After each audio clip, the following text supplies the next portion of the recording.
directly, you maybe not directly calling for revenge attacks, but from what you're telling the people, they get more agitated, and this leads to defend themselves, violence. Yes, killing. To defend themselves. But we have the government and security Could you not agencies. protect your own daughter and son from being killed by terrorists? Is that wrong? Is that harmful rhetoric?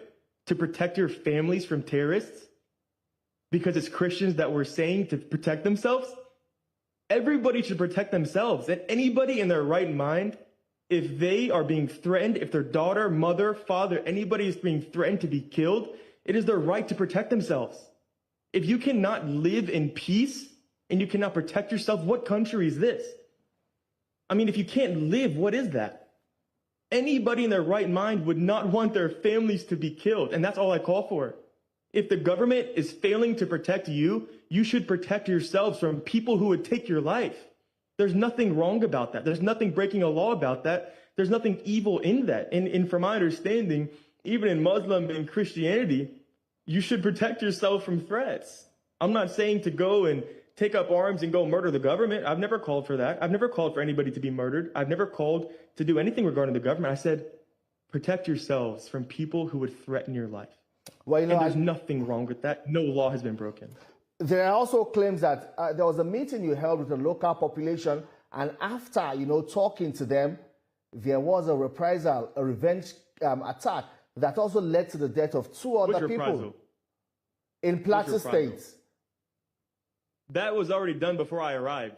What I noticed was the burning in the fire, the people had taken revenge, and that fire was actually where the attack happened, which I found out after I had left Angwarukuba. So they had killed two people, innocent people that were Muslims from what I was told, in revenge for the original attack. And those two people were in Akeke, from what I was told. And so they were killed before I arrived. So it's a false narrative to try to say, oh, because this person came that they went and did this. For 2 decades, have Christians not taken revenge after being attacked in Jos? This is nothing new. It's been happening for 20 years. Let me tell you this. The founder of the ministry that I work with in Jos, he was murdered by Muslims in front of the university. He was on the way back from a funeral because it was the middle of a crisis. He was cut into pieces. His body parts into pieces in the middle of a crisis. This was 7, 8 years ago. I wasn't there. So it's a false narrative to try to say that, oh, because a white man came, all of a sudden people are killing people. For decades, people are killing people. Alex, you said something earlier that Muslims are also being killed. You talked about Zamfara, Katsina State. Absolutely. So why continue pushing a narrative that appears to support what they call now the Christian genocide? The question is, why does it appear your activity in Plateau State and indeed Benue State is making an already bad situation worse? I would first pose the question, what that has been done has made it worse? Well, your comments and the rhetorics you're pushing, calling on the local population to defend themselves. Yeah, so I don't really see which comment has been insightful. I have called that, one, the terrorism should end, that the government should be doing everything in their power to protect innocent people, Muslim and Christian alike. I've been very vocal about, obviously, the Christians who are being killed across Plateau, Benue, Taraba, those types of states. But I've never rejected, and I've directly talked about the violence happening in Zamfara, in Katsina, in Sokoto, and Kwara. I mean, the ones who were killed in the Woro massacre, which you're very aware about, were primarily Muslim people. There's still hundreds of people that are in captivity that were kidnapped, both in Kwara and then also, we saw recently with ISWAP and Boko Haram in Borno State, hundreds of people that are still in captivity. And so the things that I have said, I would say that I would ask people to show me and tell me specifically what rhetoric and what words are causing anything. Because for me, I've called that, yes, innocent people should be defending themselves. In America, we can do this. In America, you have more guns than you do people. And so, this type of issue can't even really happen in America. But because if I were to go to someone else's house, they would defend themselves. Yeah, no, it's 100% truth. Like I said, Muslims are being killed in Nigeria. This can't be questioned. It's a fact. But there's two things that I want to really be clear about, okay? If you say that Christians are being killed and there may be a Christian genocide, that doesn't mean that Muslims are not being killed in Nigeria. And so I want to be very clear about that. What I am saying and what I have seen with my own eyes and what I've heard from Christians and Muslims alike in Nigeria, there's two things. In Zamfara, in Borno, Kwara, Katsina, Sokoto, Muslims are being killed. Muslims are being kidnapped. Hundreds and hundreds, thousands of villages have been burned. It's pure evil. Across the Middle Belt, specifically in Plateau, Kaduna, Benue, Taraba, the truth is that Christians are directly being targeted. That can't even be disputed. And the question that I would ask is, if this is not the case, how many Muslims and how many Fulani people have been killed? How many of their villages have been burned in these states? So again, I'm only referring to Plateau, Taraba, Benue, Kaduna, those places. Fulani cattle herders are not killing their own people. They're not burning their own villages. They're going and targeting Christians in their villages. And so that is why we are saying, okay, in these states, Christians are being targeted. We're not saying Muslims are not being killed and Muslims are not suffering across Nigeria, because they are.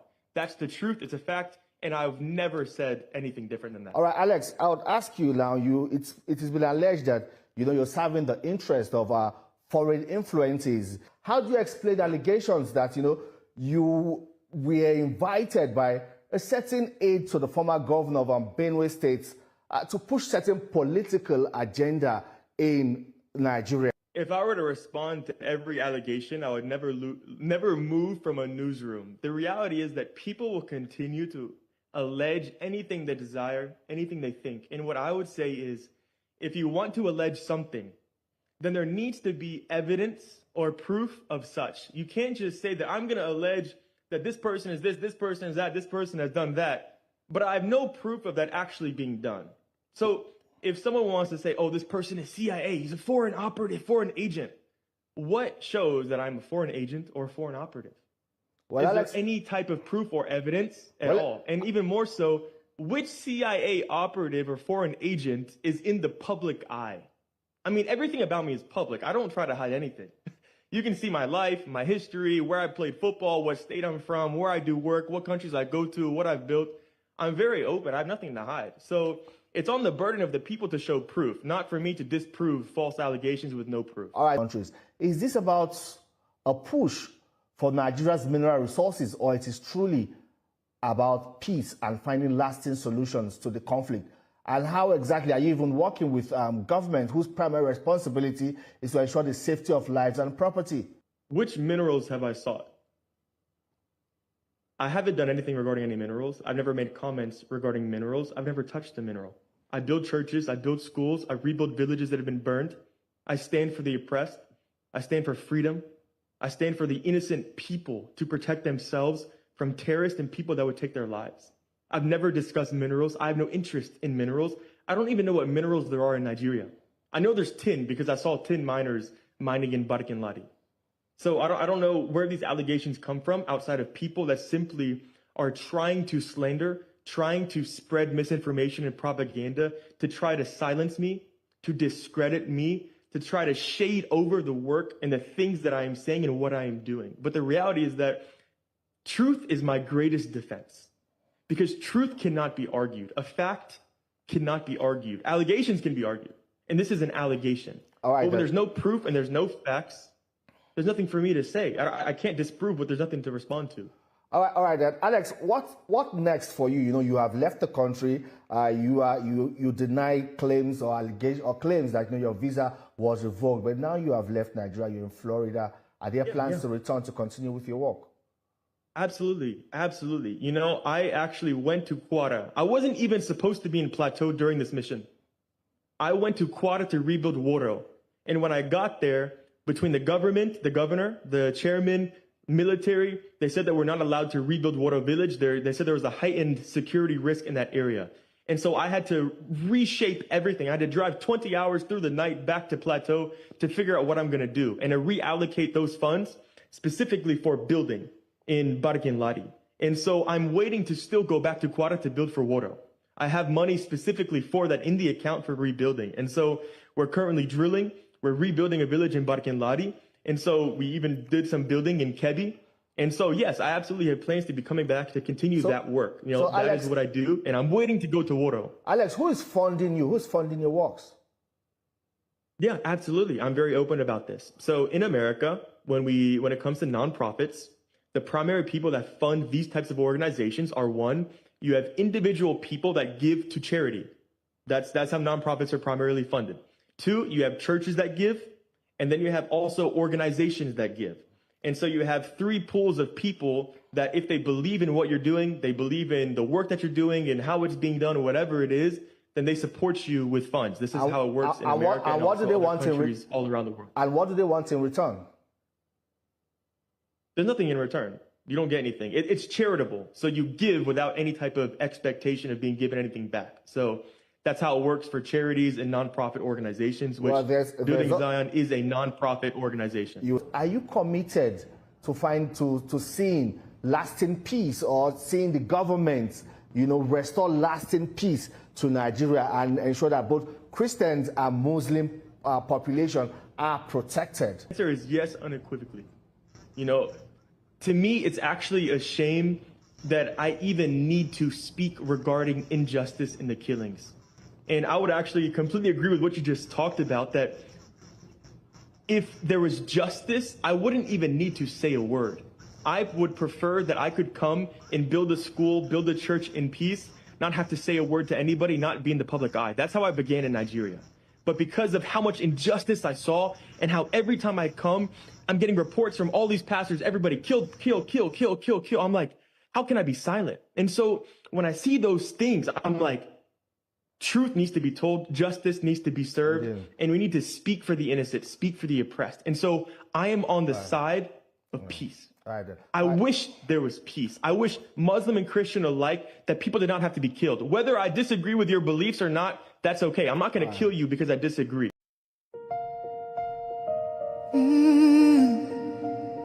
Can you hear the cry from the broken land, from the wounded hearts? Nigeria, they bleed, people they cry, tears for the ground, nobody asks why. Over 7,000 souls don't fall every single day, we still there call. Oh, yeah. Churches burning, hope fading fast. Since 2009, the pain don't last. 50,000, maybe more. Heaven they count every single soul. Children without home tonight, mothers praying through the night, fathers lost no strength to fight. Who goes stand for what is right? Oh, stand for love, stand for life. Be the answer in this time. You can help to wipe their tears. You can calm their fears. Give a hand, don't turn away. Be the light in darkest day. Every little you provide keeps a soul alive.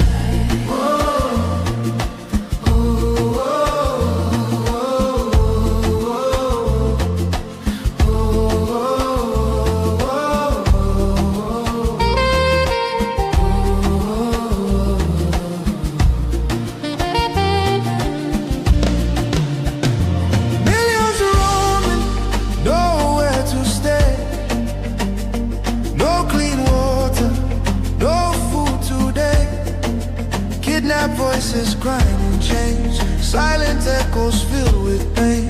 19,000 churches gone, but faith still rising, Holding on in the ashes. Hope remains, love can heal the deepest pain. shelter, broken dreams erase. Hungry hearts we can embrace. Let compassion take its place.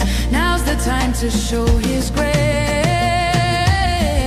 Stand for love, stand for life. Be the answer in this time.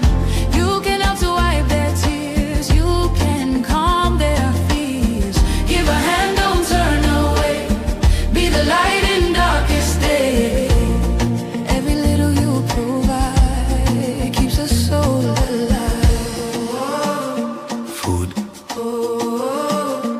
Water, shelter, hope. You can be the miracle they pray for. You can change a life today. No matter how small it seems, your love can rebuild their dreams. Together we can make a way. Keeps us so alive.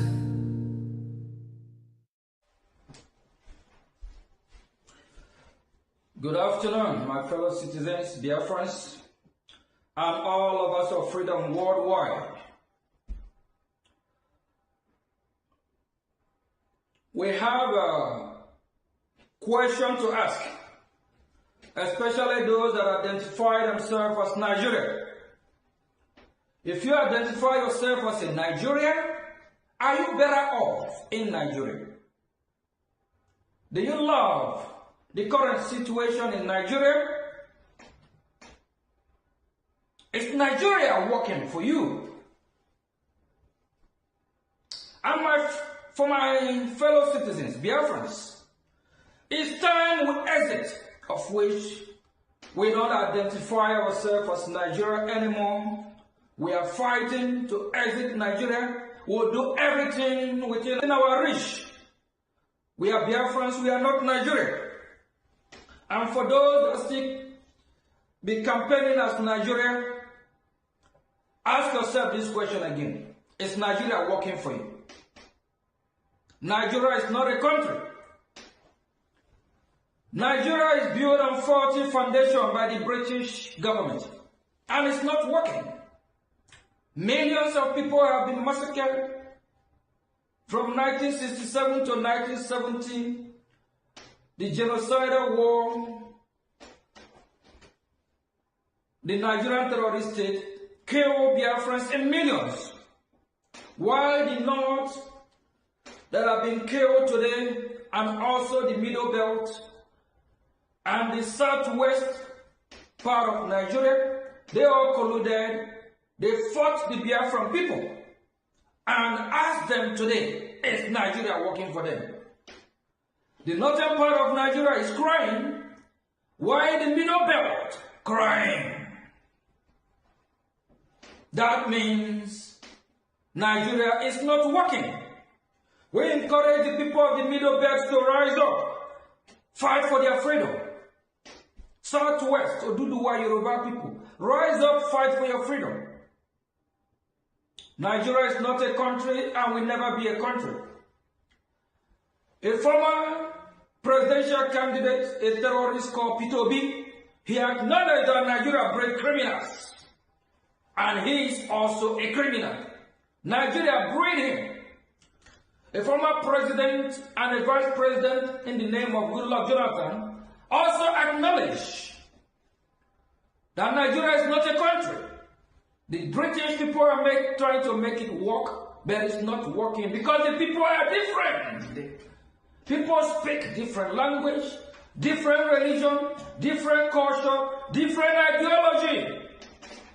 While the Biafrans from the east are practicing live and let live, and the northern part are using jihadists to Islamize them, to terrorize them. We are different people.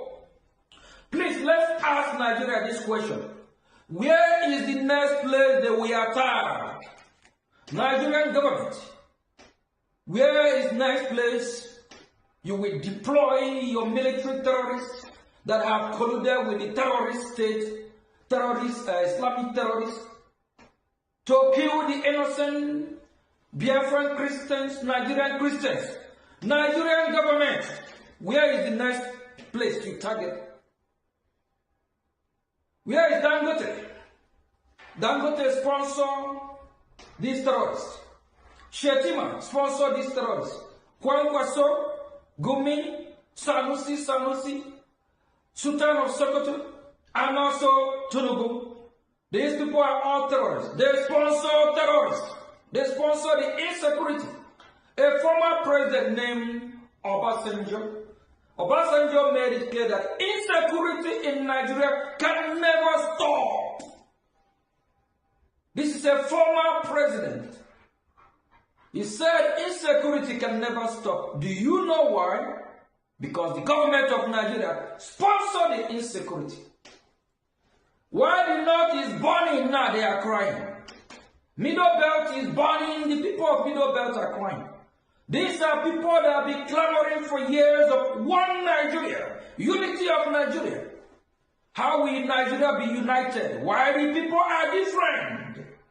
If Nigeria is such a great country, wonderful country, why do you think United States of America will issue a statement warning her citizens not to travel to some part of Nigeria, if not all Nigeria? Why do you think United States of America will close the embassy in Abuja?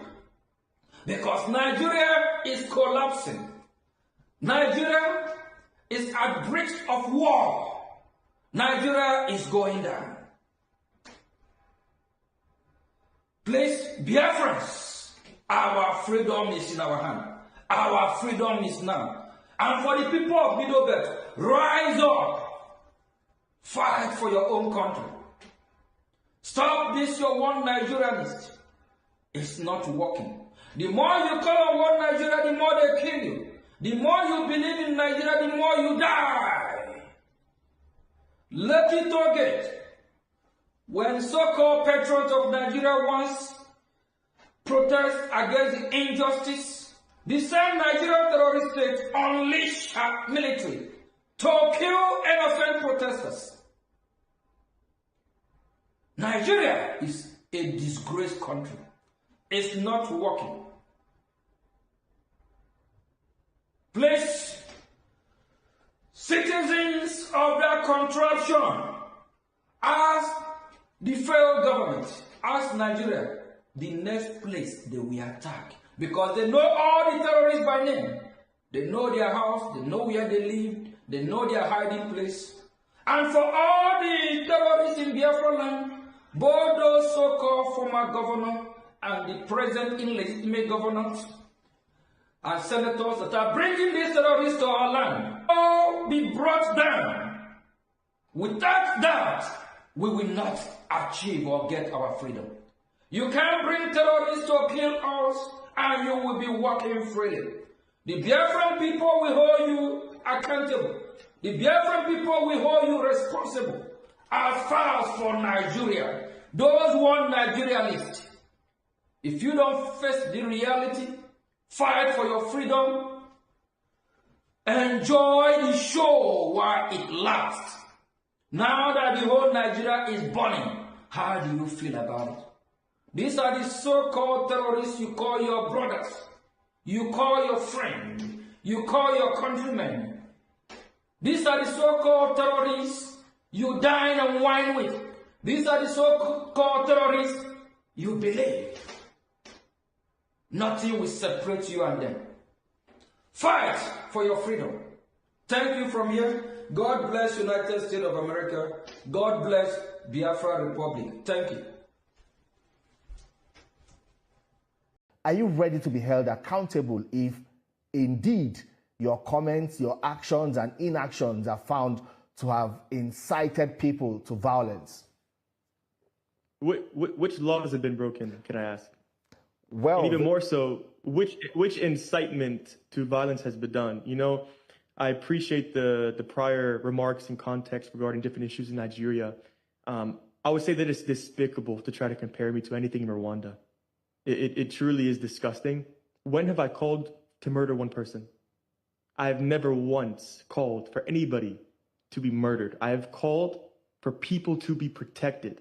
That the government is not doing their job. Alex, maybe not directly. Slaughtered. Maybe not directly. You maybe not directly calling for revenge attacks, but from what you're telling the people, they get more agitated, and this leads to defend themselves. Violence. Yes, killing. to defend themselves. But we have the government and security Did you not agencies. Protect your own daughter and son from being killed by terrorists? Is that wrong? Is that harmful rhetoric? To protect your families from terrorists? Because it's Christians that were saying to protect themselves? Everybody should protect themselves. And anybody in their right mind, if they are being threatened, if their daughter, mother, father, anybody is being threatened to be killed, it is their right to protect themselves. If you cannot live in peace and you cannot protect yourself, what country is this? I mean, if you can't live, what is that? Anybody in their right mind would not want their families to be killed. And that's all I call for. If the government is failing to protect you, you should protect yourselves from people who would take your life. There's nothing wrong about that. There's nothing breaking a law about that. There's nothing evil in that. And from my understanding, even in Muslim and Christianity, you should protect yourself from threats. I'm not saying to go and take up arms and go murder the government. I've never called for that. I've never called for anybody to be murdered. I've never called to do anything regarding the government. I said, protect yourselves from people who would threaten your life. Well, and there's nothing wrong with that. No law has been broken.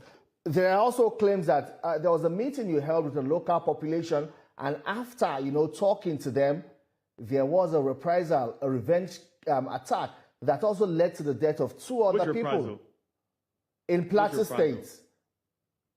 That was already done before I arrived. What I noticed was the burning in the fire, the people had taken revenge, and that fire was actually where the attack happened, which I found out after I had left Angwarukuba.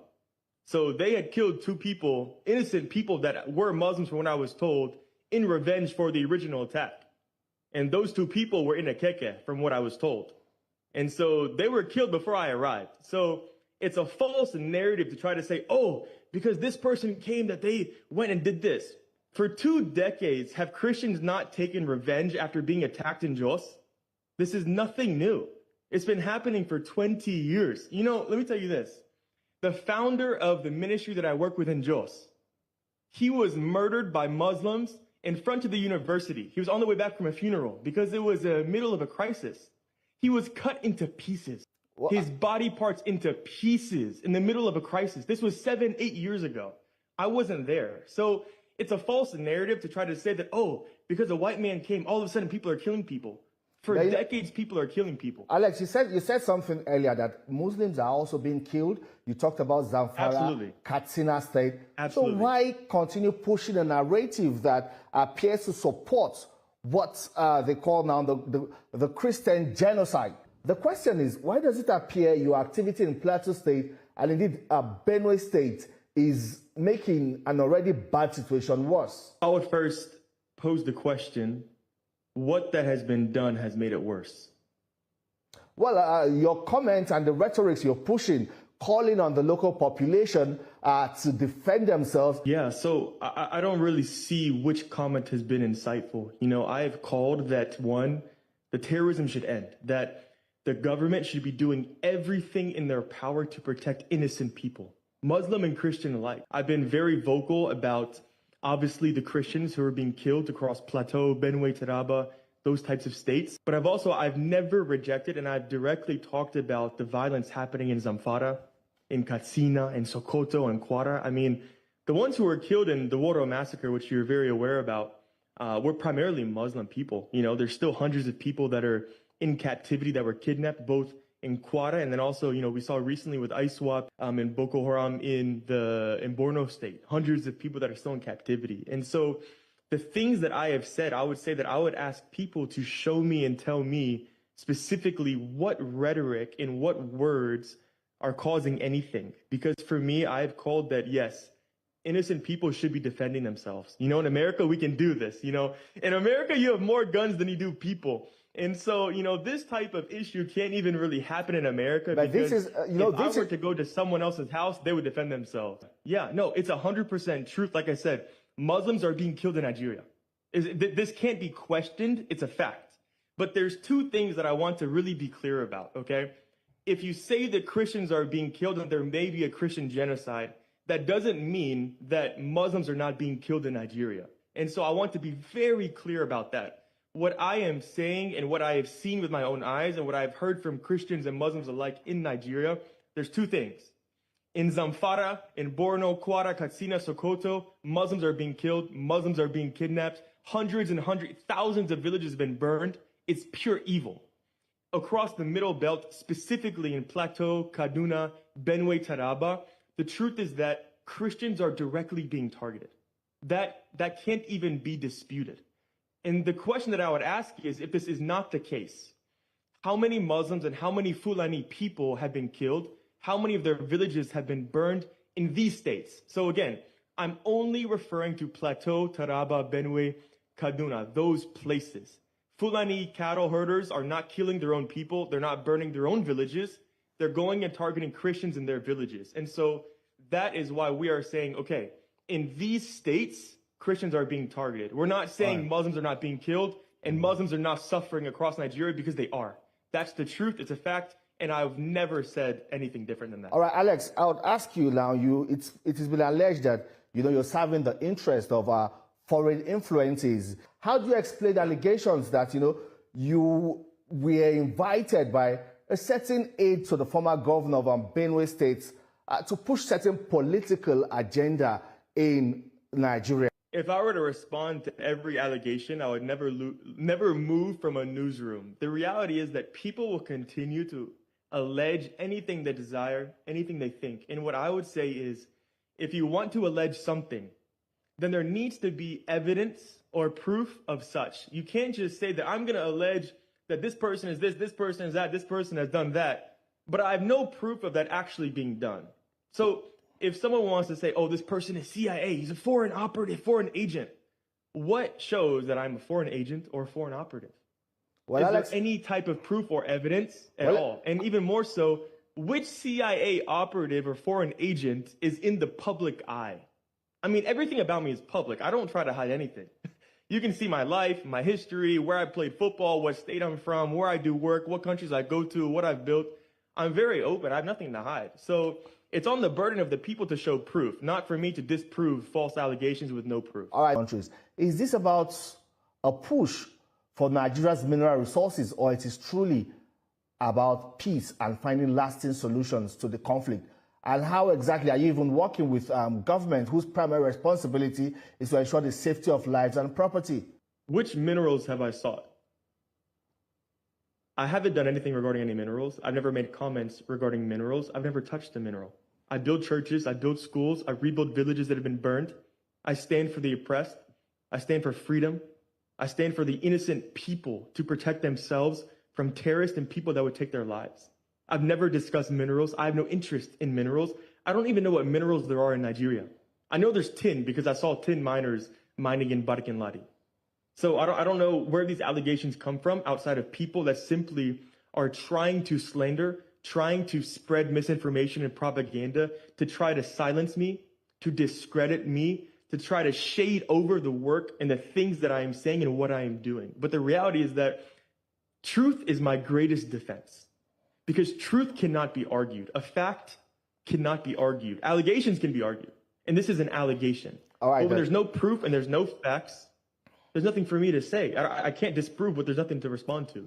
All right, then. Alex, what next for you? You have left the country. You deny claims or allegations or claims that your visa was revoked, but now you have left Nigeria. You're in Florida. Are there plans to return to continue with your work? Absolutely. Absolutely.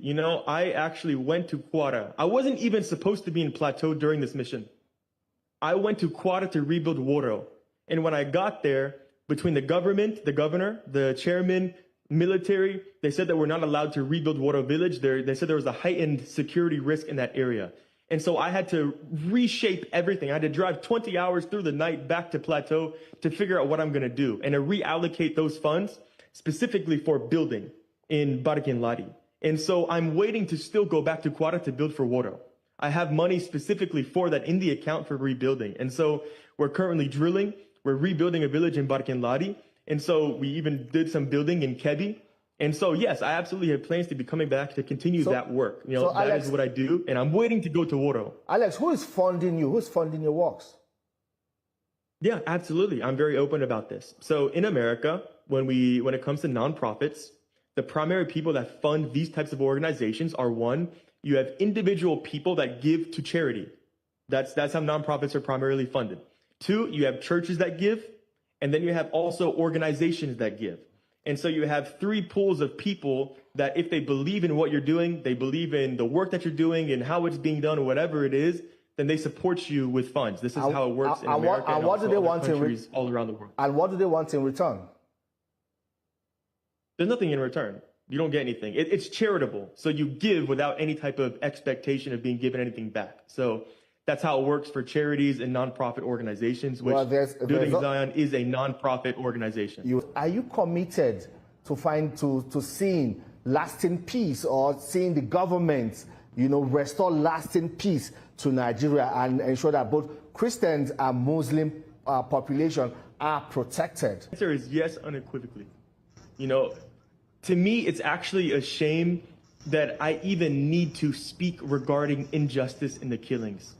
And I would actually completely agree with what you just talked about, that if there was justice, I wouldn't even need to say a word.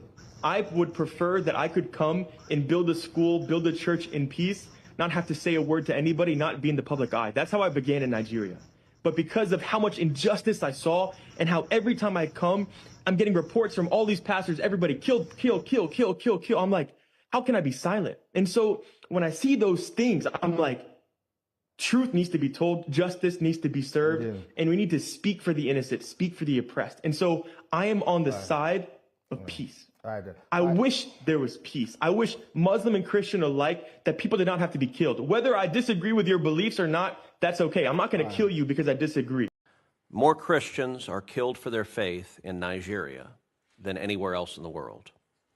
Since 2009, Islamic jihadists have murdered more than 50,000 Christians in Nigeria, and more than 20,000 churches, schools, and religious institutions have been destroyed, most burned to the ground. Scores of Christians and several others were kidnapped over Holy Week. Nigerian officials have been, unfortunately, complicit in facilitating these atrocities. At the state level, a dozen Nigerian states implement Islamist blasphemy and Sharia laws.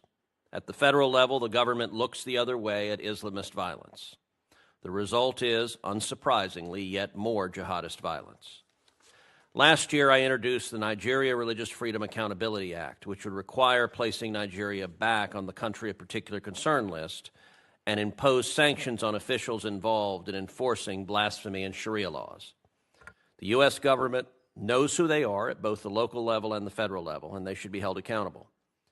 I'm sorry to say that Nigerian officials are, at a minimum, in denial of the government's role. In October, several officials, including the Deputy Speaker of the Nigerian House and the Chairman of the House Committee on Foreign Affairs, and a range of anonymous officials linked to the President, directly attacked me for saying that, quote, officials in Nigeria are ignoring or even facilitating the mass murder of Christians by Islamic jihadists. Last year, I met with a delegation of top Nigerian defense and security officials. They said they were committed to ending the violence. I told them I would judge their commitment by the results. Those results have yet to materialize. President Trump has established that the United States will use all tools of statecraft to counter the violence. He ordered that Nigeria be added to the CPC list, and in December he ordered the Department of War to target ISIS terrorists in response to their massacre of Christians. I'll note that the Nigerian government said at the time that it welcomed and indeed requested the actions. I find their statements to be somewhere between hypocritical and infuriating.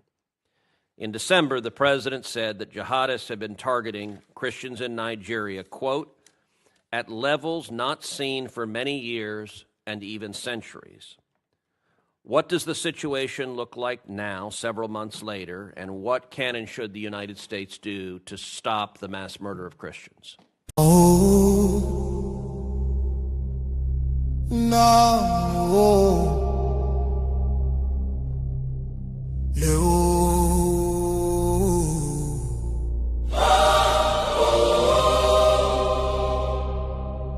From every village, every city,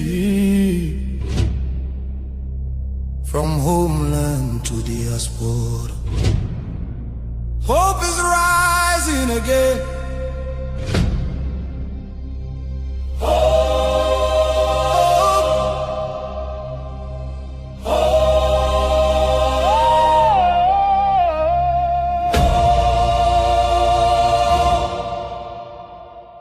Biafra now our only hope. Biafra now our only hope. Hope for today, hope for tomorrow. No more pain, no more sorrow.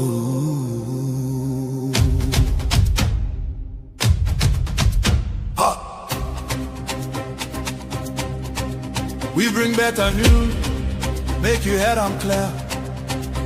We get hope, now Biafra we dey see ya. Beautiful nation, shining bright justice and fairness. Now the light, Biafra go be one beautiful nation. every Biafran go enjoy true freedom. Fine, fine country, shining nation. Justice and fairness, justice and fairness. Everybody equal, one love for rich and poor. Leader or citizen, no different, justice go speak with confidence. No pressure, no discrimination, rule of law for the nation. Truth and justice go reign forever. Biafra go get strong and better. Where your home? Biafra, who be your home? Biafra, waiting be your country. Biafra. No more suffering and smiling, no more fear, no more hiding. Respect and dignity for all. Every citizen standing tall. Free education, rich university, healthcare for every community. No more dying, because no money. Life go better for everybody. Biafra now our only hope. Biafra now our only hope. Stand up now, make we claim our Biafra now our destination. Women go deliver safe for hospital. Citizen go get support every month. Better roads go connect every city. Modern railways and airport. Clean water go flow for houses. Electric light go shine every night. Security go protect every family. Day and night. Everything go right. You fit waka free for midnight. Go your road without fear. Kidnapping and violence disappear. Peace and progress everywhere. Mama and papa go get retirement benefits. Nobody go kill you for Biafra and go free. Now wahala, the person don't buy for him head. Oil and gas beneath our ground. Now the people where get the land go control them. Resources go serve the people. Prosperity go spread for all. Anything we do for our land. Now our citizens go manage them. Development go reach every corner. Nobody go suffer again. No vote buying, no rigging game. Election fair and play. One woman, one vote. One man, one vote. Your voice go matter every day. Biafra now our only hope. Biafra now our only hope. Hope for today. Hope for tomorrow.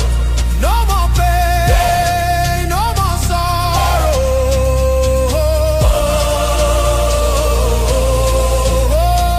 Biafra now our only hope. Biafra now our only hope. Hope for today. Hope for Hope for tomorrow. No more pain, no more sorrow. Biafra. our home. Our country, Our future. our future. Biafra now our only hope.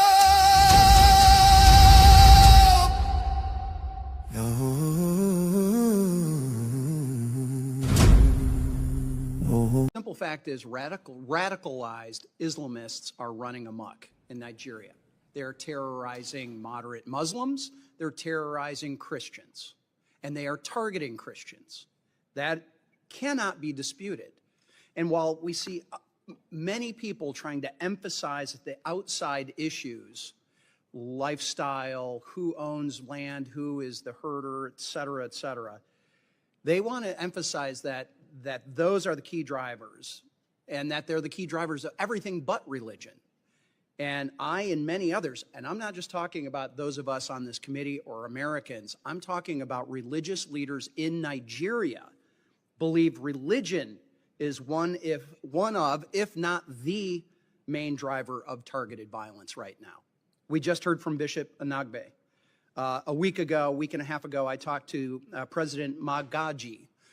President Magaji is the president of my own, he's the Nigerian president of my own faith sect, the Christian Reformed Church.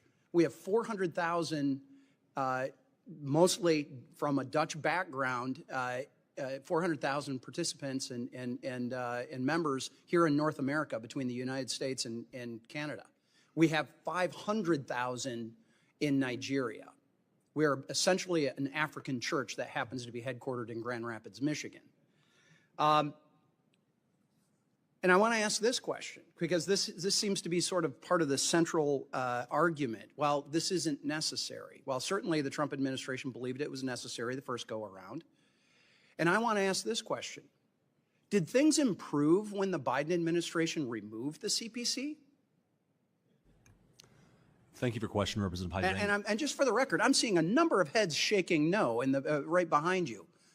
And these are people that may have a little better information than what the American media is, and they're all nodding their head right now. So go ahead. Thank you for your question, Representative Huizenga. As you mentioned, violence has increased over the last several years. It was unfortunate that the Biden administration chose to remove Nigeria as a CPC in 2021 and 2022 and 2023, and President Trump's bold action to redesignate them is a wake-up call to the Nigerian government. And as you mentioned, religion is extremist religious ideology is of course a primary motivator of these attacks. The attackers themselves use religious language. They target churches. They target Christians on holidays. Yeah, and absolutely. It was Christmas Eve of 2023 exactly. When 200 people were murdered, killed in a church. Now, I want to ask this. So one question was, did things improve? I think the answer is no on that. Here's the question. Proportionally, do we see Christians killing Muslims in Christian areas of Nigeria the way that we are seeing radicalized Islamists killing Christians in Muslim areas of Nigeria? What I can tell you, Representative Huizenga, is that Christians are disproportionately targeted based on their population. Exactly. And by the way, for those that you can't pick up with the microphones, there's audible yeses behind you. Again, the people that are watching who are nodding their heads. Why? Because they have lived this. Their families have lived this. I went to school with kids from Nigeria.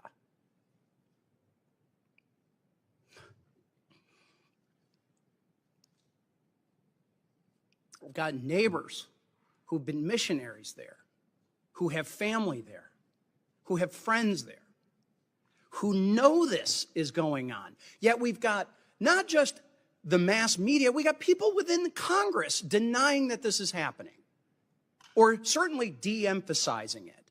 It ought to be outrageous that it is Christians, moderate Muslims, anyone being terrorized by these radicalized Islamists in Nigeria, and we've got the Tinubu government sitting back and not doing enough.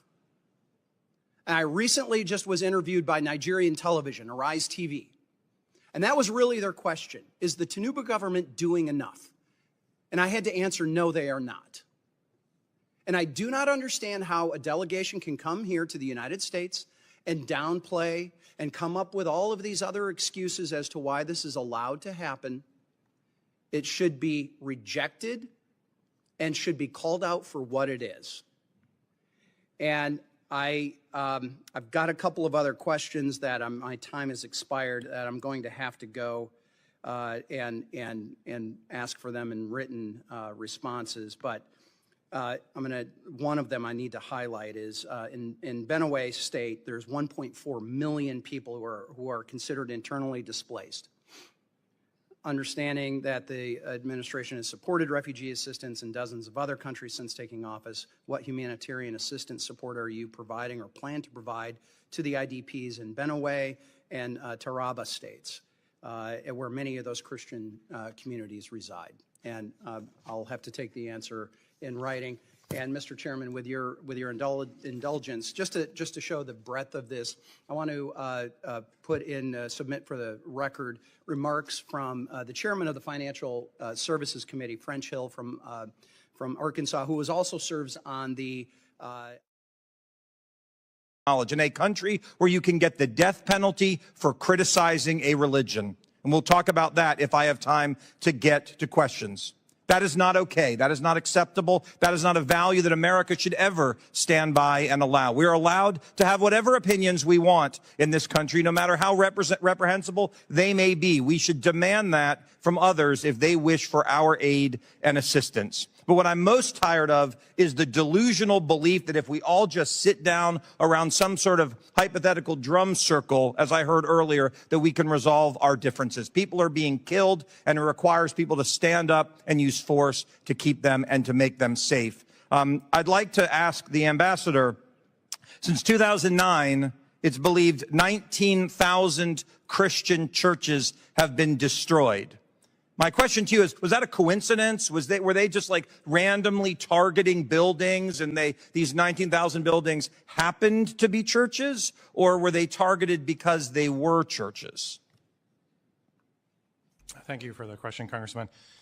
As my colleague has said, and the Trump administration strongly believes that there has been a disproportionate number of attacks on Christian communities, which is the reason for the designation. Okay. And so let me follow up with this. Why do you think Joe Biden decided, given this was going on, we're all good, we're taking this away, everything's going to be fine now? What led to this delusional strategy that led to the deaths of Christian people? I can't speak to that decision. What do you think? I would say that there was probably a discussion around strategic interests, but the performance did not achieve the result intended, which is why this administration has made a decision that we need to see more performance in this area in terms of security for all Nigerians, but especially to tackle this particular problem. Okay. I'd like to ask Mr. McGee a question. What is the administration's position, and how strongly have you encouraged the Nigerian government as it relates to blasphemy laws? You know, this idea, you talked about problems that people are having there. They go to jail for years because of their words, because of their criticism. Not saying I agree with their criticism all the time, but all they're doing is they're not threatening anyone, they're not killing anyone, but somehow they go to jail for blasphemy, something unfortunately many people moving to this country want to impose on us here. What has the administration done to say to that, that's not okay, we're not going to abide by that? So it is unacceptable in a free and democratic society to have blasphemy laws, period. They are not only imposing on somebody's free speech, but they're also imposing on their right to practice their own religion freely. And when blasphemy laws are used as a tool by the mob, or bandits, whatever you want to call them, to attack Christians, it shows that blasphemy laws are a problem per se. It's one of the reasons, one of the many reasons why the Trump administration opposes these laws, and it's one of the reasons why Nigeria is on the CPC list, because these Sharia laws are being used as a bludgeon against Christians oftentimes. Well, I want to thank you both for being here, and I will close by thanking President Trump for being willing to go after Muslim terror wherever it rears its ugly head around the world. Thank you, Mr. Listen. Listen. Children of the rising sun. This is not just a dream. This is a call. Biafra, your time has come. Biafra, I bring better news today. Make you listen well, no turn away. We get hope, yes, hope. We get hope. Where your hope? Now for Biafra we get hope. Biafra, go be one beautiful nation.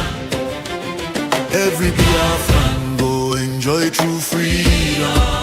Fine, fine country, shining nation.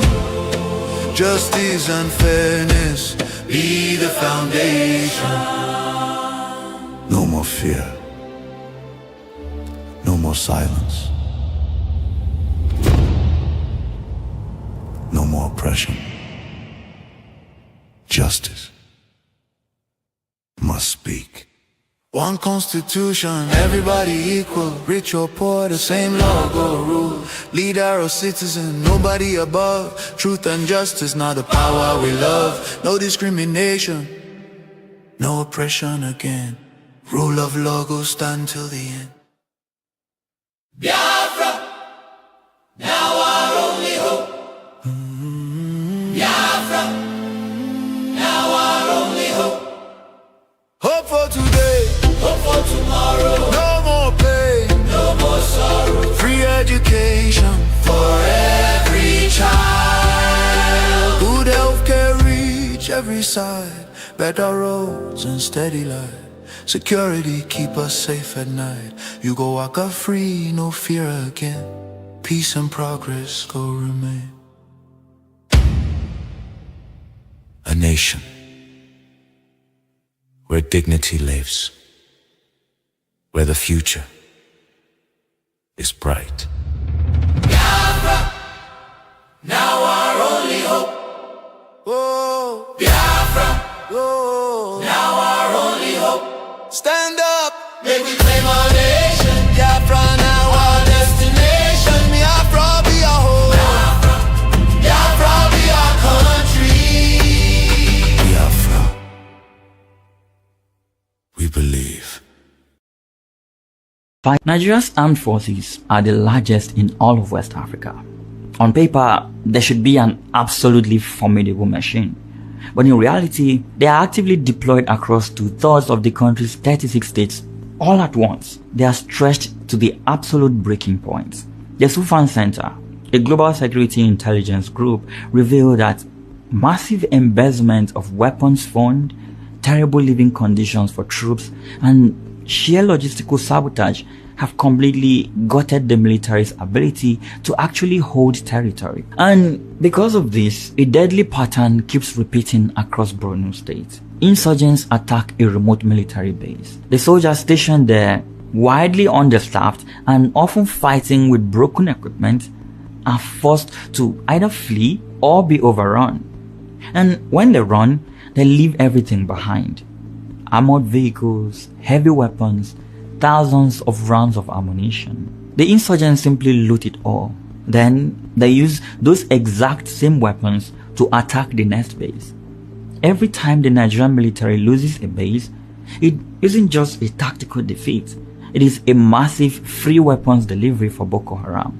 By April 2025, the situation got so bad that Borno State Governor Babagana Zulum made an announcement that shocked the entire country. He publicly stated that military formations in his state were being, quote, dislodged almost on a daily basis without confrontation. The military wasn't just losing battles anymore.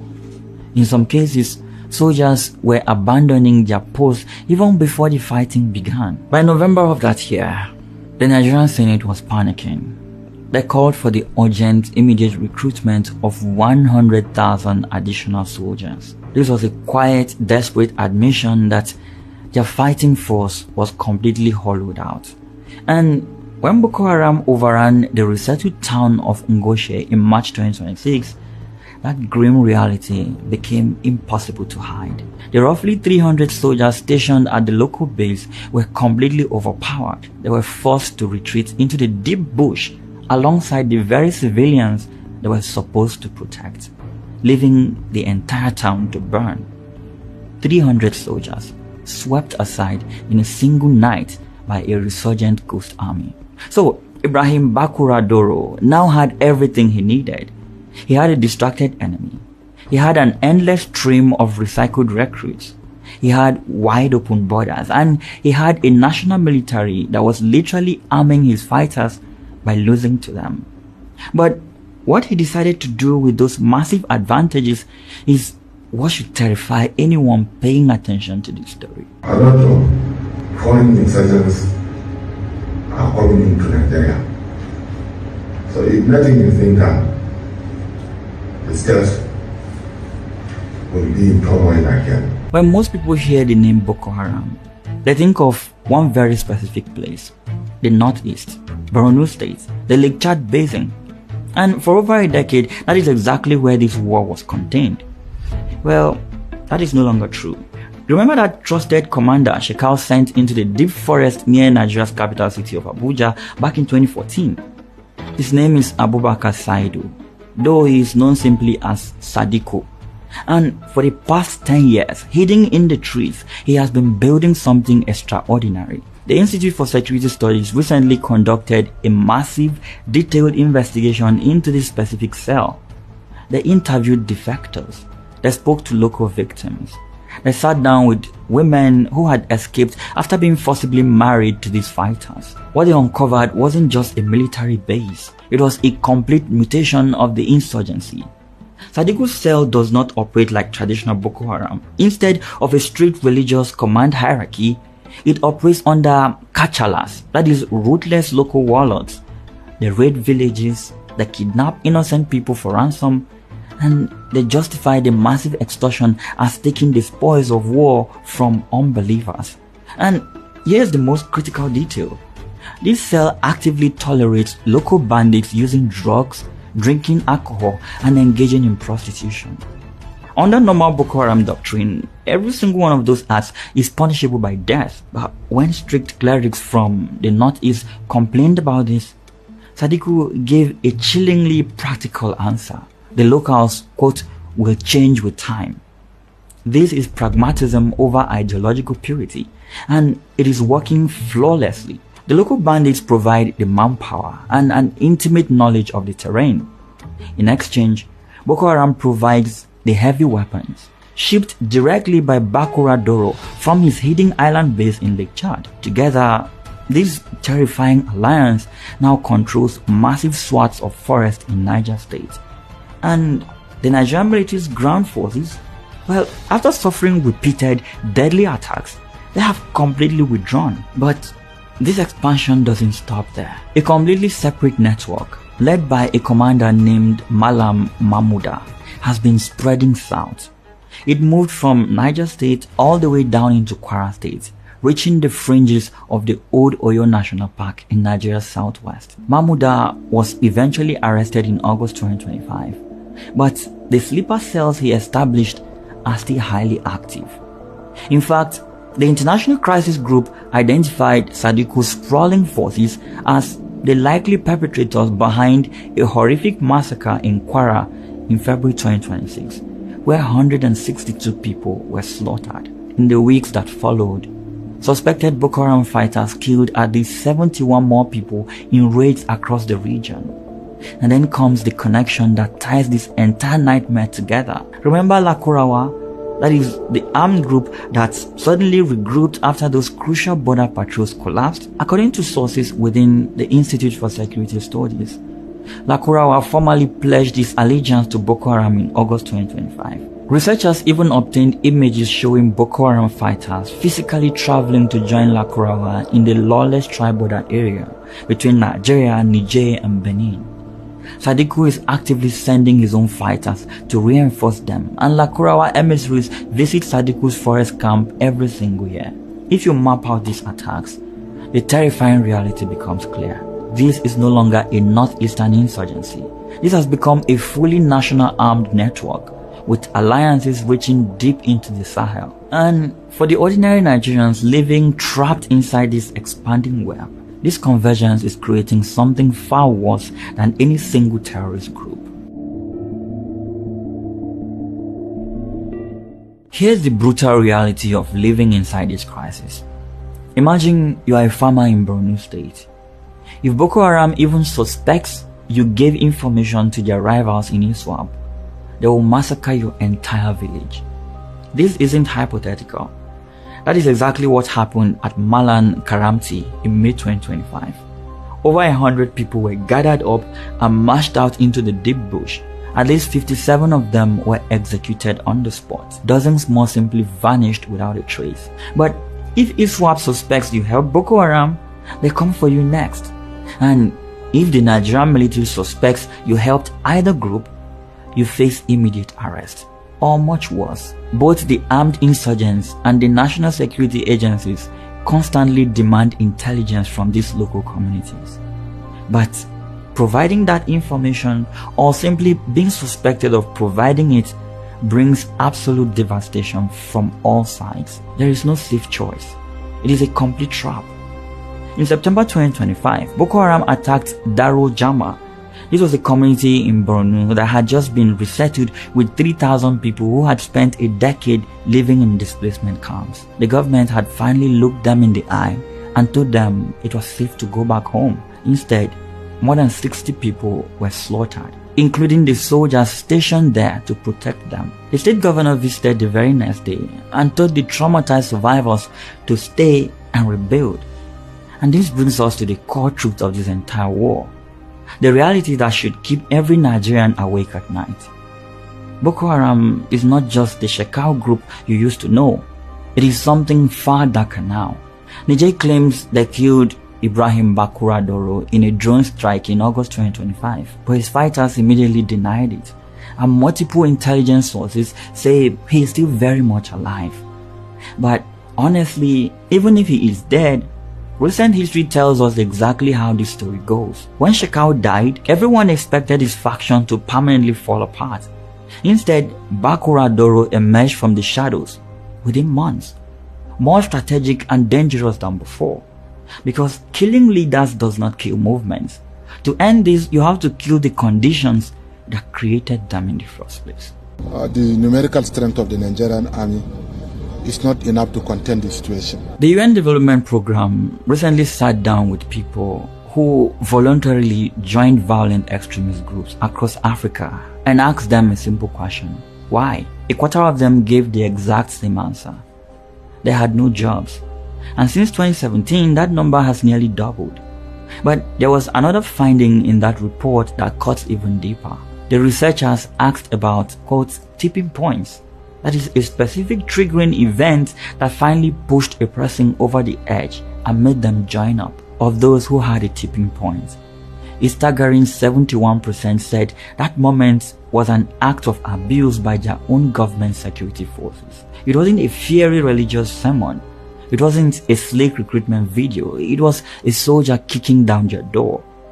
Boko Haram didn't come roaring back because Bakura Doro is some kind of untouchable military genius. No.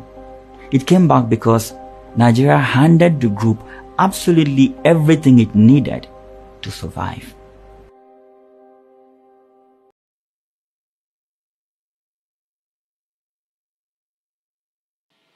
My name is David Green, chairman of EMET, the Endowment for Middle East Truth. EMET is the Hebrew word for truth, and the people that you will hear today are all messengers of the truth. We have convened this forum in cooperation with the International Committee on Nigeria to focus on the ongoing existential crisis for Nigerian Christians at the hands of jihadist groups like Boko Haram and the Islamic State West African Province, among other ISIS-affiliated groups. It is surreal that in the 21st century, in 2026, peaceful people are being kidnapped, enslaved, raped, tortured, and killed in their own native land while their houses, churches, and communities are being burned to the ground. It's estimated that 20,000 Christian churches have been burned in Nigeria since 2009. Nigeria is the most dangerous country on earth to be a Christian. The perpetrators, jihadists, are the personification of evil. They are bigoted, psychopathic killers. They are not peaceful religious missionaries. What is perhaps most disturbing is the relative silence and inaction of the international community in the face of this evil. Western European nations and their elected officials have averted their eyes and done nothing of consequence. International bodies, most conspicuously the United Nations, have done nothing of consequence. Daily horrors mostly go unreported in mainstream media outlets. The silence sends a dangerous message that such atrocities can continue without consequence. That's why the leadership in this room is so important, because meaningful change begins with those willing to step forward. Hineni is a profound word in Hebrew. It's found in Hebrew scripture and translated as, "Here I am." Unqualified readiness to address the task ahead. It was the response given by Abraham, Moses, Samuel, Isaiah, and many other prophets when God called upon them to perform a vital mission. We at Emet and Icon, and I hope all of you here today, are saying Hineni when called to come to the aid of Nigerian Christians and all beleaguered minorities who are under threat from genocidal jihadists throughout Africa and the Middle East. Emet became engaged in this effort through our partnership with Stephen Inata and the International Committee on Nigeria, whose leadership and advocacy have been instrumental in bringing these realities to the forefront. We are proud to stand alongside them in this effort. I am grateful to the enthusiastic response that we received from our speakers today, especially those who have traveled great distances to be with us. You will hear from activists, scholars, faith leaders, and members of Congress who are directing U.S. policy to stop the pogroms in Nigeria. And most compelling, we will hear a personal testimony directly from someone who has been a victim of this jihadist kidnapping and assault and who has witnessed firsthand and experienced these events.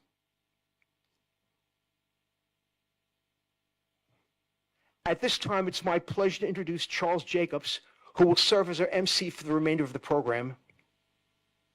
Charles is well familiar with jihad in Africa going back more than 25 years.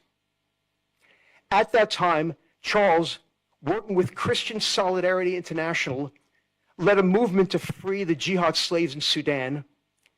Did you hear what I said? Africans are being enslaved in Sudan, throughout Africa. Shocking.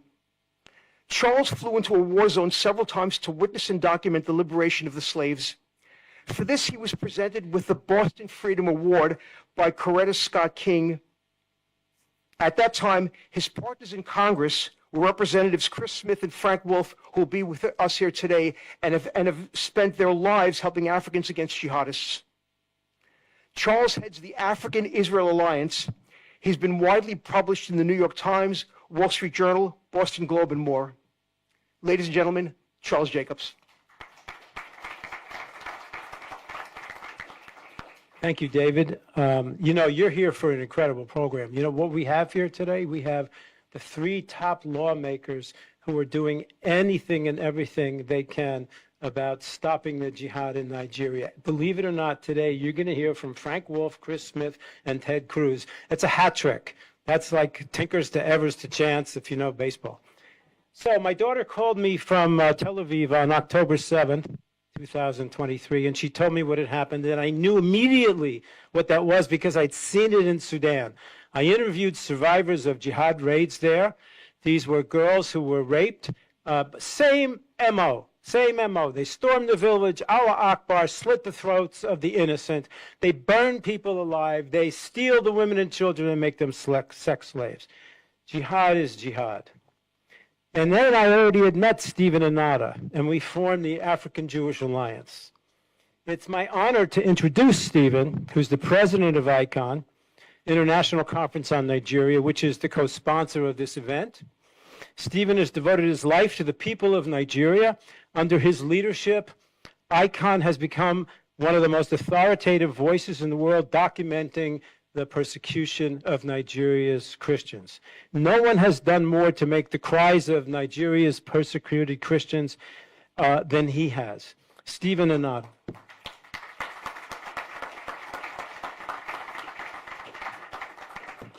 Thank you, Dr. Charles Jacob. My name is Stephen Inata, Executive President, International Committee on Nigeria.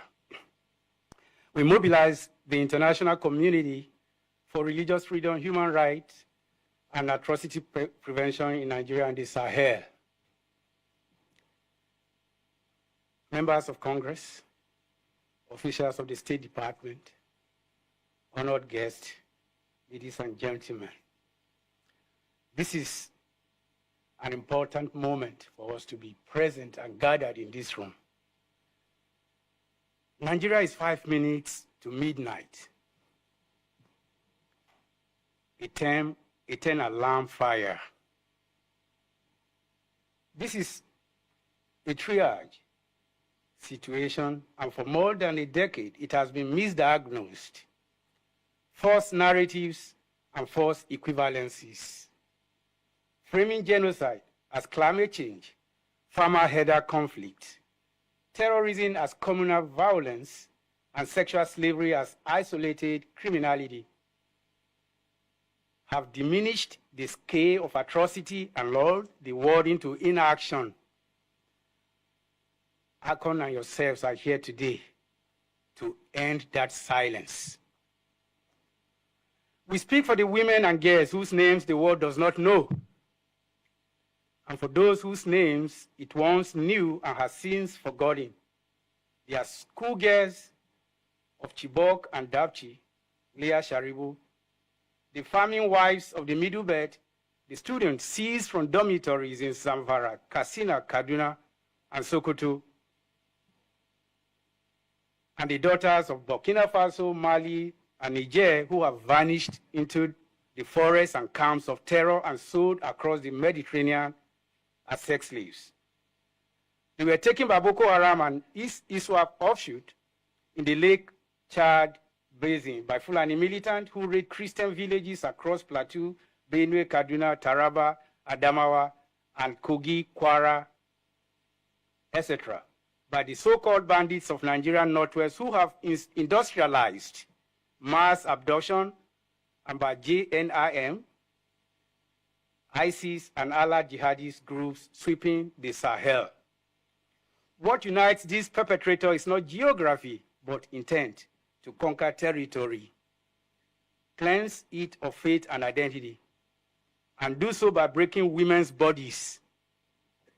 The survivors, Icon and PSJ's silent slaughter, have documented and described the same ordeal in different tongues, captured in this book. They were forced to marriages at gunpoint, raped by rotation of fighters, compared to bear children of their captors, sold between commanders, starved into submission, and punished for prayer. Those who escape return to communities that often cannot receive them. To children, the world calls bad blood, and to a silence that wounds a second time. This is not collateral damage, it is a weapon.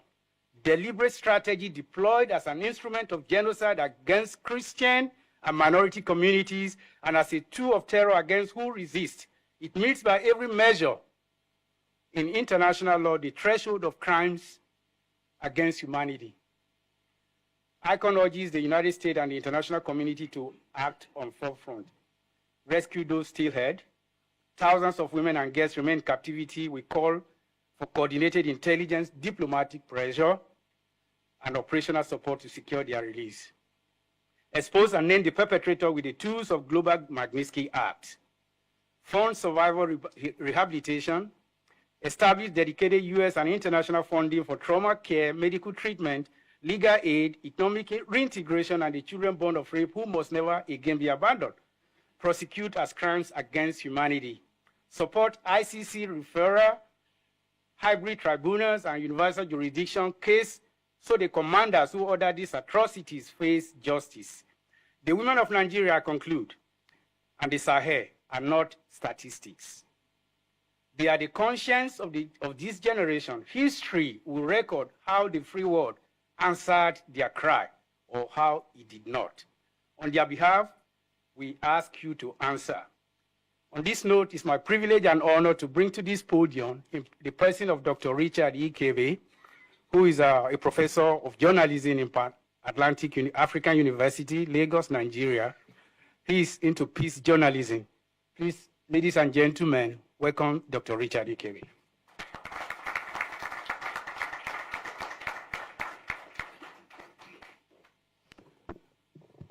Thank you, Stephen.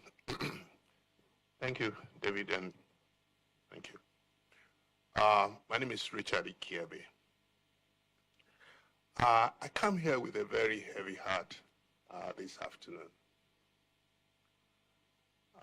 Stephen and I have been on this journey since about 2010, amplified in 2017, basically looking for solutions.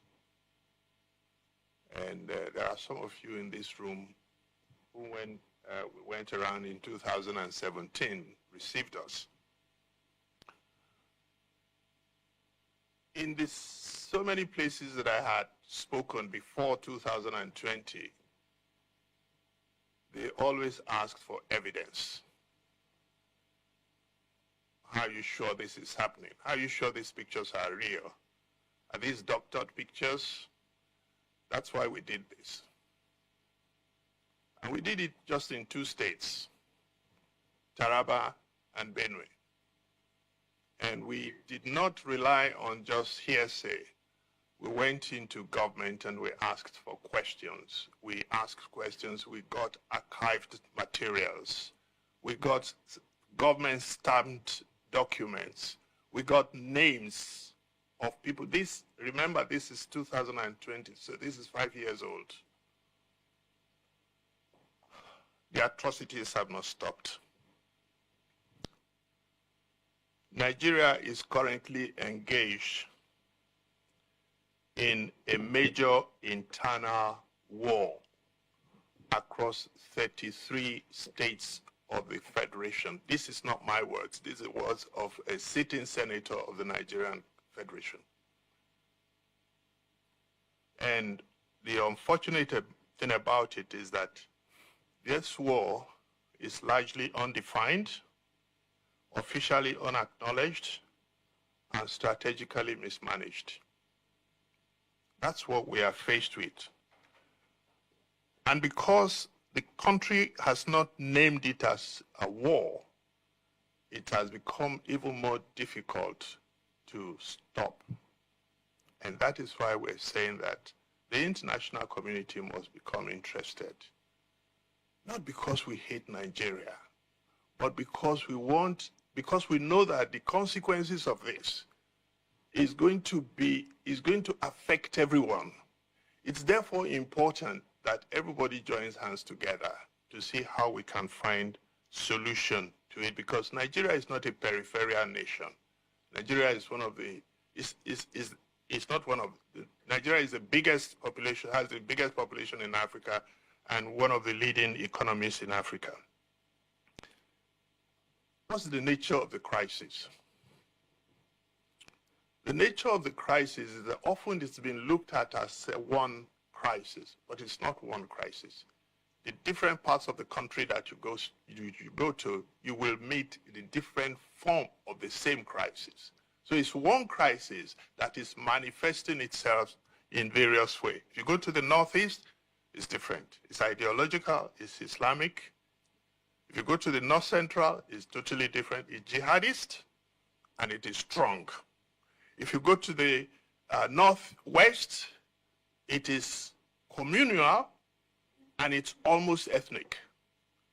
So you have to understand it for you to be able to say, these are the problems. So the question is, what is actually driving this? Stephen made a reference to that. It's not climate change. Is there a climate change problem in Nigeria? Yes, there is. But let me give you an example. Kebbi is in the far northwest. Kebbi and Lagos is in the deep south. Kebbi and Lagos agreed that Kebbi will grow rice and export to Lagos well, internal export, and send to Lagos for sale. So there is enough to grow food in the so-called arid Sahelian region. There's enough. Tomatoes come from Kano. Onions come from Kano. Vegetables come from Jos. So it's not climate change. It's not poverty either, because poor people don't kill poor people just because they're poor. Who is giving poor people AK-47 to go and kill other Nigerians? And these are the questions we need to be asking ourselves. Now, what we need to deal with, and this is for me, this is extremely important, that what we are faced with has a serious global dimension. Serious global dimension, because of what seemed to be the end of a multipolar world. ISWAP, ISIS, ISWAP is the variant of ISIS in West Africa, has taken hold and has seen Africa not just as a place to get a foothold on, but to use as a resource-based. So you have ISWAP West Africa, you have IC Central Africa, you have Mozambique, you have Nigeria. Yeah. So the whole of Africa is undergoing what you might call a new scramble. And the middle emerging countries in the Middle East have their finger on Africa. And this needs, if we can't, Nigeria alone cannot solve the problem. We need international cooperation for us to be able to deal with it. Because time is short, I could go into so many factors and dimensions of this problem. But the thing to bear in mind from this meeting is that it is not a problem that only one country can solve. It is not a problem that Nigeria alone can solve. The good thing is that America has expressed interest and Nigeria has expressed a willingness to work with America. But unfortunately, since December 25th, nothing has happened. And what has happened, actually, something has happened. Since December 26th, what has happened is that the perpetrators have become more enraged. And there is more killings, more abduction, more pillaging than before. Anything that the American government can do to continue to assist Nigerian government to stop this wreckage will be welcome. Thank you very much. Oh, yes. Can I have it? Sorry, thank you. Yeah, I have it there. It's right there. Thank you. I first met Mercy 2017, 2019. Okay, when we were here, we had some meetings at the Heritage Foundation then, and I was actually met in the course of all the struggle. I have met the parents. She's a Nigerian who was abducted in 2018 by Fulani jihadists, and she's a courageous advocate and survivor who, even after her release from a ransom payment to her abductor, continued to live under the ongoing threats. Despite this, she has transformed pain into purpose and uses her voice to bring awareness of the suffering of these vulnerable communities and the urgent need for protection and justice. God bless you. Mercy. May I introduce you, please? Come.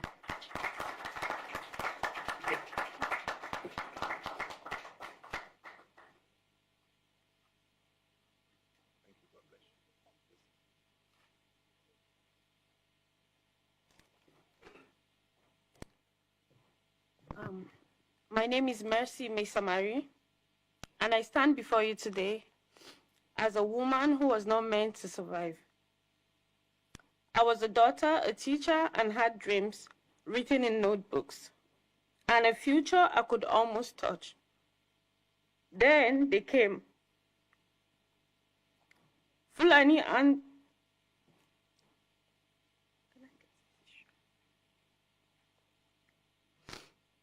thank you.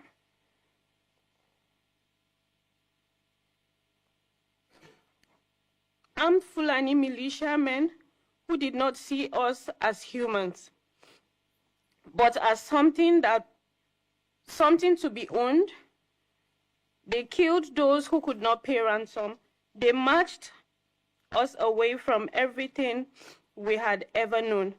And for weeks that followed in captivity, I was beaten, starved, and assaulted by men who called their cruelty holy. I do not share this I do not share this to shock you. I share it because silence is what has allowed it to happen over and over again. And silence is what allows it to continue to happen. While I speak, other women, girls, are still held captive. In captivity, in like remaining Chibok girls, someone like Leah Sheribu. Some killings were carried out in the broad daylight, such as Deborah Yakubu by Islamic jihadists in Sokoto State. And obviously, the silence of Nigerian government to persecute the perpetrators is loud, and the will of the international community to see is blind as a bat. Many women are held as prisoners of conscience and are waking this morning to the same horror I lived. They are praying that the world has not forgotten them. The world must not forget them. To the government, institutes, and citizens of the world, I ask three things. Pursue justice. What was done to us is not private tragedy. It is a crime against humanity. Perpetrators must be identified, prosecuted, and held accountable in international court. There can be no peace built on the bones of unpunished atrocity. Support survivors. We need more than sympathy. We need medical care, trauma treatment, legal protection, education, and a chance to build our lives that were stolen from us. Survivors must not be abandoned once the camera turns away. Rescue those still held. Every day of delay is another day of unimaginable suffering. The international community has the resources, the intelligence, and the moral duty to act. Find them, free them, bring them home. I survived, but many did not. Many are still waiting. I am not asking for pity. I am asking for your courage to match ours. If you remember nothing else from what I have said today, remember this: we are human beings. We were never property, and we will not be silent. Thank you very much. Wonderful, wonderful, wonderful.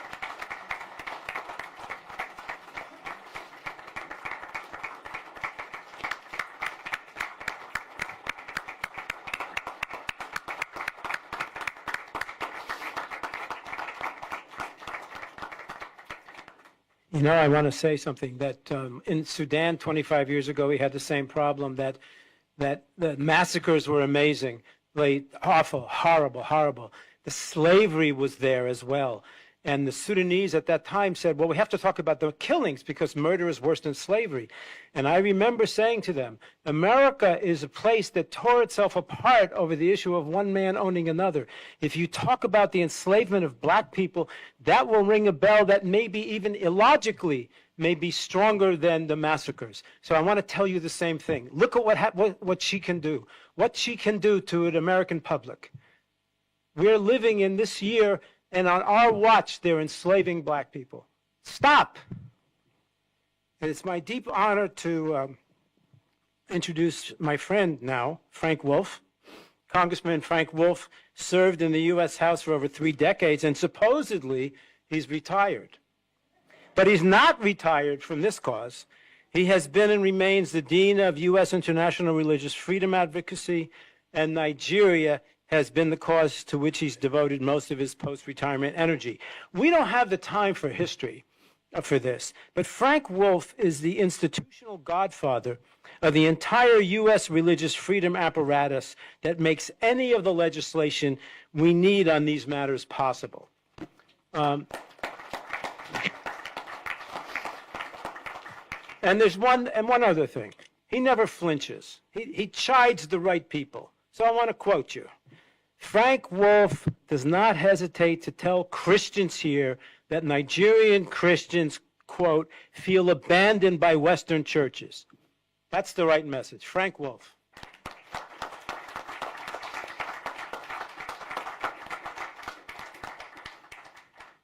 Well, thank you very much. Well, it's a great crowd. I didn't see the crowd coming in. It's a great crowd, and I thank you for the invitation. And my views today are my views. I don't represent anybody. I don't lobby. I don't think it's appropriate for former members of Congress or anybody to go lobby for, particularly for countries of particular concern. These are my views. The CPC designation for Nigeria. The CPC designation for Nigeria is a credit. Is a credit to President Trump and Secretary of State Rubio. I want to thank them, and I want to commend Congressman Chris Smith for all the work that he has done on Nigeria for many years. In fact, as he brought this to my attention in my last year of Congress, the Nigerian issue would not even come to the attention of the entire Congress had it not been for Congressman Smith. Quite frankly, I think Mr. Smith should get the Presidential Medal of Freedom to honor him at the White House. I'm also grateful to the work of Congressman Riley Moore of West Virginia and the work that he has done. And in the Senate, I want to thank Senator Cruz for his efforts to help the people of Nigeria. I have monitored events in Nigeria closely since my trip to Nigeria in the Middle Belt and other areas where attacks took place and during my term as Commissioner of the U.S. Commission for International Religious Freedom. We know and see the reports almost daily of horrific attacks and the killings happening in Nigeria. Tens of thousands of innocent Christians have been murdered in northern Nigeria, and Christians in farming communities continue to be killed. Moderate Muslims also face difficulty. People are dying almost every day, and it seems, unfortunately, to be getting worse, and it has been going on for years. Nigeria has remained among the most dangerous place on earth for Christians, according to Open Doors watch list. But it is not enough to talk about how bad things are without taking action. Knowing is not doing. You can know something, but with what you know, what do you do? The CPC designation is not enough. We need to find ways to use the CPC designation to stop the violence and the killing and let the Nigerian people live in peace. What do I think? These are my own personal views. Should be done in order to help the Nigerian people. The position of the U.S. ambassador to Nigeria is currently vacant. So there needs to be an appointment quickly. You need to have an ambassador over there quickly. And the next ambassador should be a person who's close to the Trump administration, not necessarily a career diplomat, and close to Secretary Rubio also. And this person should be committed to ending the violence and helping bring peace. As I said, this appointment needs to happen soon. The issue of Nigeria is so big and so important that it must be front and center. There should be a high-level person on Secretary Rubio's staff or an assistant secretary like Bob Destro when he was there, who was given the responsibility to monitor daily what is happening in Nigeria on a daily basis, every day, and should give an update on Nigeria to Secretary Rubio every week. This should be on the Secretary's schedule and a report of what is going on in Nigeria every week.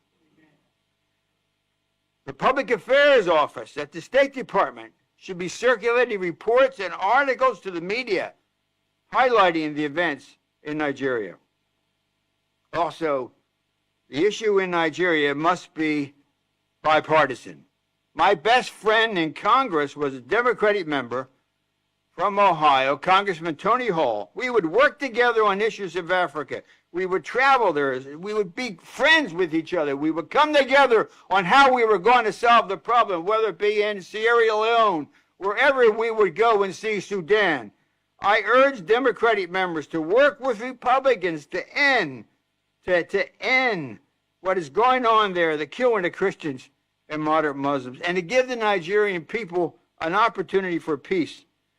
You all, everyone in this room, should urge members of Congress to create a bipartisan Nigeria caucus. There should be a Nigeria caucus up here on Capitol Hill, which meets at least once a month to keep the issue before Congress. House and Senate members should be encouraged to visit Nigeria so they can see firsthand what is going on and to meet with religious leaders and government officials. They should go to the areas of conflict and not just to Abuja or Lagos, but go up in the Middle Belt and go north and see and talk and listen to what is taking place. Many people have said, so goes Nigeria, so goes all of West Africa. The goal should be to have this issue well, and this is the important point, should be to have this issue well on the way to resolution before the end of the Trump administration. Because we don't know what the next administration will do or what the attitude will be with regard to Nigeria. So this issue should be well on the way of being resolved by the end of the Trump administration. Again, knowing is important, but knowing is not doing, and we have to do it. Thank you. God bless.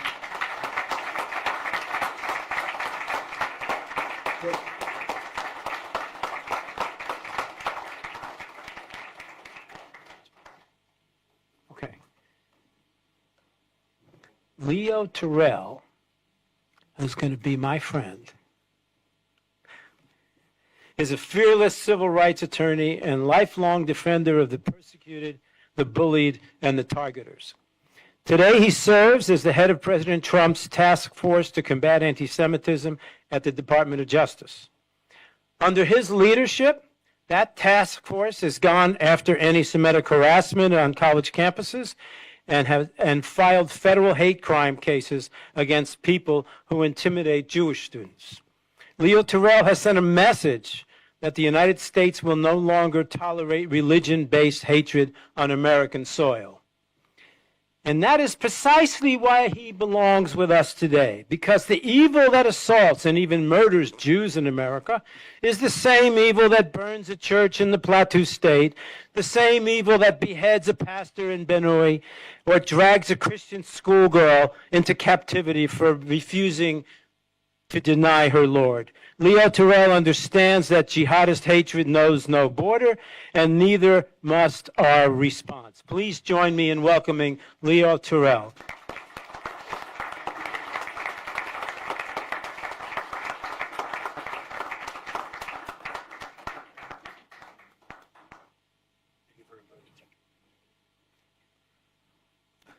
I want to thank you for the opportunity to speak today. I come here in several different positions. I'm a proud American. I'm a Baptist. I am a civil rights attorney for 35 years. I work in the Department of Justice. I head the task force to combat anti-Semitism.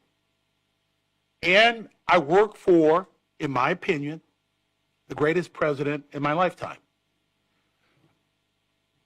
What we have talked about is not a Republican or a Democrat issue. This is the issue of right and wrong. You see, besides being a civil rights lawyer, I'm a school teacher. And I know the fundamental basis of this great country. We have received our inalienable rights from our Creator of rights, liberty, and justice, and it's codified in the First Amendment. So I lay that background out because when I hear the need to get Democrats and Republicans together, no.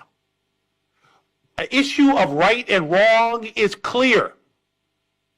I am committed to fighting religious hatred, fighting for religious freedom.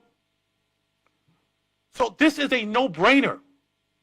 And I ask you, set aside your differences regarding politics. Set aside Democrat, Republican. It's doing the right thing. It is easy for me to stand before you and fight for combating anti-Semitism. I'm not Jewish, but it's the right thing to do.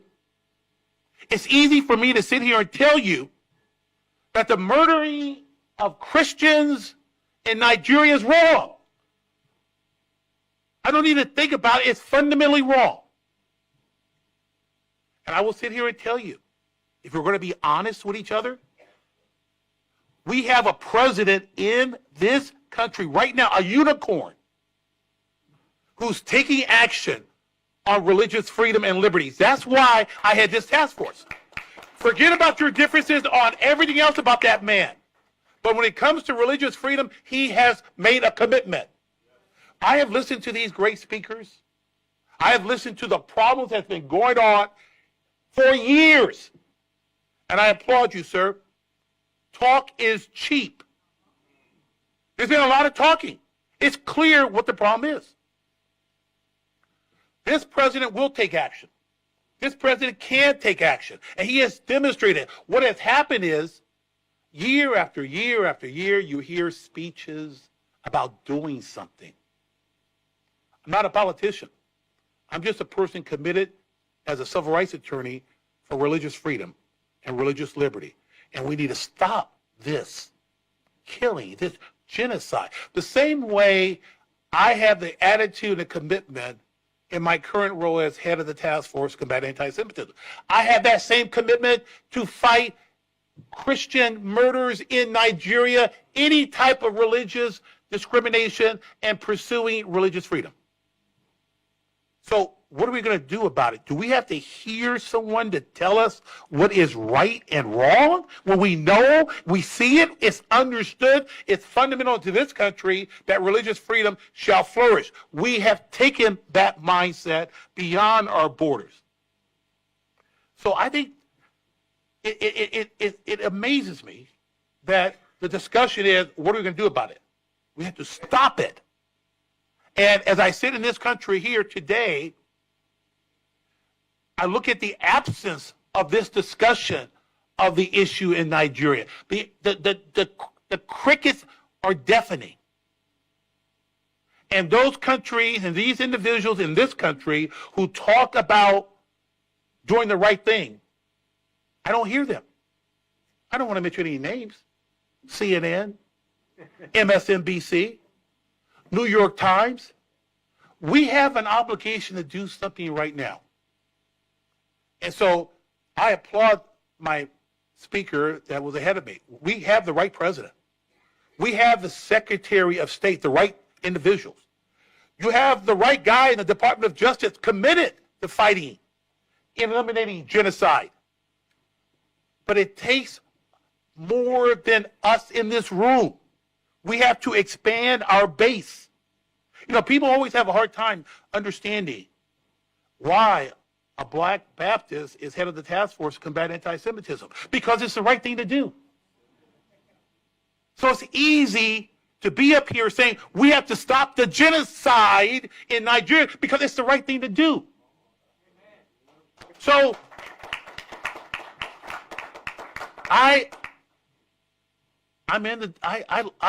for those who knew me before, and I'll close by saying this, I had a job at Fox News working.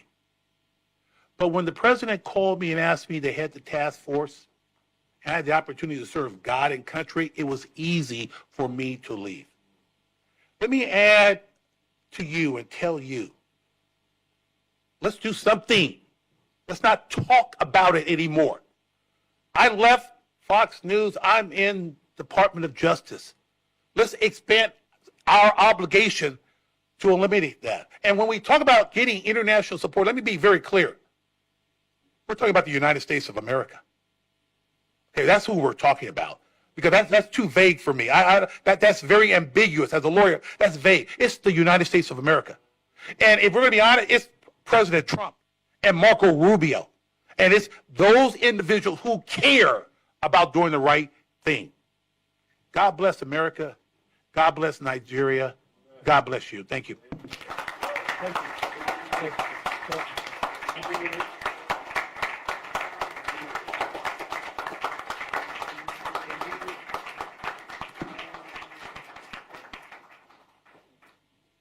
Tony Perkins. For more than 2 decades, Tony Perkins has led the Family Research Council, which is one of Washington's most effective voices for religious liberty here and abroad. He served terms as president and vice president on the U.S. Commission on International Religious Freedom. He's testified at Chris Smith's March hearing in 2025 and said that Nigeria is the deadliest place on earth to be a Christian, and he urged the United States to redesignate Nigeria as a country of particular concern. Tony Perkins.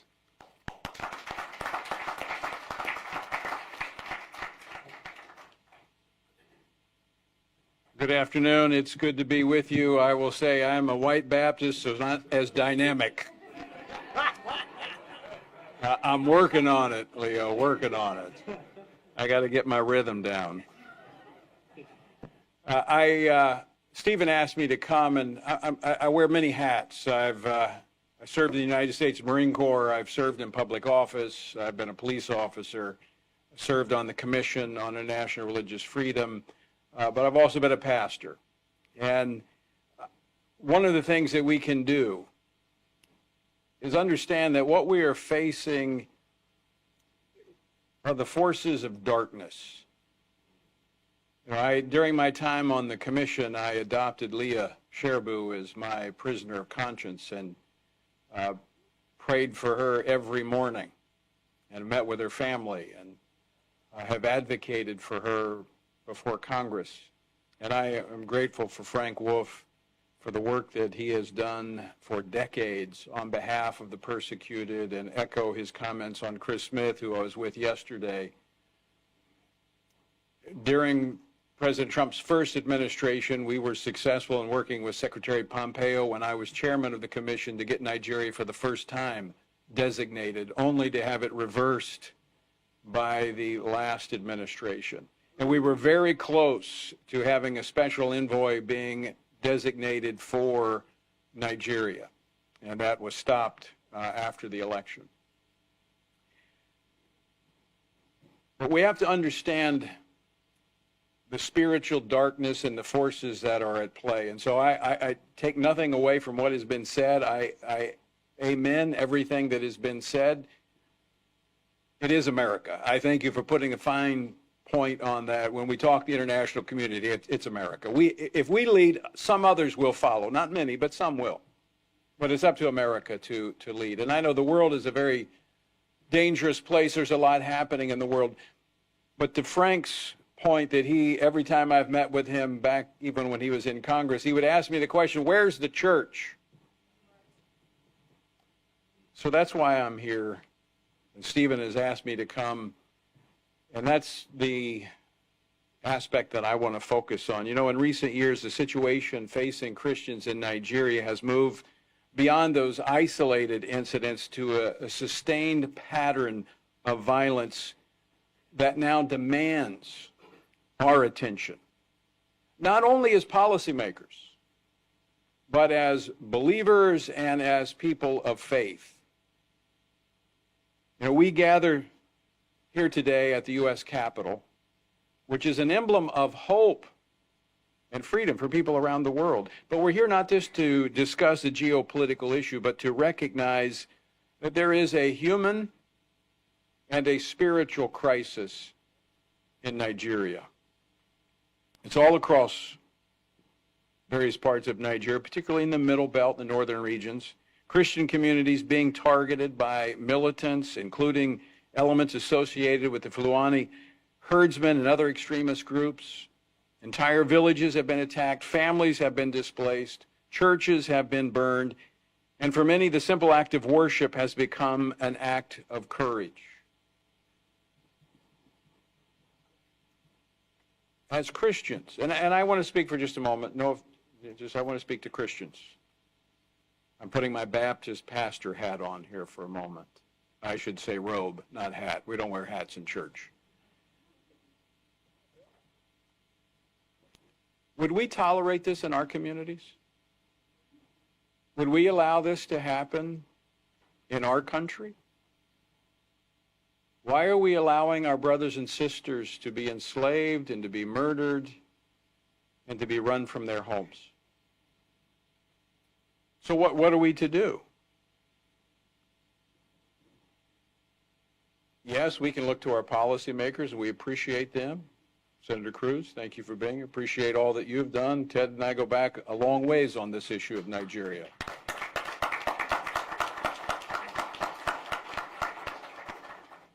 But the church must pray. We must be gripped by the brutality of the attacks on our brothers and sisters in faith, and first pray. Now somebody say, well, what's pray? We need action. Yes, we need action, but we must first recognize that this is a spiritual war that is raging over the continent of Africa, targeting the Nigerian people and the church in particular in Nigeria, that is growing and influencing the entire continent. There's a reason behind this attack. And we have to stand with them first in prayer and then in action. And so I would challenge the churches of America that it is time to pray for our persecuted brothers and sisters. We should devote time every time we gather to pray for the persecuted, and Nigeria should be at the top of our list. We look to policymakers, but are we looking to the King of Kings? The one who has the power to move the hearts of kings and leaders. And I don't want to just talk about it. I want to pray about it. And I'm going to close my time by praying for our brothers and sisters in Nigeria. Lord, we pray that you would protect the Nigerian Christians and the others. Lord, we pray for all human beings who are created in your image. And they bear your image, and therefore they have value and they have significance. And Lord, this is not an issue, as been pointed out, about scarcity of resources. This is about good and evil. This is about life and death. And so we pray for those that are being targeted and attacked. We pray for, Lord, walls of protection around them and the exposure of the militants and the terrorists seeking to harm them. And Lord, we pray that there would be others that will stand with the Christians and the persecuted in Nigeria. And I want to pray for those, Lord, that have every family that's been touched by this violence, every individual that bears the scars of this evil, that your supernatural healing power and comfort would be upon them. Lord, we pray also for those, even the perpetrators of this violence, that they would be struck by the evil that they've been a part of, and Lord, they might come to know the truth, that salvation would come to them. And Lord, we don't stop there. Father in heaven, we pray for peace for Nigeria, that there would be a swift end to the violence affecting that country. Stir in the hearts of the Church Universal, beginning in this country, to see the end of the violence of Nigeria. We stand with our brothers and sisters, and we pray that, Lord, if the leadership that's in that country won't stand for human rights and the protection of their people, remove them and put those in place who will. In Jesus' name, amen. Thank you.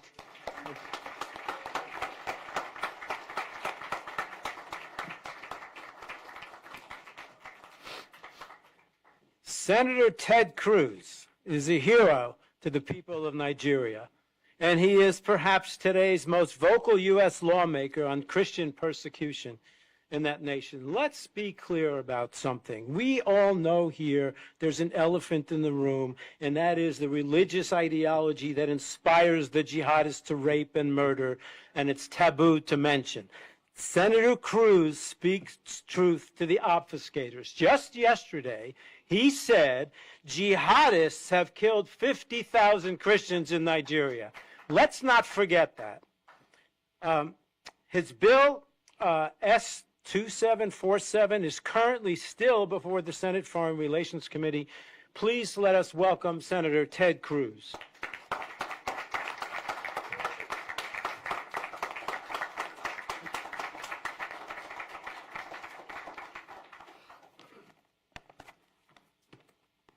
Well, thank you very much. Good afternoon. Tony, thank you for that word of prayer. I needed that. I can't speak for anyone else, but I needed that today.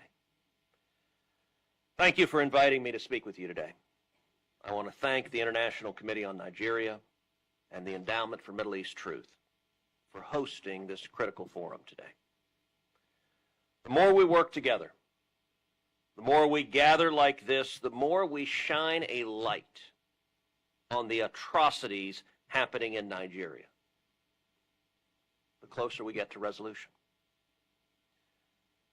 In the Gospel of John, Jesus tells us, if they persecute me, they will persecute you also. As Christians, we know that persecution is part of our walk with the Lord.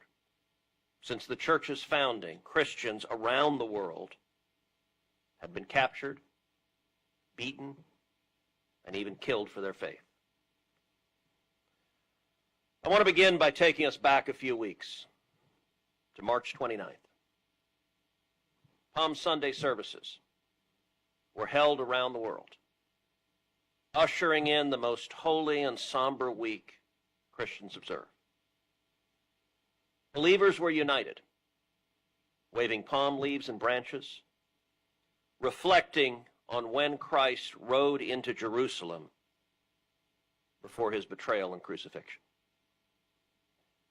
But in north-central Nigeria, a very different Palm Sunday unfolded. On that single day, 53 Nigerians were murdered in 3 separate killing sprees. And the attackers were all targeting the same thing: Christians. Families were broken in a matter of minutes. Lives were stolen and cut short. And Christians in Nigeria yet again mourned another tragedy. This attack, both tragic and vile, is not unlike the persecution Christians in Nigeria have faced day after day, week after week, year after year. Even last year, more than 240 Christians were slaughtered in Nigeria during the season of Lent and Easter. Hundreds of stories like this have been documented, and more than 52,000 Christian Nigerians, 52,000, have been murdered since 2009. There is no place on the planet where more Christians are being killed than Nigeria. And these are not isolated incidents, they are part of a pattern. A pattern of targeted violence, systematic intimidation, and a failure, both within Nigeria and across the international community, to condemn and to take meaningful action against these crimes. Boko Haram and other Islamist groups have waged a ruthless insurgency marked by unspeakable brutality. They have burned churches to the ground, abducted and raped women and children, and executed Christians simply for refusing to renounce their faith.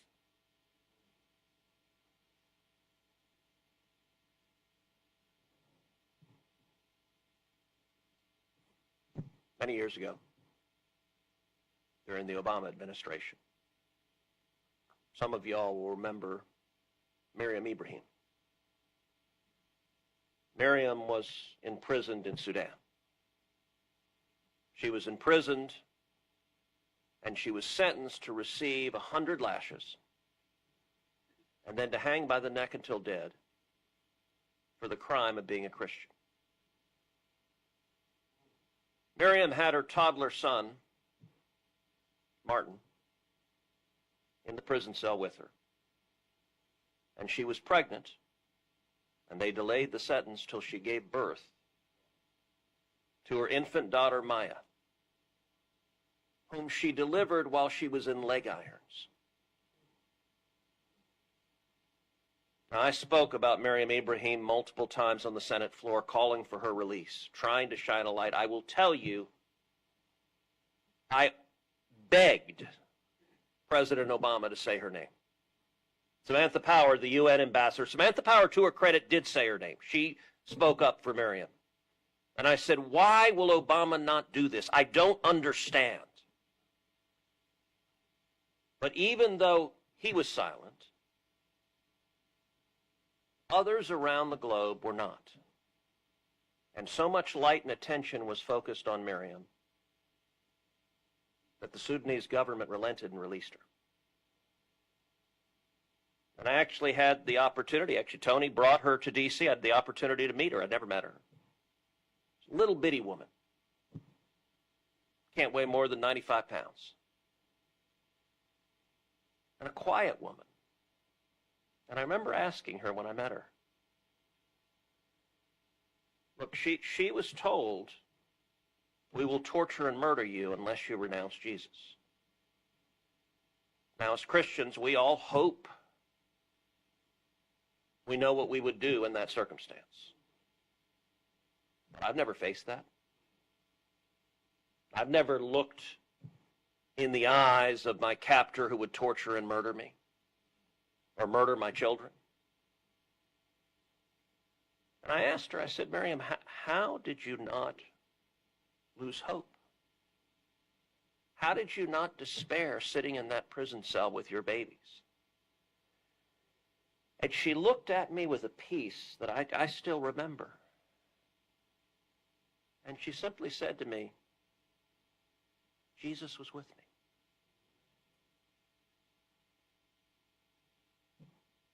That's powerful. That was powerful when Miriam went through it, and it is powerful now in Nigeria when Christians are going through it week after week after week. Religious persecution has come into the spotlight over the past years. But for too long, the stories of communities being destroyed have not made national or international headlines. More than 20,000 churches and Christian schools and institutions burned to the ground. Systematic oppression. So as Christians, and as human beings, we have an obligation to act. By the way, yesterday at the hearing that you referenced, Senator Cory Booker said, well, we should be concerned about the Christians being killed in Nigeria, but what about the Muslims? Why are you not concerned about them? And you know what I said? Of course I'm concerned about the Muslims. And yes, Boko Haram and the jihadists murder Muslims as well. And that is wrong and evil. But what they're doing to Christians is systematic persecution. They are deliberately singling out and persecuting Christians. And I did point out, I said for years, I have also been calling out communist China for imprisoning over 1 million Muslim Uyghurs in concentration camps. While the Biden administration continued to funnel millions of dollars to communist China that kept those concentration camps going. So let's be clear, as Christians and human beings, we have an obligation to speak out against murder and torture and slavery and atrocity wherever it might be found.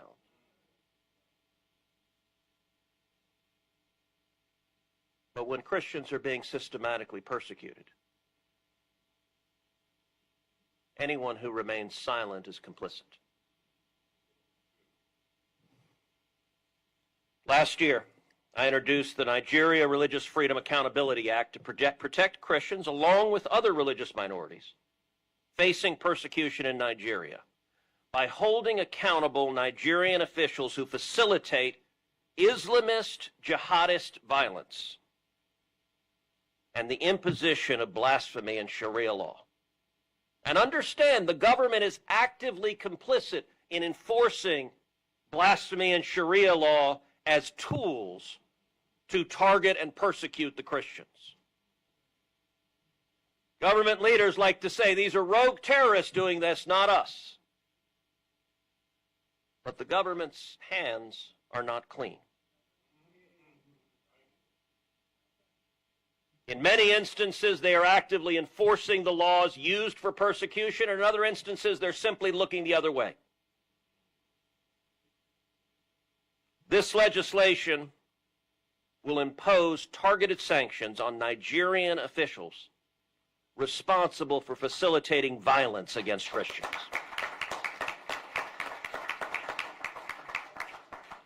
Now, I'm very pleased, following my urging, that President Trump followed through and designated Nigeria as a country of particular concern. That was a very important decision the president made. And as awareness of the persecution has grown, we can say this is a step in the right direction, but there is more that can and should be done. As people of faith, as advocates for human dignity, we are called to something higher. We're called to speak. We're called to act. We're called to pray. Thank you for reminding us of that. And we're called to stand in solidarity with our brothers and sisters who cannot safely stand for themselves. We need to continue shining a light on these atrocities for justice and for an end to persecution, for peace. Forums like this are critical to our shared mission of ending Christian persecution in Nigeria. So I want to thank all of you again.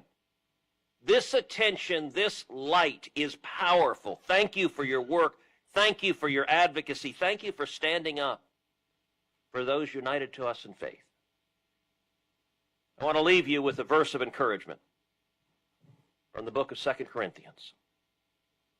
We are hard-pressed on every side, but not crushed. Perplexed, but not in despair. Persecuted, but not abandoned. Struck down, but not destroyed. We always carry around in our body the death of Jesus, so that the life of Jesus may also be revealed in our body. For we who are alive are always being given over to death for Jesus' sake, so that his life may also be revealed in our mortal body. So then, death is at work in us, but life is at work in you. I look forward to continuing this fight alongside each and every one of you. And may justice prevail. We're going to like this a lot. Okay. Wonderful.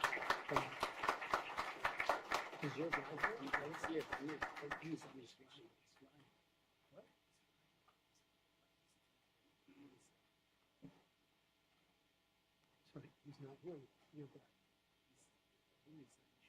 I know, from a study, but you're good. Is he here? What's that? Okay, so I'm going to put him after him. You're good, yeah.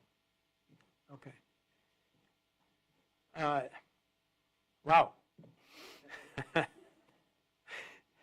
So I am honored and lucky to be able to introduce my friend Pastor Dumasani Washington, who is the founder and CEO of the Institute for Black Solidarity with Israel, IBSI. Before that, he was the outreach director of the over 10 million member Christians United for Israel. Dumasani is a pastor and an author. I love his books. You would be very, very lucky if you ever got a chance to hear this man preach. Pastor Washington has consistently called out the Western media's silence on the Islamist slaughter of Nigerian believers, and he has used his pulpit, his platform, and his partnerships on the ground to tell their stories when others will not. Please join me in welcoming Pastor Dumasani Washington.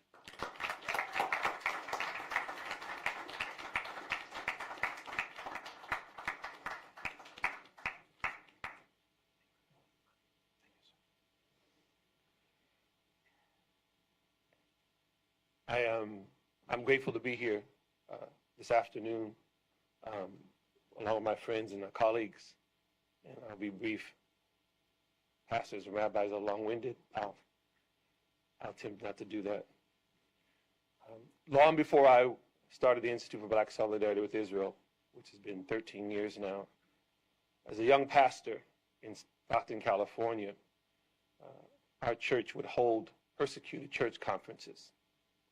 So I was first exposed to the issue of the universality of the persecution of the church, Christians, while I was in college in the 1980s. I'd never heard of it before. Grew up in church, was a Baptist as well. Became a preacher at a young age, but had never heard of anything doing with the church or Christians outside of the borders of the United States of America until I was in college. And oddly enough, it wasn't Africa. It was a friend of mine who had done a missions trip in Europe who came back to tell me what he had experienced. It was later on in the 90s, before the internet was a thing, that I somehow got exposed to what was happening in Sudan, and later on heard about the work of my dear friend Charles. Began to write letters to my representatives in California, and we would do persecuted church conferences, as I said, as a young pastor. And of the many things that I found in doing the work were the parallels between what our brothers and sisters, particularly in Africa, were going through, and much of what would happen here earlier in history where the African American community was concerned. You see, the fight for civil rights, it wasn't what it was called in an organic way. It was just a fight for dignity, a fight for access. Whether you're talking about the beginning of the 1900s or the beginning of the NAACP or the 50s and 60s, which are often the glory days. What often would happen is that those black leaders, who were often pastors, teachers, workers, were fighting for access. They were fighting for the right to be able to live, to educate, to do. And the fight,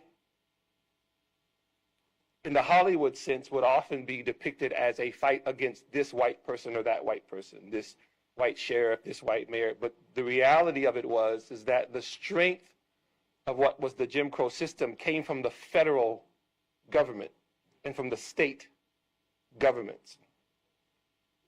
The lynch laws that had to be enacted, which should have been manifestly evident within the Constitution, had to be inserted because they did not apply to black people, and on and on. Hence the fusion of the black and the Jewish alliance, because if anyone knew what the black folks were going through, Jewish people did. I say that for this reason. It was 2014, Bring Back Our Girls, when our organization that had only started the year before began to speak out, because long before the Institute for Black Solidarity with Israel was formed, I was already an advocate for what was going on with my Christian brothers and sisters in Africa, years before. The two things got fused. You don't have time, I don't have time to do that today, but suffice to say that as we followed the story, we recognized that the horror that was Boko Haram, the Fulani herdsmen, and other, had another backstory when it came to the United States of America. See, this was the Obama administration, and I came up not so much in a civil rights leader's home, but definitely my parents, particularly my mom had a big mouth, so I have it as well. I tend to say what I'm thinking. That's not always the best thing to do, but I found that it lets me sleep at night. What we found was that Boko Haram was being covered for by the then State Department led by Hillary Clinton and then by John Kerry. See, our government was well aware of what was going on with Boko Haram. And when Nigeria, then under Goodluck Jonathan, who I'm not advocating for, I'm an American. I know I look Nigerian. Most of my DNA is Yoruba, but I was born in this country. Yeah, in the house here. So our organization began to speak out.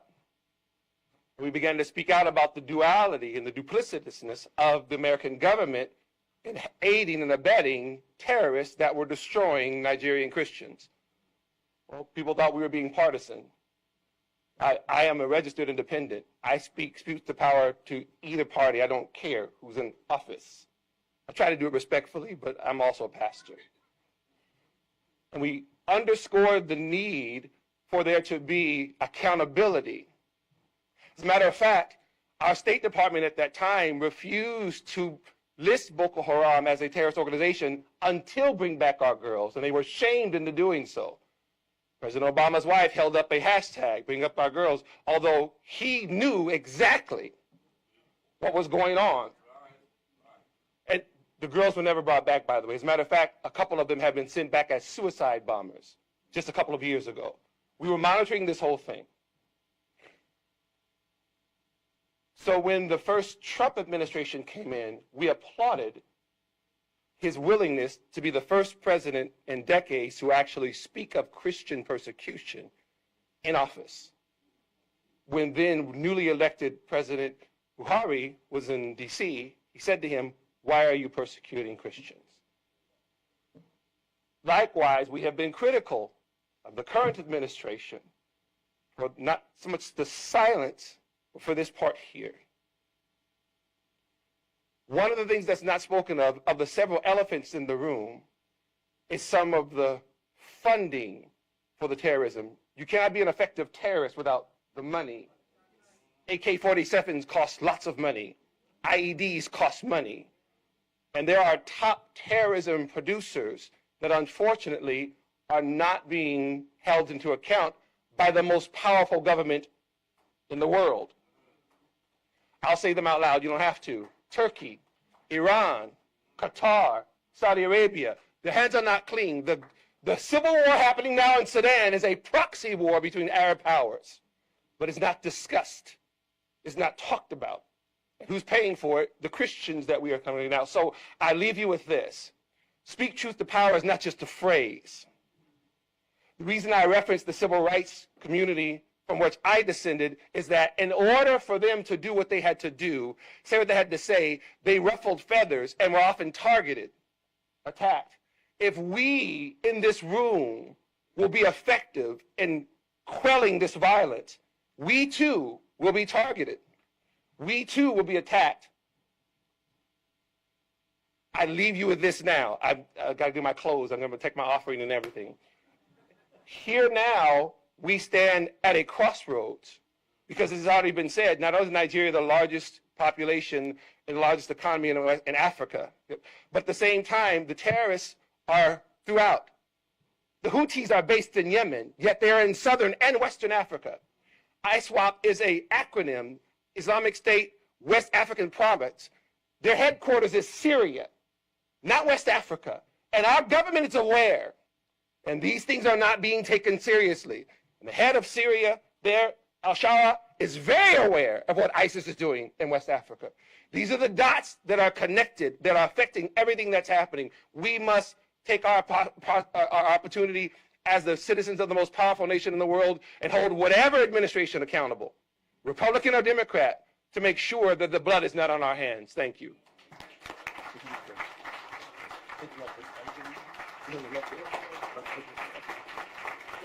Wonderful, wonderful.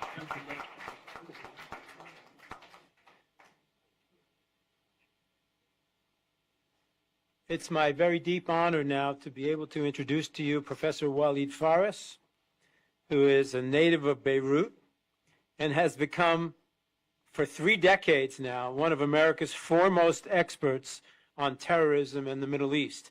Among his 15 books are Iran, the Imperialist Republic and U.S. Policy, Future Jihad, Terrorist Strategies Against America, The War of Ideas, Jihadism Against Democracy, The Confrontation, Winning the War Against Future Jihad, and others, and many other books. Professor Faris served as an analyst for Fox News, and he's now at Newsmax. He has advised the U.S. Congress, the European Parliament, the United Nations Security Council. They didn't listen to him. He served as foreign policy advisor to presidential candidates Mitt Romney and Donald Trump, who probably did listen to him. Walid.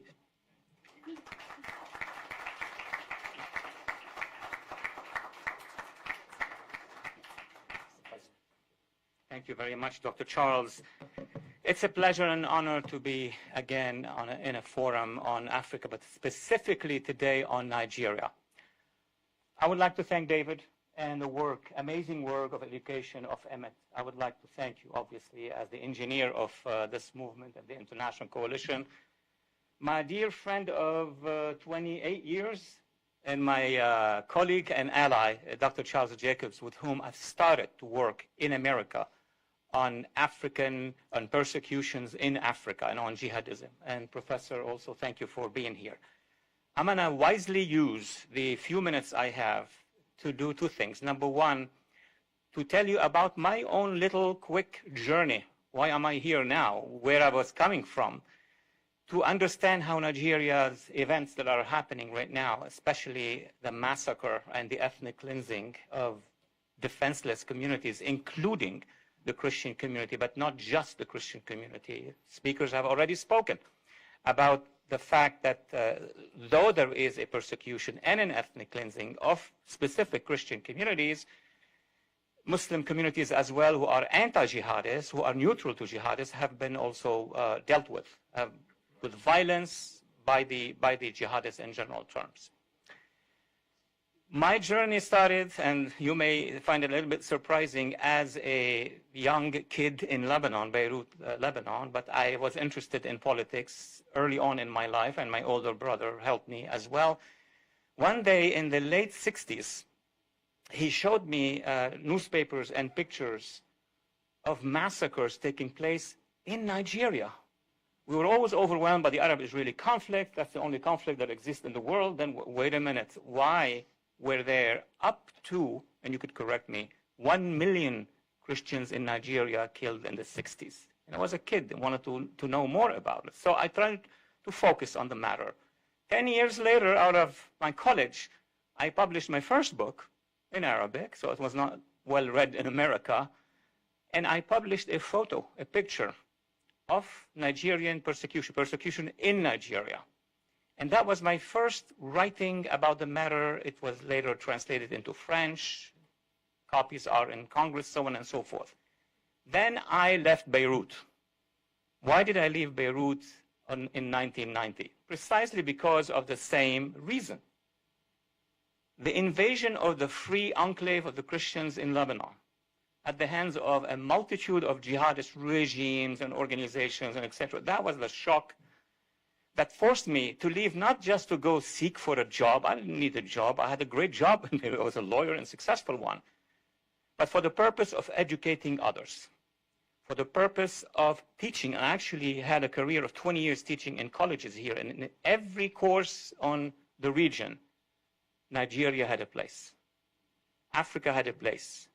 But after 9/11, I started to move and shift my interest from persecution and etc.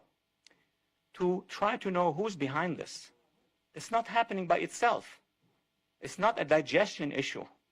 There is a worldwide movement which we've baptized. I don't like the term for the jihadism. This is when I started to meet with friends like Charles and others, and we attended conferences, and then we started to develop concepts like this one, meaning speak up, tell the American public. And why the American public? Well, it's easy, because America is the biggest country in power and ability. It intervenes, it helps, or if it has different type of elites, it won't help.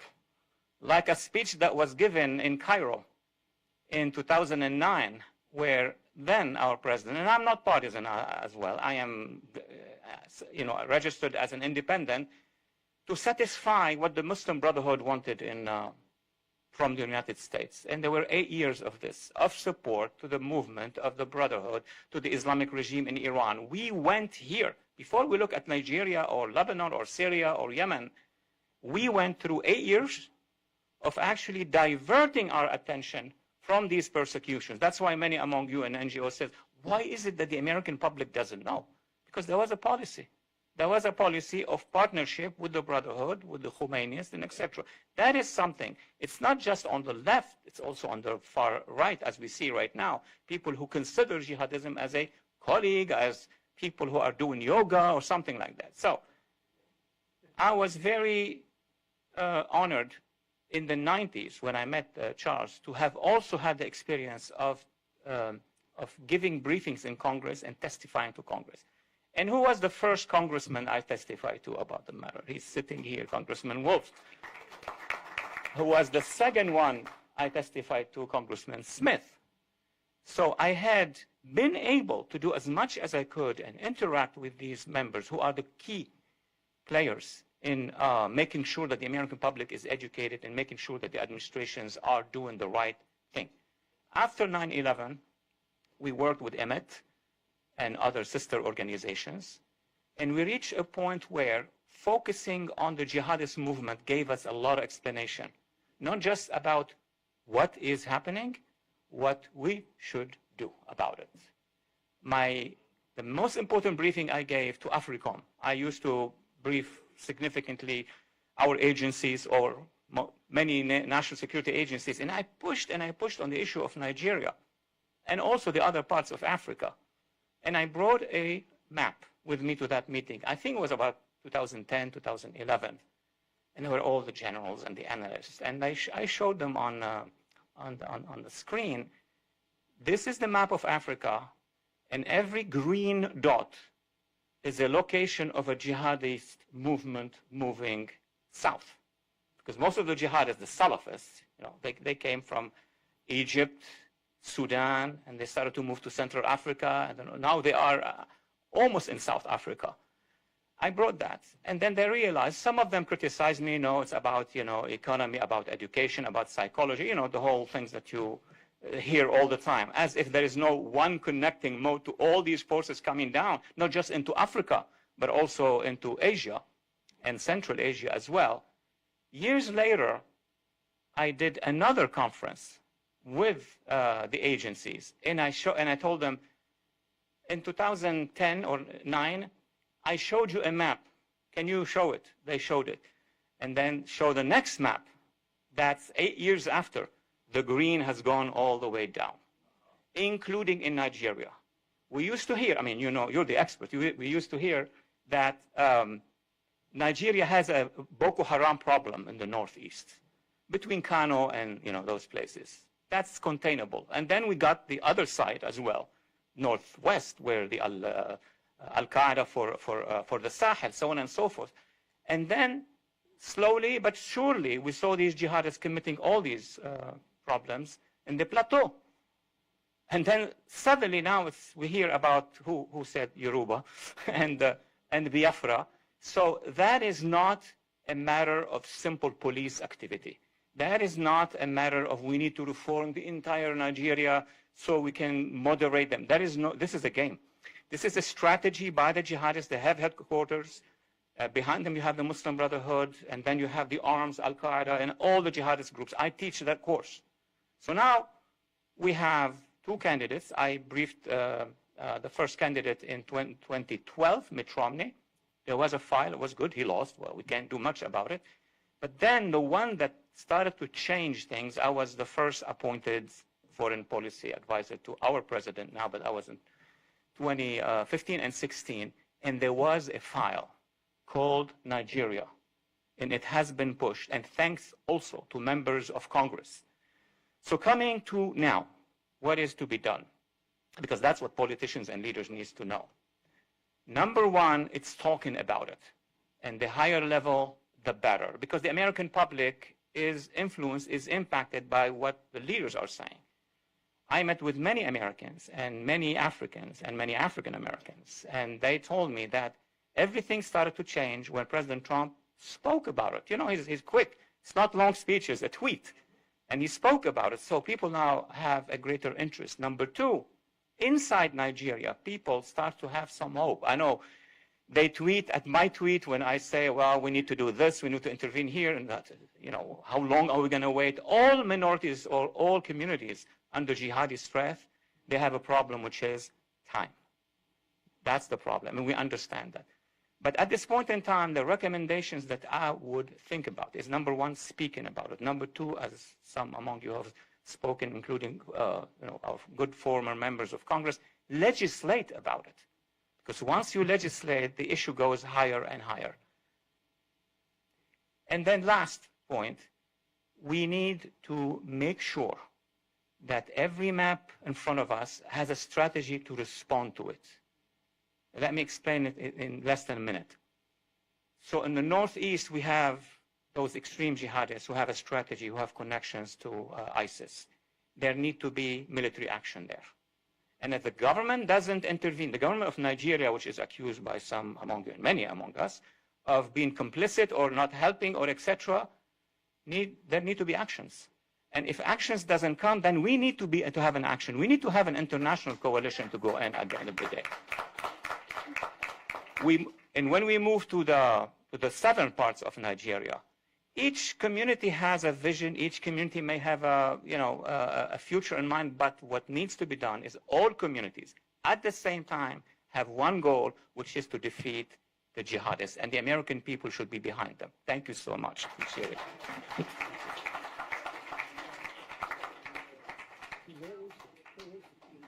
You got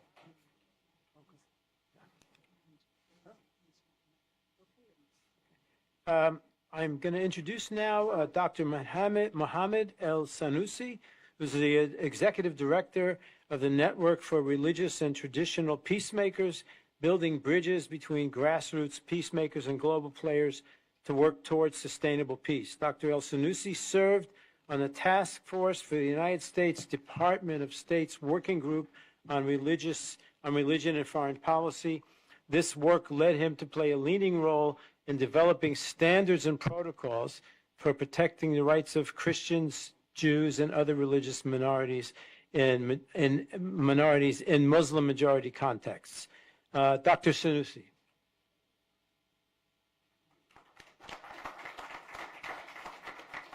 Well, thank you so much, Charles. Thank you for the introduction. And I guess I'm here this afternoon in my capacity as a commissioner on the United States Commission on International Religious Freedom. So really very happy to be with all of you here this evening.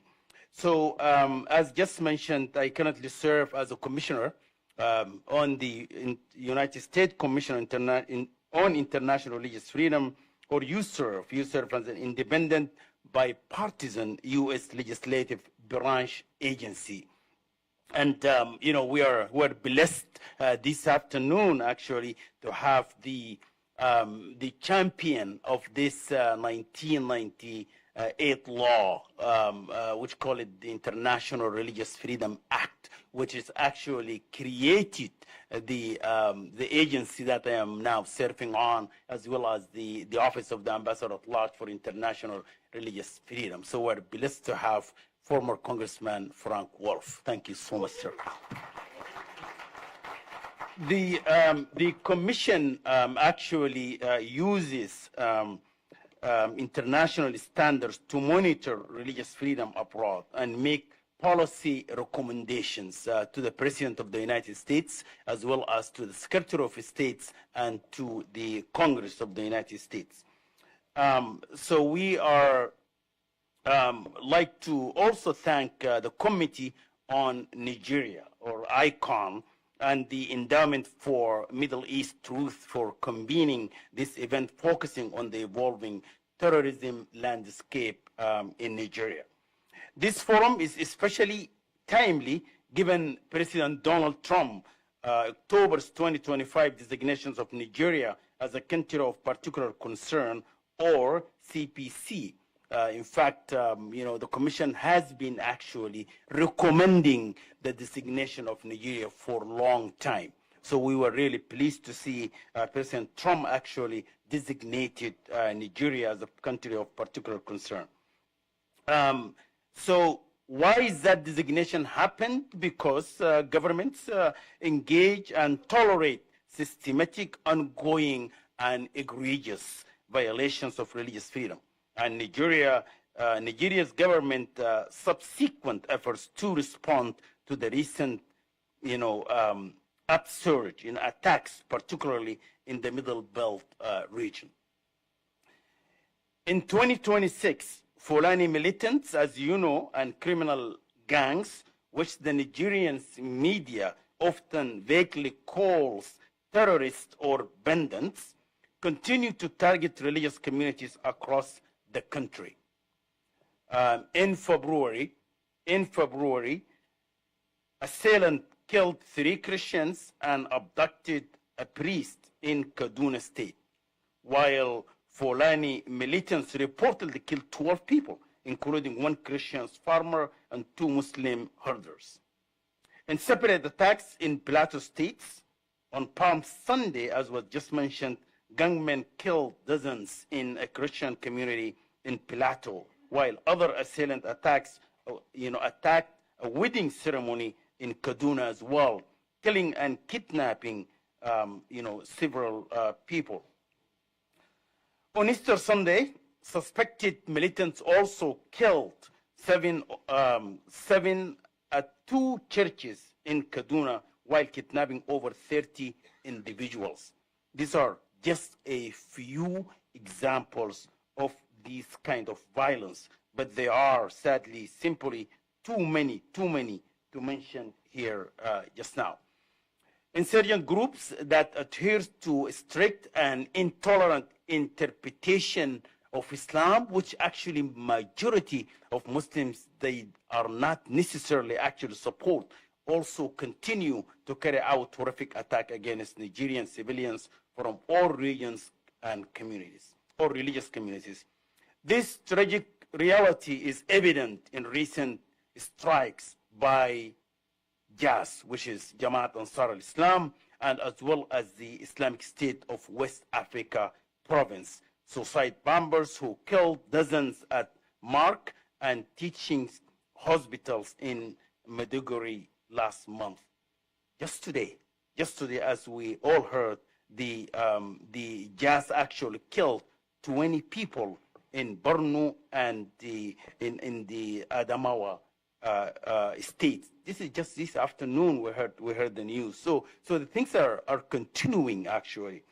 Although this violence persists, United States Commission on International Religious Freedom is cautiously encouraged to see Nigerian government's recent and commendable efforts in addressing such groups' violence against civilians by making arrests of some suspects before they launch attacks.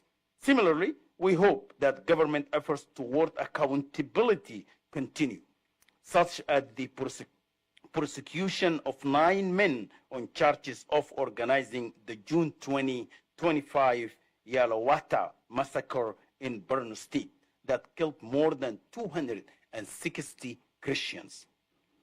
Too often in the past, perpetrators of such activities have simply disappeared from the public's eyes, never to face true justice. However, USERV has also been careful to maintain a spotlight on a frequently overlooked but crucial part of religious freedom challenges in Nigeria, namely systematic religious freedom abuses, though the country's written laws, particularly the presence and the enforcement of blasphemy laws in 12 states. These laws and their corrosive societal influence impact Christians and Muslims alike. So at present, 4 Nigerians, Muslims remain locked up in blasphemy accusations. We mentioned Sheikh Abdul Jabbar Kabbar, who has been in prison since 2021. He's one of the 2 Sufi clerics whom state governments actually persecuted and convicted for allegedly defamatory sermons that officials deemed mortifying the Holy Prophet Muhammad. Where do we go from here? It's a big question that we're trying to deal with it, given that the Nigerian government at least appears more willing to engage with the United States to reverse this ongoing and alarming trajectory. USERV offered several key recommendations in 2026 annual report we just released actually in March, which may offer some practical options. First, let me make the recommendations, and I have 1 minute to finish. First, recommendations we made as a USERF, the expanded use of targeted sanctions and visa denials pursuant to Section 2012 ACG of the Immigration and Nationality Act, and other penalties against Nigerian governments and military officials who tolerate religiously motivated violence or violence against religious communities or those who are complicit in attacks.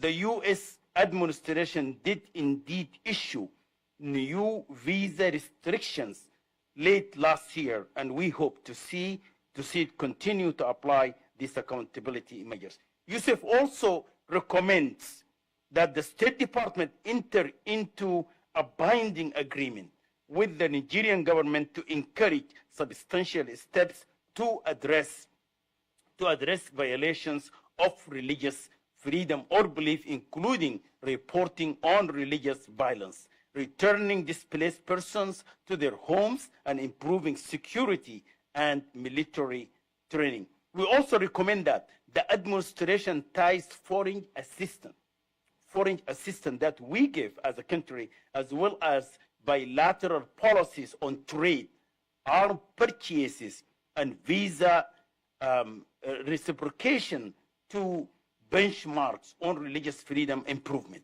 These are very important. Finally, we recommend that Congress uses its oversight role to monitor the effectiveness of this foreign assistance through a government accountability office, so that we are confident that the money is well spent and truly helps religious communities in Nigeria.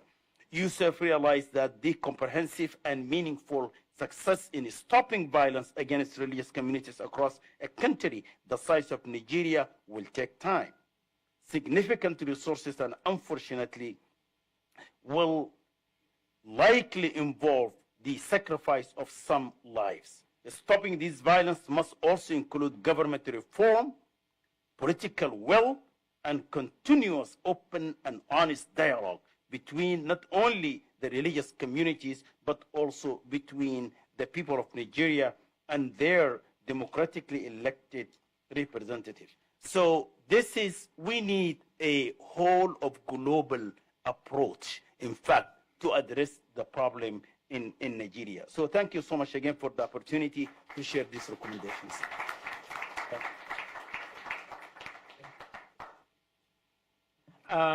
Professor Bob Destro. Hi. He's a professor of law. You know, we have 4 or 5 more speakers. They're great. I'm going to try to keep them to 3.5 minutes. 4. It's almost impossible to do that. People came from, but okay, I can kick. Professor of Law is director and founder of an interdisciplinary program of law and religion at the Catholic University of America, Columbus School of Law. He's a former assistant Secretary of State for Democracy, Human Rights, and Labor, leading the State Department's worldwide policy and foreign assistance programs on human rights and democracy issues. Professor Destro has advocated for stricter U.S. policy regarding violence against Christians, emphasizing the need for accountability and humanitarian focus on the region.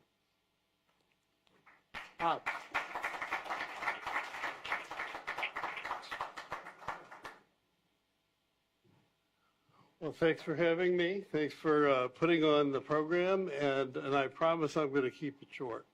And I'm going to do that by picking up on some of the other comments that other people have made. Let me start with the one that I think resonates, and that is talk is cheap. All right? Not here in Washington. The Nigerian government has just paid $9 million to counter everything that has been said in this room. I mean, that's just the fact. And so, you know, what I see is that most of us, and for those of you who know me, I apologize for sounding like a broken record, but you have to follow the money. You know, the expenditure of $9 million is a domestic issue in Nigeria. There's a lot of journalists who would love to know what that money is getting spent on. There is, here in the United States, you have to understand that in foreign policy, money talks. And because the United States operationalizes its foreign policy by spending money. And so it's either done by sending troops, which is a very expensive way. It's done through regime change operations, like much of what USAID was doing, you know, and it's done through trying to encourage good things on the ground. So if we really want to take care of the people in Nigeria, spend some money on lights and fences. I mean, that's actually quite simple. I mean, when Toyota built a big factory in northern Mississippi, what the first thing they do after they got the deed signed? They put up a fence and put up some lights. You know, so when we think about this, how do we follow that money? Well, my office, you know, the Assistant Secretary for Democracy, Human Rights, and Labor is charged by statute to follow the money.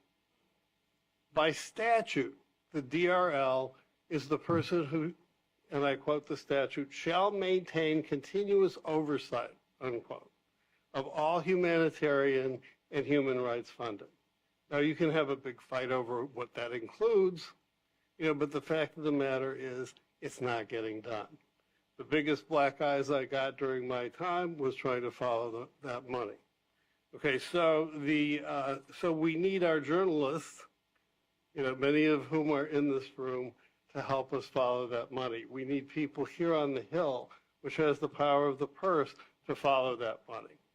Okay, and then secondly, and this is where I'm going to wind up, if you actually look at NATO military doctrine, there are 3 phases in a battlefield. One is the physical dimension, the other one is the human dimension, and the third is the information dimension. So we're not talking about we talk about the physical dimension all the time, right?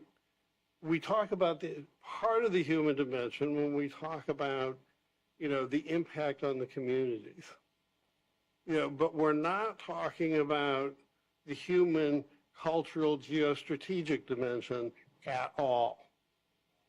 Okay, when it was mentioned, and I think correctly so, that Sudan is a proxy war, so by the way, is Nigeria.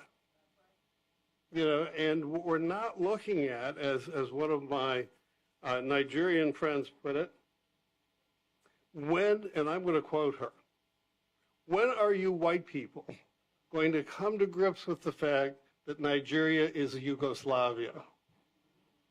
That you don't recognize the ethnic tensions that were created when the British and the French drew lines on a map. And I would say in the British context, they drew lines on a map specifically with respect to Muslim-Christian tensions. Okay, because we're not reading the history. And so whenever a government bureaucrat tells me, and believe me, I was one, you know, but whenever one tells me we are aware, that's when you want to stand up and walk out of the office. You say, for God's sake, we pay you to be aware. We pay you to be aware. And so the fact of the matter is that we're not aware.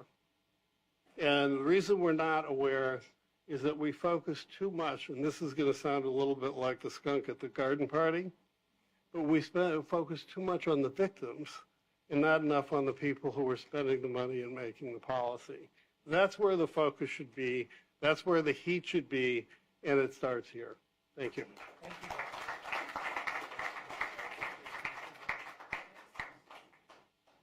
Thank you. Wow. Yuval David is an Emmy Award-winning journalist and international news commentator specializing in U.S., Israeli, Middle Eastern affairs with a special focus on topics pertaining to Jewish, Zionist, human rights, and battles against anti-Semitism and Islamic terror. A political advisor and strategic communications expert, he advocates for democratic values, civil rights, and the fight against extremism. He's a fellow at the Middle East Forum, a great organization, and a consultant to government and nonprofit organizations. Yuval.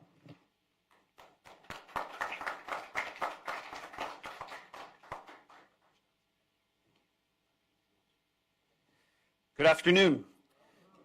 It's an absolute honor to be here amongst great leaders, people who've inspired me to push harder, to be louder, and to take greater action, whether people like it or not. Also the policymakers, the advocates who are here, who understand that human rights are not abstract ideals, they are lived realities, and for far too many, those lived realities are under siege. I'm most honored to stand here in front of Mercy,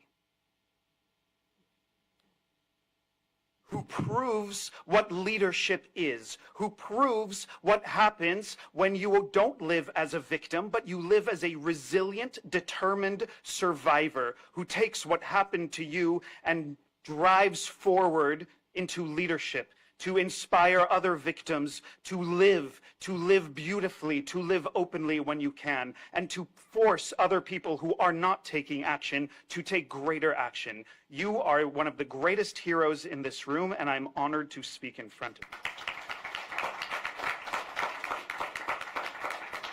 Today's discussion is not about some distant crisis. There are Nigerians in this room who understand that that crisis is at home. But this isn't a distant crisis to one land. It is about a present and escalating crisis that is spreading across the world, across Nigeria. Islamist and jihadist terror groups are waging a campaign of brutality, of systematic, targeted relentlessness. This is not random violence. This is ideological warfare. That same ideological warfare is happening here in the United States. We have had terrorist incidents that happened in the United States, and somehow all of these Americans are not paying attention to them. One of which that shocked me was before the Super Bowl a couple years ago, there was an ISIS terrorist who drove a truck across Bourbon Street in New Orleans. But because the NFL was having a Super Bowl that week, people quieted it down to not talk about it. There is this willful ignorance that is happening, and we cannot be afraid to address who is perpetrating it. But now we speak about Nigeria, finally. To speak about Nigeria on Capitol Hill, because the victims overwhelmingly are Christians and other vulnerable communities. For years, I partnered with governmental and non-governmental agencies in the United States and Israel and internationally to help women and LGBTQ people. That's how I was introduced to Nigeria, when we tried to help women and LGBT people flee severe oppression, flee from sex slavery, or let's use the harsher word, rape, to flee for their lives.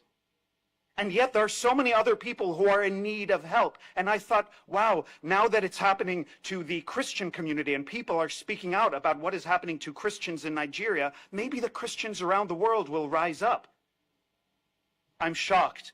As a Jew, as a Jewish activist, when I rise up whenever a Jew is being persecuted anywhere in the world, why am I not seeing more Christians rising up? There are 2.4 billion Christians in the world. If every one of those 2.4 billion Christians would rise up in support of your own Christian sisters and brothers, this would not be a continuing problem. The facts are stark. Churches are being burned during worship services in Nigeria. Entire Christian villages are erased overnight. Women and girls are abducted, raped, and forced into sex slavery. Children are kidnapped and indoctrinated into Islamist extremist militias. Clergy are executed in front of their congregations for refusing to renounce their faith. The violence is not only brutal, it is strategic, and it is designed to do exactly what Islamism and jihadism aim to do, to terrorize, to displace, and to erase. In region after region, this pattern is consistent. Christian communities are driven from ancestral lands. Farmlands are seized, livelihoods destroyed, entire populations are displaced. Survivors are forced to flee or face death. Families are torn apart. Men are killed. Women are enslaved. Children are indoctrinated. Forced conversions are carried out under threat of violence or death. This is not a random chaos. This is targeted eradication. And when communities are wiped out, when churches are reduced to ash, when generations are erased, that is not just violence.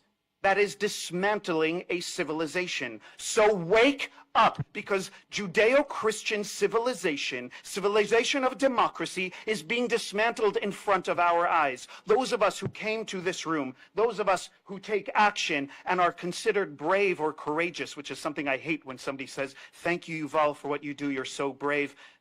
I don't want to be thanked. I say, don't thank me, join me. Join us in action. But there's a deeper failure here, and it's not one of policy, but it's one of moral clarity. In the West, there is no shortage of voices who are so eager to protest, to post on social media, or to perform outrage. Because when it comes to genocides, to real genocides, not the made-up ones, real human rights atrocities, we're facing silence. Selective outrage has become some sort of social currency. Social media hashtag activism has replaced actual advocacy. And too many self-appointed activists and advocates follow trends on social media instead of truth. Why are they following somebody who only posts on social media, who has 2 million followers, instead of following Mercy in every step that she takes? So there's a difference between standing for justice and performing for attention, because the cost of that confusion is measured in human lives. And even more troubling is this: there are those in the West who benefit from the freedoms of democracy, ability to protest against government, ability to wear whatever clothes we want or love whomever we want. And then those same people are supporting the regimes and the movements that would strip those very rights away. It's why I am no longer a Democrat. It is why I'm no longer progressive, and it's why I'm no longer woke.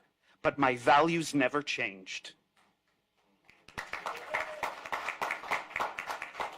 Silence is not neutrality.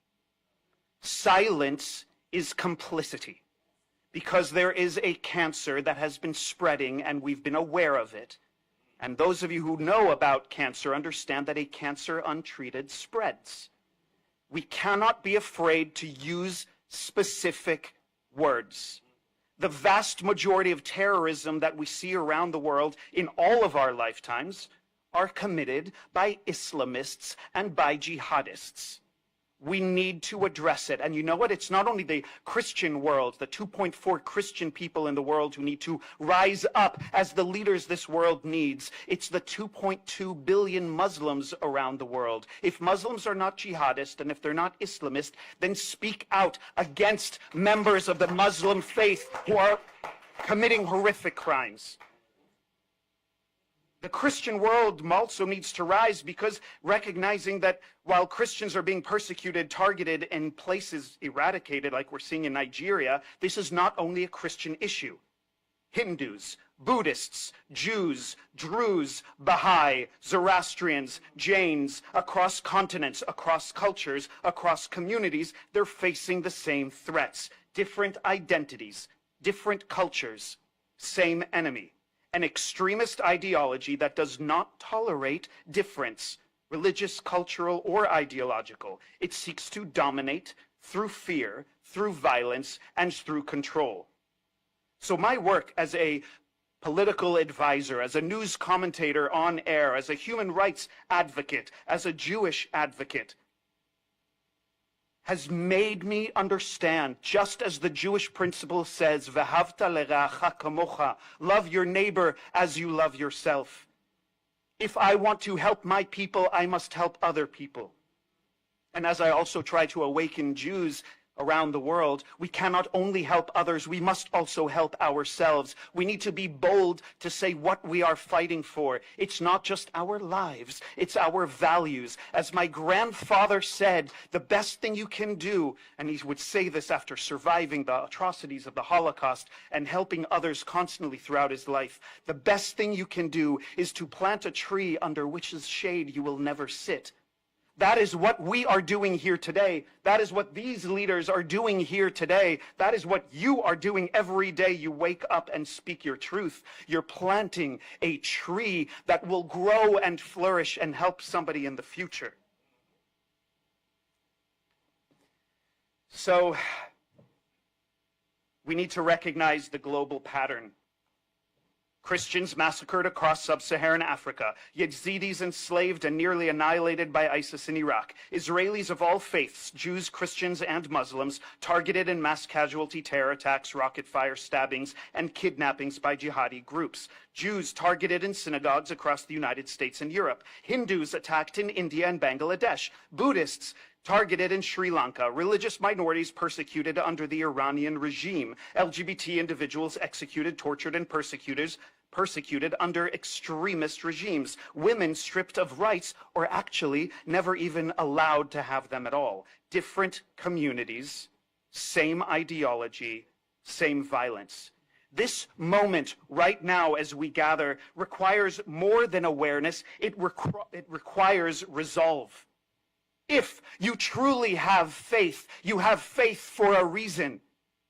It's like I say, I'm short-term pessimistic, but long-term optimistic. It is faith that allows me to be optimistic. And if you have that faith, it means you're fighting for the future. You're doing something for tomorrow because you can believe that something can be greater than what we have. Not in fear, not in retreat, but in strength, in solidarity, and in shared purpose, to protect communities, to stand alongside other faiths, Jews, Hindus, Buddhists, and others who are facing the same violence, the same persecution, and the same threat. Because this is not a series of random, isolated attacks. It is a sustained assault on religious freedom itself. It's a sustained assault on freedom itself. And no community can withstand it if it stands alone. This is the time not just for interfaith courage, not just interfaith dialogue, but for moral clarity, not moral confusion, for action, not performance. Because when one faith community is targeted and others remain silent, that threat does not disappear, it expands. A cancer untreated grows. An attack on one faith is a warning to all, and a test of whether we stand divided or rise together. So the question is not whether the world is aware. The question is whether the world is willing to act. Policy must reflect reality, not narratives, naming the ideology driving this violence, holding accountable those who fund, enable, or excuse it, protecting vulnerable communities with urgency and resolve, supporting those on the ground, leaders, women, minority advocates who are fighting for survival, because without alignment between truth and policy, there is no strategy, there is only theater. Moral clarity is not controversial. It is necessary. And when people get upset by my angrily, as I'm doing right now, sharing the truth, if they think it's controversial, if they think it's challenging, I say, what makes it challenging for you? Let's have the conversation and let's focus on those values, because truth is not dangerous. Denial is. And silence does not create peace. It creates permission. So when I wake up and when I'm blessed to meet people like you, I remember why I have my own mantra. I don't fight back. I fight forward. And I need all of you to fight with me, and I want to fight with you to support everything you do. And for those who are still so silent, the silent majority that plagues many Western democracies, we need to make sure that they're not silent anymore. Because what comes for one of us comes for all of us. Thank you for having me today. Oh, I didn't know about you. Okay. Well, first things first. If the United States present president, Donald J. Trump, doesn't fix this problem, it's not going to ever go away. I'm not even sure that his successor will have the audacity and the grit to be able to try it. So on behalf of the people of the Federal Republic of Nigerians, both the ones that are injured, the ones that are free, the ones that are angry, my darling sister, we first of all say thank you to Donald Trump. We really believe in you, and we wish you well, and we want you to put your legs on the speed. Number two, it's always easy when you come to the capital of America to listen to them talk about issues in Africa and Nigeria. They're big on speech. You sometimes even wonder if that passion that is coming through were to come through with policies or even with taking responsibility for their rules in some of this crisis, maybe the world would be a better place. The world is running as a rainbow. And that rainbow has always had, somehow, over time, different civilizations leading it. Right about now, it's becoming unipolar, and the United States of America, thankfully, is leading it. What then is what are the issues in Nigeria, and what do they need to know? One, there is always a conflict in trying to determine whether the conversation is the message of the Lord Jesus Christ, which you all believe so much, in conflict with the message of Muhammad, the preacher of the Muslim, and as such, you almost tend to get the impression that the terrorist will always be Muslim and the victim will always be Christian. Why is that? Well, that's a very big topic. We'll talk about it another day. But in Nigeria, we don't have a Christian-Muslim quarrel. We have a weaponization of belief. And that weaponization, frankly, didn't start from us. Ordinarily, Nigerians are not interested in quarrels. They're not interested in fights. They're not interested in guns. The destabilization of the Middle Belt, or if you like the Sahel region, has produced a big crisis.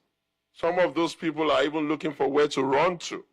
And they have created a war economy where these types of nonsense they do, unfortunately, we're the victims here. Our country is the victim. Why?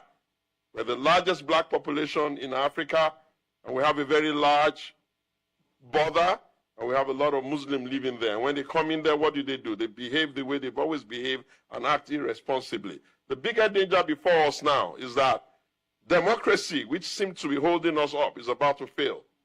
The first time I was here, if you remember, well, I told you it was going to it's failing in Africa, and it failed in Niger, and failed in all of those areas. I'm not a preacher of doom. I just know my onions so well, and I'm so vested in the Nigerian issue that I tell you what we need to pay attention to. If democracy fails in Africa, most populous black nation, I will now ask you what then would be the rescue for it, and what's making democracy fail? The biggest gift of the United States of America to the world is multi-party democracy. It gives people the opportunity to have contestations of ideas, and people have an opportunity to decide and pick what path they want, so that if one party is not doing well, another party can easily come in. But if you sit and watch and see that Nigeria is now having a situation where we're not even sure whether we even have democracy anymore, or we have the rule of one man and his party determining that every other political party in the country will legally be unviable. That's difficult. You need to pay attention to that. The second thing I want to put on the table is this. What exactly should be the action that the United States of America under Donald Trump, what should they really do? When you designate a whole country CPC, what does that even really mean to us in Africa? Nothing. Because the consequences of that is shared by everybody, and since everybody is not guilty at the same time, everybody ignores it. What you need to do is you need to be designating people. They feel it more. You have enough intelligence, and if you don't have them, maybe you should use leadership of the world to another country that is willing to do something much more practical. You need to find those people who are putting the money there. You need to know those people who are running the logistics. You need to know those ones who are using angry rhetoric to incite their people and tolerate these kinds of insurgency. You need to designate them. You know why? Because when you designate human beings, you cut off the oxygen. And then the next person who is planning to do such nonsense also know that he's going to take responsibility in his name. The other thing I want you to understand and understand very clearly is that, you see, when you sat down, when Europeans sat down and did the scramble and partition. They didn't pay enough attention to the cultures of that environment, and therefore we're constantly seemingly quarreling with ourselves.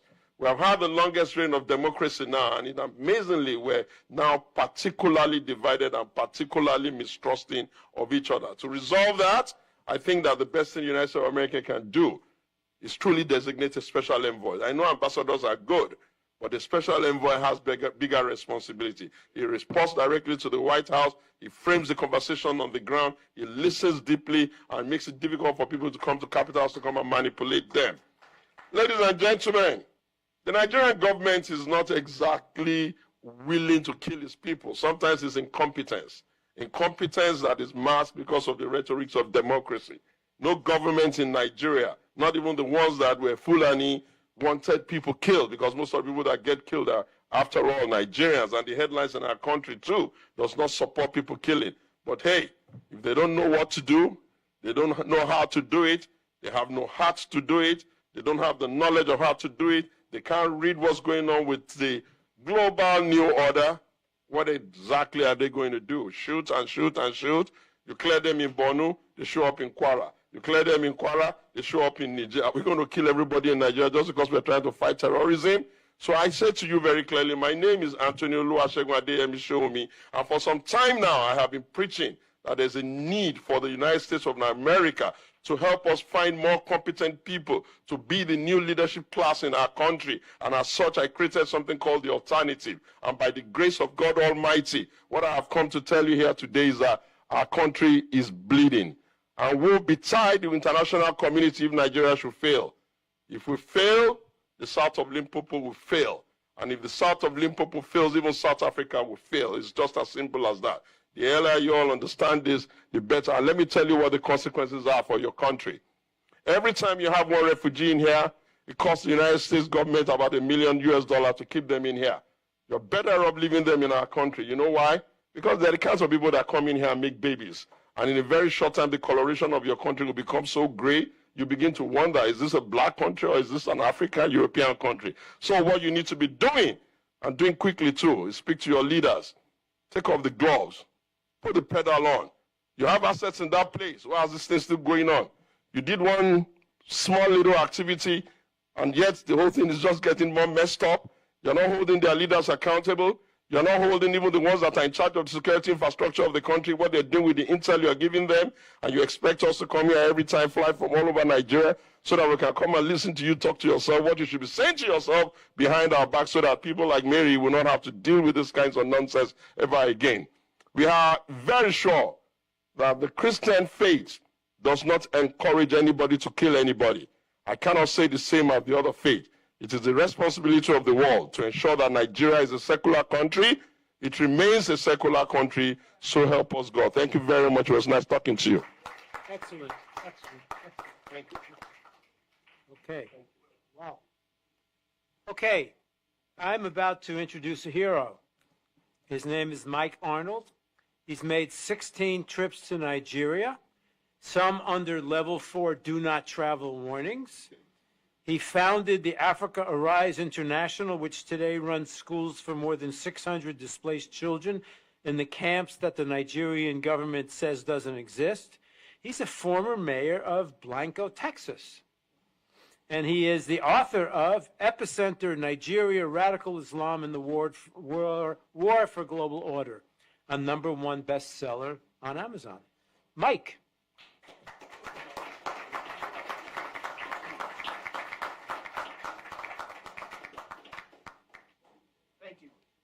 Thank you so much. Everything I'm about to say is factual, so I have 19 pages of references. If anybody wants to question anything I say, it's right here, because some of it might be shocking.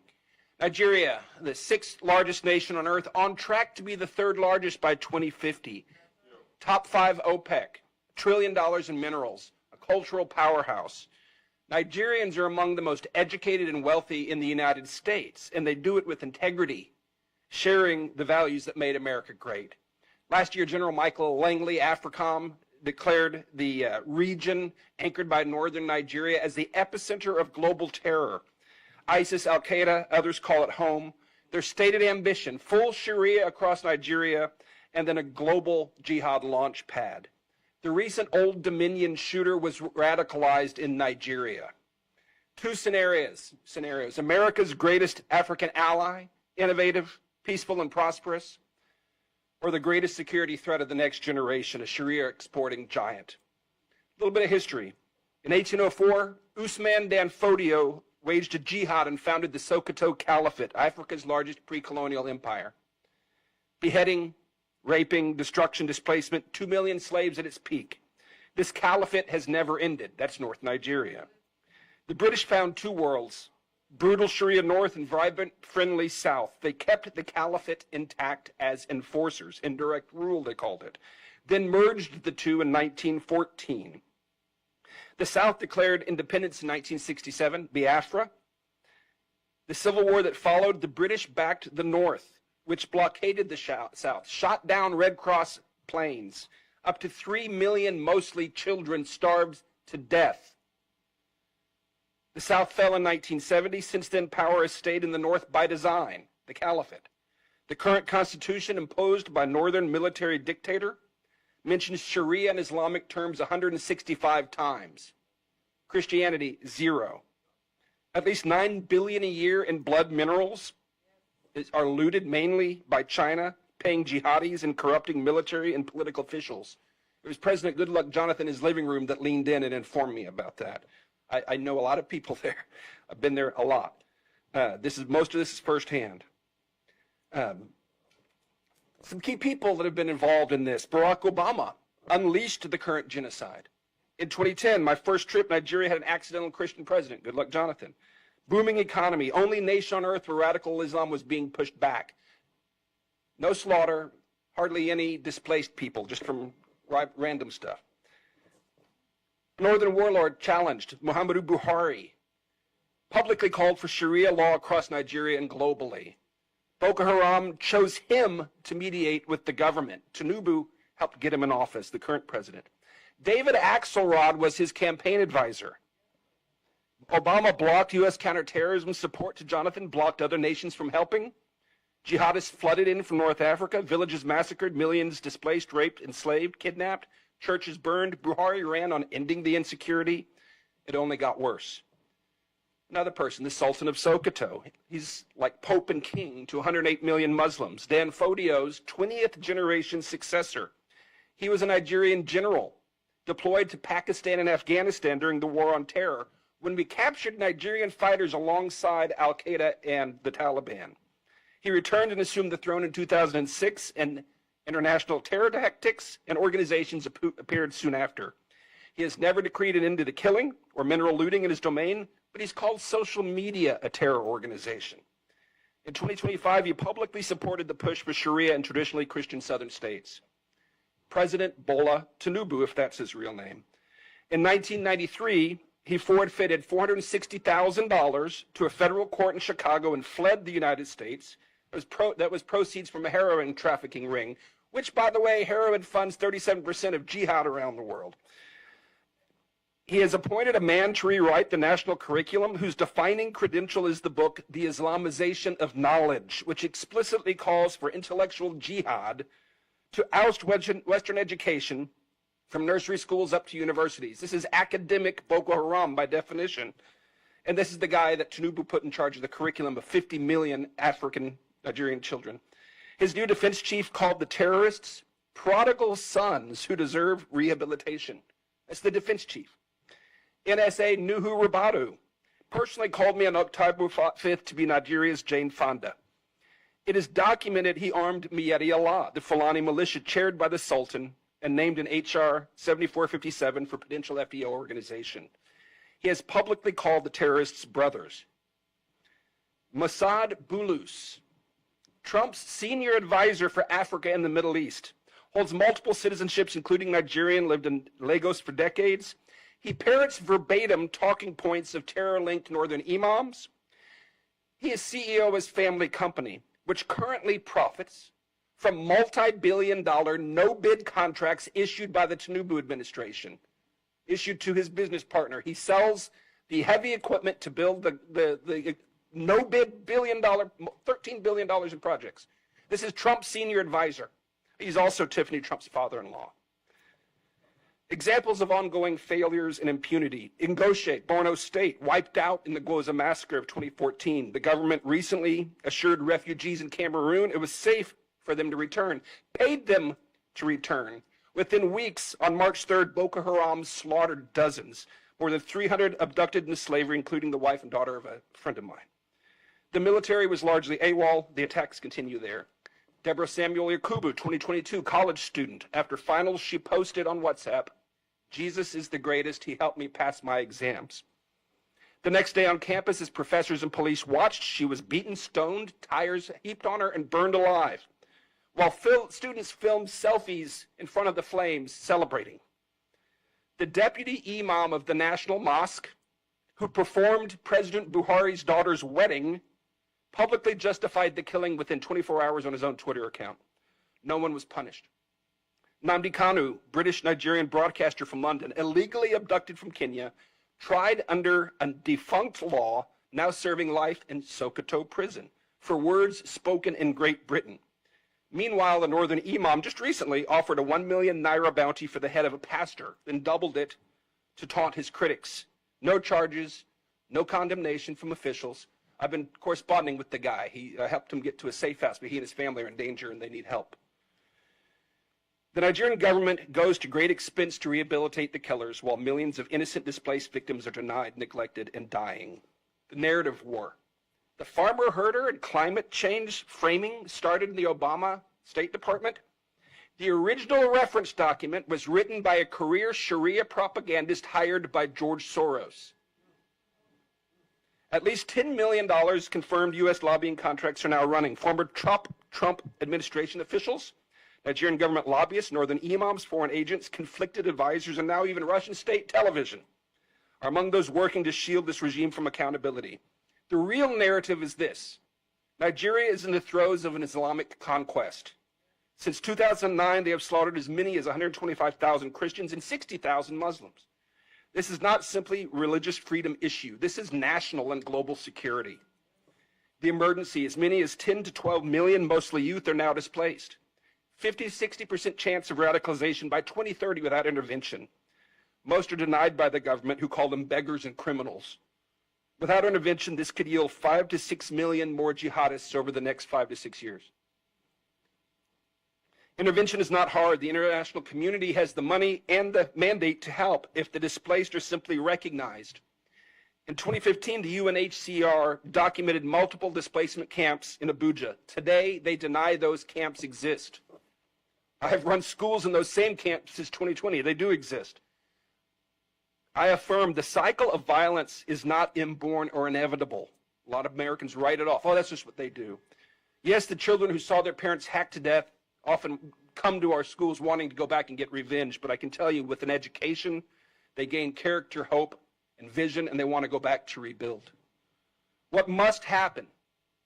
Nigeria has long been strangled by radical Islamists, predatory extraction, globalist meddling, and institutional corruption. Working with the Nigerian government to end the genocide is like working with the Third Reich to end the Holocaust. They smile and spin as they wait for Trump to leave office. Since CPC designation, killing and impunity have only gotten worse. Sanctions will not work. Visa bans will not work. They're ideologues, and they'll just pivot east. Intentional denial of recognition and aid to displaced people, intentional denial of recognition and aid in this circumstance meets the legal standard of genocide. This is provable. Indict the Tinubu administration. Arrest them. They're guilty of genocide. And it's provable. Conduct a valid census and evidentiary briefing of the displaced. They are our witnesses to genocide and they need help. Investigate the Sultan of Sokoto as a terror sponsor. Circumstantial evidence demands it. We know where the militant camps are. Wipe them out. Bring the enablers to justice. Demand the release of Mazi Nnamdi Kanu and other prisoners of conscience. Offer asylum protection to them and others threatened by this regime. Ensure a free election in 2027. It can be done for the cost of a Tomahawk missile volley. Tinubu was declared the winner with less than 9 million votes in a nation of 230 million. A free election changes everything. Let the people vote on a new constitution and self-determination. Like so many other British colonial contraptions designed to fail, separation is likely inevitable, and it is just. The time is now. Nigeria is at a crossroads. It will become either a peaceful, prosperous ally or a massive launchpad for global jihad. There is no going back to the status quo. If the world turns away after this unprecedented scrutiny, the backlash will be bloody and absolute. The window is closing. We must call this what it is and intervene now, or the current genocide will grow and draw more innocent blood, not just there, but here in the United States. Thank you. Wow. I gotta know you.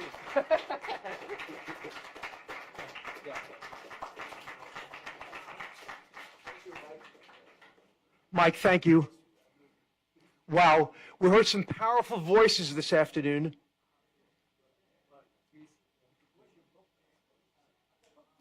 Thank you, Stephen from ICON, Charles Jacobs, for your work over the past 25 years. You've been an incredible force for against jihad in Africa.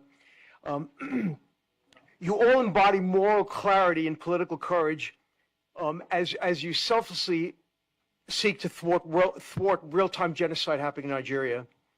We hope this forum is just the beginning of the liberation of Nigerian Christians from the existential threats that they face. What can you do? You need to contact newspaper editors, demand that they accurately report about the atrocities happening in Nigeria. Contact members of Congress. You heard about two bills, one in the House, one in the Senate, Nigeria Religious Freedom and Accountability Act. We need to make sure that these pass Congress and they're enforced. For more information, feel free to contact Emmett and ICON. Support our organization so we can put more of these events on. Thank you for participating in this event tonight. God bless all of you. God bless Nigeria, and God bless the United States of America. One more thing. There's in June of 2026, the Save Nigeria Group USA is holding a rally. We want you to support that rally and be there to support Nigerians at the White House, June 2026. Thank you for being here. Again, God bless all of you. Thank you.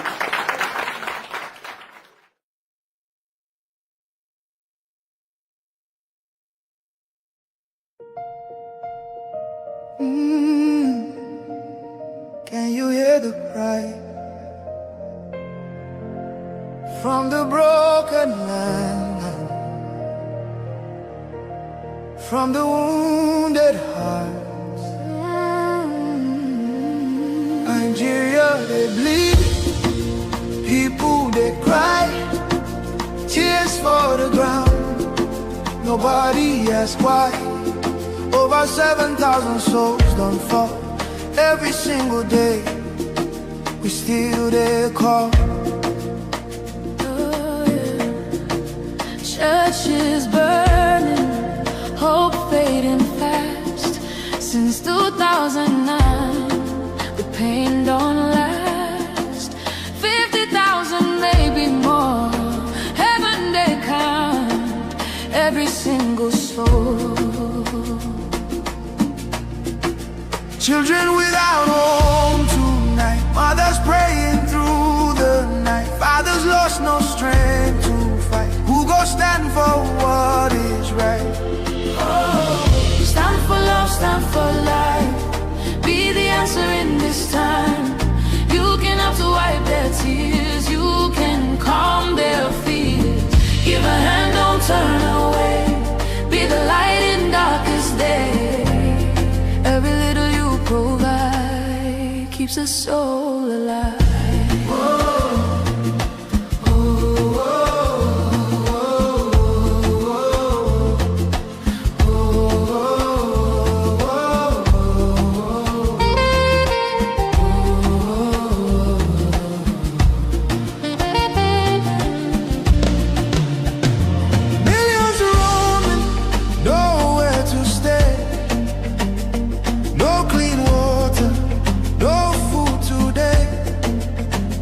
Voices crying in chains, silent echoes filled with pain.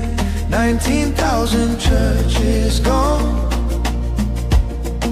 but faith still rising, holding on. In the ashes, hope remains. Love can heal the deepest pains. Shelter broken, dreams erased. Hungry hearts we can embrace. Let compassion take its place. Now's the time to show His grace. Stand for love, stand for life. Be the answer in this time. You can help to wipe their tears. You can calm their fears. Give a hand, don't turn away. Be the light in darkest day. Every little you provide keeps a soul alive. Food, water, shelter, hope. You can be the miracle they pray for. You can change a life today. No matter how small it seems, your love can rebuild their dreams. Together we can make a way. Keeps us all alive.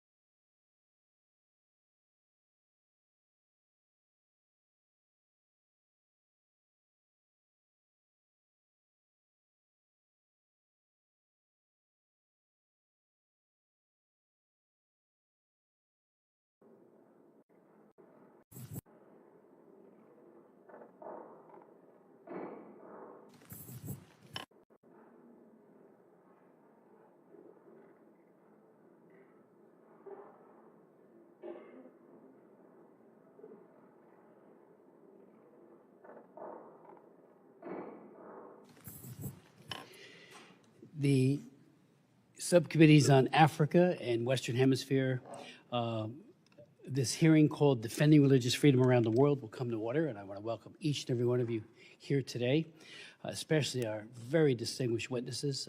Thank them in advance for not only their testimony, but their extraordinary leadership.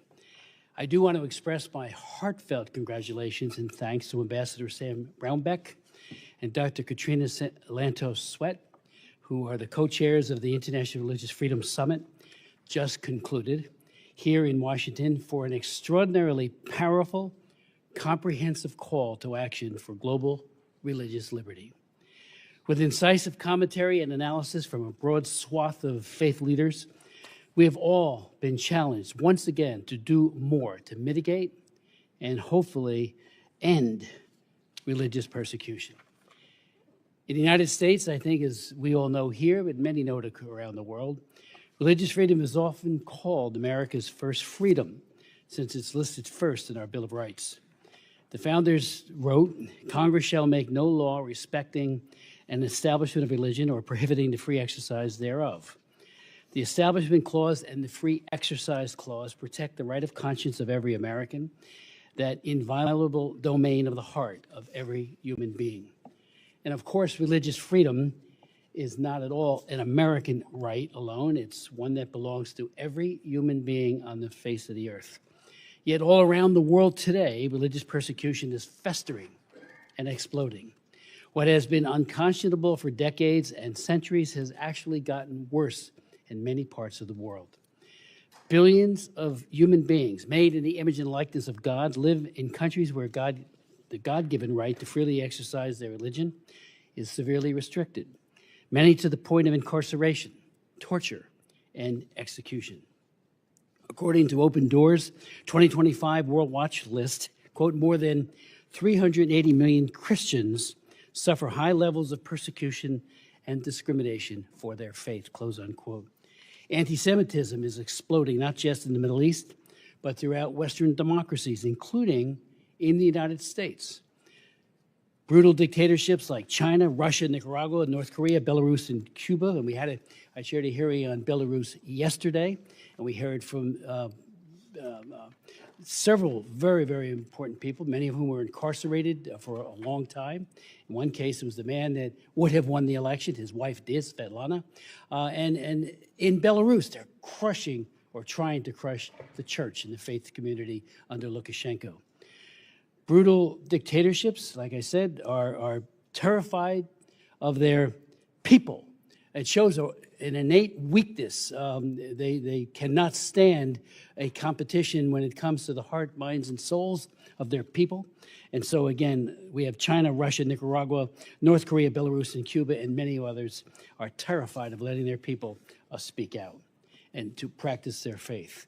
In many other parts of the world, authorities heavily restrict independent religious activity that does not accord with strict Islamic law. For example, in Afghanistan, in Iran, Pakistan, and in many parts of Nigeria, which have death penalty blasphemy laws, and unfortunately, increasingly in Syria, where under the new authorities, Christians, Kurds, Yazidis, Druze, and Alawites are facing increasing religious violence. Anything outside of the ubiquitous state, especially the search for deeper spiritual truths that speak directly to the human soul, is automatically a threat to these regimes. In China, and I do chair the China Commission, and I've been on that commission for years and worked on that for many, many years, as has Sam Brownback. People of all faiths are subjected to deplorable treatment by the Chinese Communist Party. As we speak, Uyghur Muslims in China are suffering genocide. Today, they are still brutally repressed. Many are shipped off to labor camps. I've asked them. They told me we have nothing to hide, they being the Chinese. The foreign minister put out a statement. So as chairman of the China Commission, I wrote him a letter immediately. I've been calling him ever since. I said, I want to lead a delegation to go to Xinjiang, to go to the camps. Crickets, nothing. They won't get back to us. They have everything to hide, and they are not even close to being transparent. Many are shipped off of the individuals there to camps. Their mosques are destroyed, and their children are forced to speak Mandarin instead of Uyghur. When unleashing terror on the Uyghurs, and again, this is the president, or he's not a president, he's a dictator, Xi Jinping. He said, we will show no mercy. And I've looked at all of those statements that he has made, and despite the pervasive use of torture, murder, and rape, much of the world looks askance and kowtows to Beijing. In May of last year, as part of its ongoing Sinization campaign, China issued a decree effectively banning foreign missionaries from evangelizing within China. That includes the mere bringing of Bibles into the country. And just a few months ago, the Chinese Communist Party began a massive new crackdown to build on the old of Chinese Christians. Today, we have testifying before us Grace Jin Drexel, the daughter of Pastor Ezra Jin, who is one of dozens of church leaders, very brave church leaders, who are now being wrongfully detained, harassed, and horribly mistreated. You know, just in my case, on one trip to China, and I've been there many times, I'm barred from going now, as is Sam, I know, we're on their list. I had the awesome privilege of meeting with Bishop Xu Zhiming. Bishop Xu is a leader of the underground Catholic Church. As we spoke and then prayed, he had been in prison for about 30 years up to that point. The bishop prayed for the persecutors. I mean, that is out of our scriptures, to love those who hate you, do good to those who persecute you. There I am talking to a man who bears scars on his body and certainly in his soul of having been incarcerated for 30 years till then. And he was praying for those who did it. I was just, I get mad when I get a bad editorial, as do a lot of the politicians. Here he is standing there, sitting there, telling us he prays for them. His witness absolutely amazed me. Love those who hate you, as I said, as Christ did from the cross. Unfortunately, only a few years later, he was arrested again and disappeared. He has not been heard from since. Xi Jinping is crushing people with faith, torture, jailing, rape, and murder, and we must act. Our business community has been complicit, I should say, complacent too, but complicit in all of this, and we need to get them to say, stop it, Xi Jinping. He ought to be at The Hague for crimes against humanity and for genocide, not being kowtowed to by so many. Of course, North Korea has the same kinds of problems. 30,000 Christians are being held in their camps. And then on the topic of Nigeria, President Trump country of particular concern designation in October was necessary, long overdue, and bold. In his first administration, with the strong backing of our ambassador at large, Sam Brownback, President Trump recognized that the mass killings by Boko Haram, ISIS West Africa, and armed Fulani terrorists against Christians in the Middle Belt, which are clearly motivated by ethnic and religious animus, meant Nigeria's met the need for being designated CPC and was so designated. Genocide Watch has called Nigeria a killing field of defenseless Christians. And now, the International Religious Freedom Act, brilliantly written by our former colleague, Frank Wolf, a true champion of religious freedom. And that bill was opposed vigorously. He got it passed into law in 1988, and it has made a major difference globally, including now in Nigeria. We can't take our eyes off of that. I just want to say to my colleagues, to all of us, I'm deeply concerned that Nigeria has hired the K Street lobbying firm, DCI, to the tune of $9 million, $750,000 a month. And a Nigerian billionaire, has entered into a $120,000 a month contract with Valcor to influence Congress and the executive branch. And Ambassador, you know as well as I over these many years, because you have fought this fight. They hire these firms, they come up with their very well-written talking points to say, nothing to see here. Whether it be Haiti, China does it better than anyone else, or worse really is what it is. We saw it with Romania. I remember during the years of Nicholas Ceausescu, and I led the effort on that along with Frank and you, Sam, Mr. Ambassador. And they always had these lobbying firms that said, Ceausescu's a good guy. He has all these churches that he has opened. He was torturing Christians. And the book that got me into religious freedom myself was Torture to Christ by Richard Wurmbrand, who talked about the duplicity and unfortunately, how these firms are just so good at advocating for their client.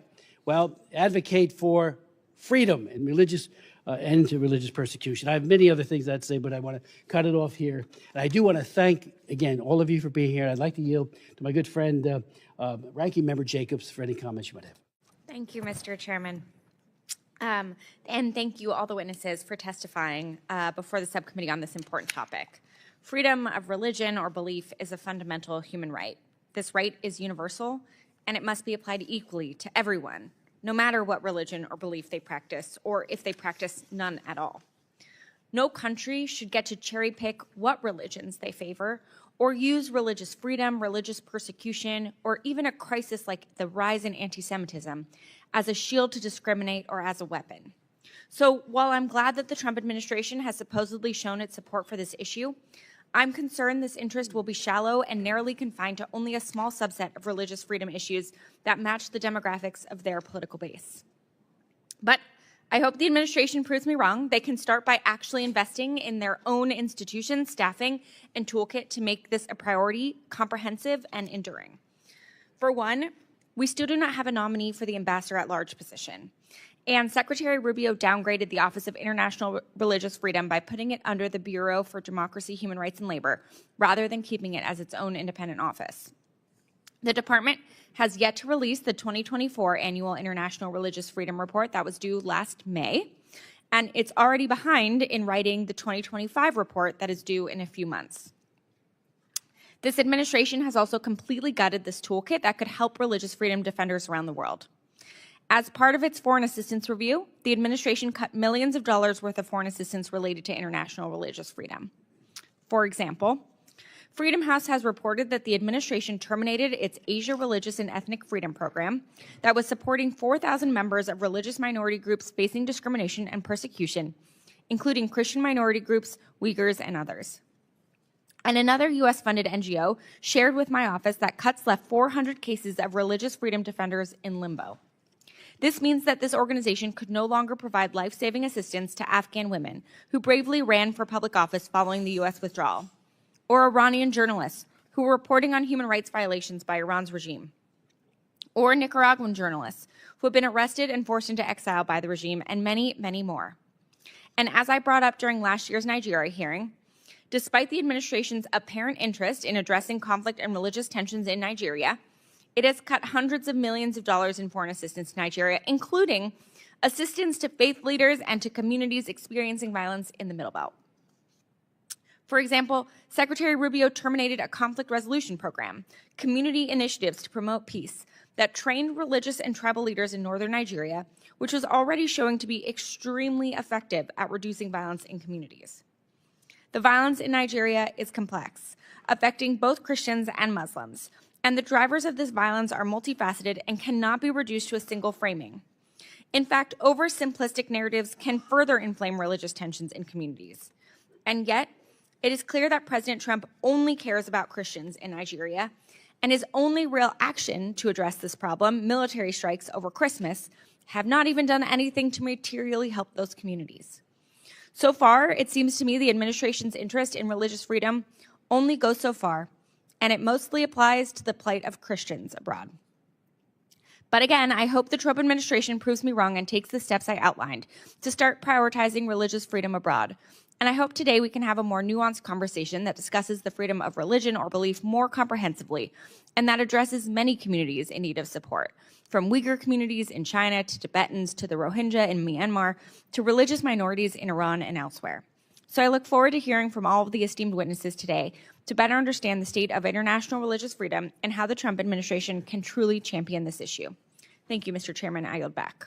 Chair recognizes the co-chair of this hearing, and I want to thank Maria Salazar for her leadership. She has been an amazing human rights leader in the Western Hemisphere and for religious freedom, and I yield such time as you may consume. Thank you very much, and I do want to commend you for putting together this hearing and for the witnesses to coming to testify, and to you, Chris Smith, for being such a great champion of this topic that is so dear to us, religious people, and to the Western Hemisphere. As the chairman of the Western Hemisphere subcommittee and within the House Foreign Affairs Committee, it's a pleasure to be here and to be talking about what's happening in our part of the world. And thank you once again. As you said, religious liberty is under attack around the world, and in the Western Hemisphere, there is a very clear example called Nicaragua.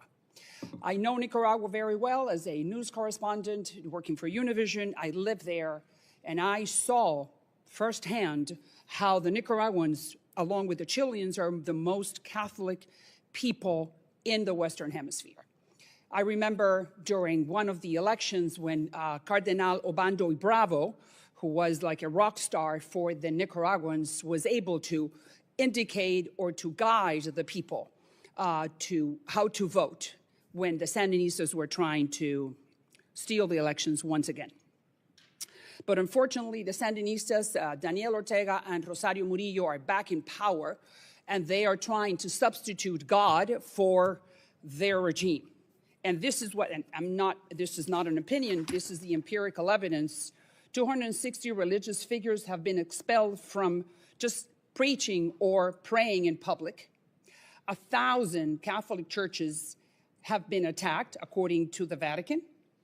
In 2024, evangelical pastors belonging to this group called the Mountain Gateway Ministries were arrested on fake charges and were sentenced to decades in prison just for bringing the gospel. That is what Ortega and Murillo do to their people and to those who are close to God. In 2025, last year, Ortega threw out the Clarisas nuns, forced them to flee to their convents, and with almost nothing. And not only that, the nuns from Teresa de Calcutta or from Mother Teresa, and I visit them, I know them in El Mercado Oriental, they had to flee, they had to go because Ortega would not allow them to continue practicing and servicing those people who lived in that market called El Mercado Oriental. On top of that, Holy Week and Lent, those big processions that I covered as a news reporter, were completely banned, and they have been gone for the last 3 years. And on top of that, more than 6,000 faith-based NGOs have been shut down. The good news is that two things, that the Nicaraguan people remain to be a very solid group of evangelicals and Catholic and people that are of great faith. The Nicaraguan people, as I said, along with the Chileans, that's the first situation that the Murillo and the Ortega Murillo are facing, and the second one is Donald Trump. Everyone saw what happened in Venezuela. Everyone is understanding what's happening in Cuba right now, that apparently we're talking to the regime. These are three tyrannies, Nicaragua, Venezuela, and Cuba in Western Hemisphere, that have not allowed for decades for the faith-based community to flourish and to preach in whichever way they want to. So the message is very clear from this dais and from this hearing to Ortega and Murillo, and I will send them a message in Spanish so they can understand it very well, that their game is over. That I think it's time for them to understand that things are changing in the Western Hemisphere, and the first thing that they should do is not touch those faith-based communities, the Catholics, the evangelicals, or any other, the NGOs that are helping them. That is very clear that they have to change their tune, otherwise the United States is going to take care of that, because there is a new sheriff in town. And not only for political reasons, but for religious reasons, for human rights reasons. The being free to preach and to go to church and do whatever thing you want to on Sundays is not a prerogative that the government gives you. It's something that the Lord has given you for you to go and pray as long as you want to without any type of interference. So that's a very clear message, which I am going to now relay to specifically Rosario Murillo, who is the devil herself, and who that's why she is guiding her husband not to allow this type of activities to happen on the Nicaraguan territory. La realidad es que este es un mensaje para Rosario Murillo y Daniel Ortega, los que están dirigiendo Nicaragua en este momento. Sus días están contados y el juego se acabó.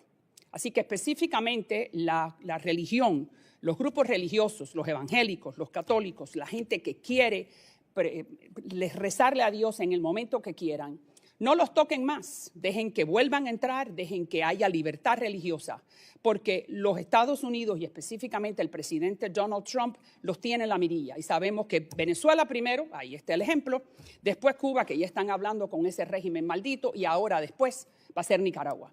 Gracias a Dios que hay un líder en la Casa Blanca. Thank God there is a leader at the White House that understands the importance of the Western Hemisphere, liberty, democracy, free market economy, and religious rights. And we thank you, Chairman, for allowing us to send this message specifically to the Nicaraguan people that have been wanting for the United States to pay attention to them and to give them back those religious freedom, civil rights, human rights that they had for so many years. Thanks again, and I yield back. Chairwoman Salazar, thank you for that very eloquent statement. And as you know, we did joint hearings on Nicaragua. We pleaded with Ortega, plead's probably too strong of a word.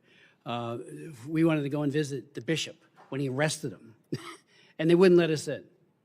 Where was he? I mean, and we did the same thing with the political figures who are all arrested. So he had no opposition, he being Daniel Ortega, during his election, which was a farce, if ever there was one. Mr. Castro. Thank you. And thank you to our witnesses for being here today to speak on such a critical issue, the defense of religious freedom around the world. Let me begin by reaffirming a foundational truth. Religious freedom is universal. It's not the domain of one faith, one region, or one political party. It's a right that belongs to everyone, regardless of whether they are Christian, Muslim, Jewish, Hindu, Buddhist, or belong to no faith at all.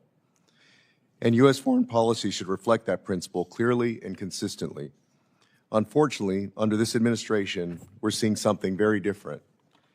Unfortunately, the White House has increasingly pursued a narrow, exclusionary vision of religious liberty, one that prioritizes Christian concerns to the near total neglect of other persecuted groups. Last February, President Trump issued an executive order vowing to, quote, eradicate anti-Christian bias in foreign policy. Discrimination against Christians, where it exists, should certainly be something our foreign policy confronts. To do so when we ignore anti-Muslim violence or the repression of indigenous spiritual traditions is religious favoritism, not religious freedom. In April, the State Department ordered its diplomats to report any instances of anti-Christian bias. Are similar efforts being made on bias against practitioners of other faiths? The answer is no. At the same time, the State Department made a sweeping overhaul of its work on democracy, human rights, and labor. including explicitly integrating Western values into the mission of the department. When I asked them how they defined Western values, the administration defined it as based on Christianity and Christian theological concepts. This is clearly unconstitutional and in violation of the First Amendment to the Constitution of the United States. Meanwhile, persecuted minorities across the globe have been abandoned. The administration has deported members from religious minority communities in Iran back to a regime that imprisons and tortures people of faith. It has all but halted public advocacy for the Uyghur Muslims of Xinjiang, ignoring clear evidence of mass internment, forced sterilizations, and religious repression. And it has withdrawn U.S. support for accountability mechanisms for the genocide of the Rohingya, a Muslim minority in Burma, whose suffering has largely disappeared from the administration's vocabulary.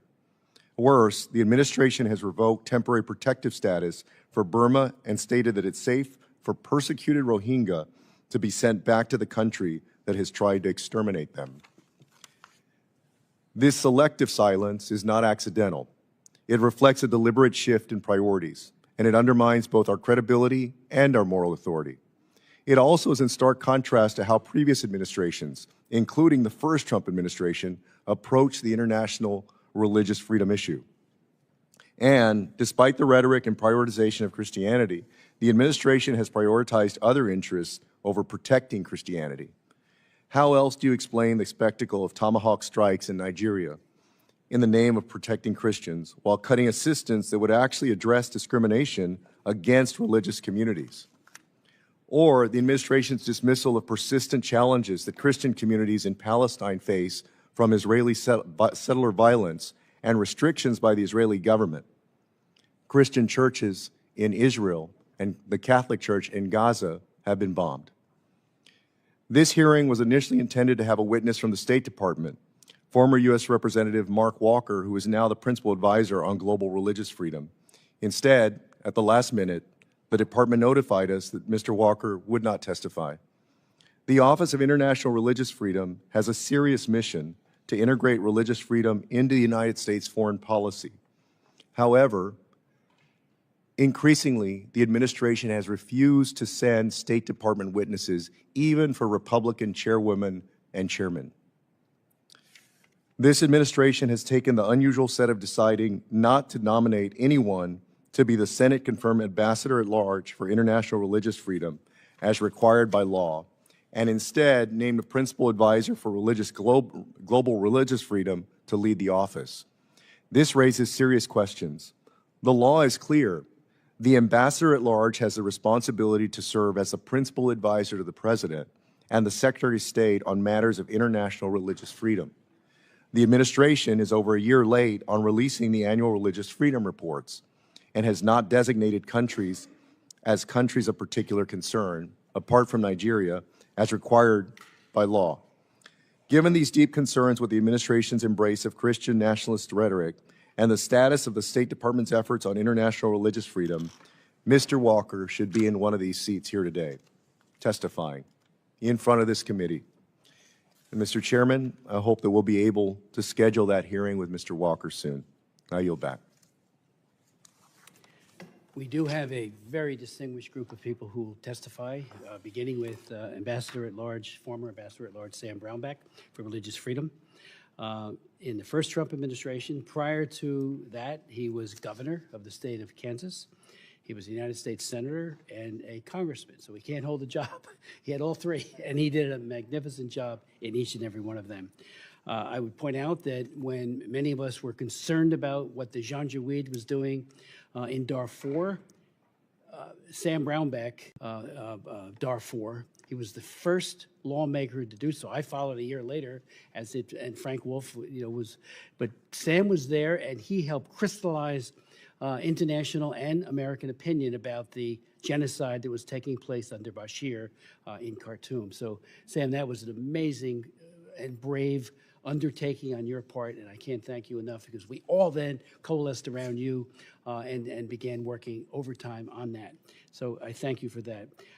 He does serve as co-chair of the International Religious Freedom Summit, and as I mentioned, Dr.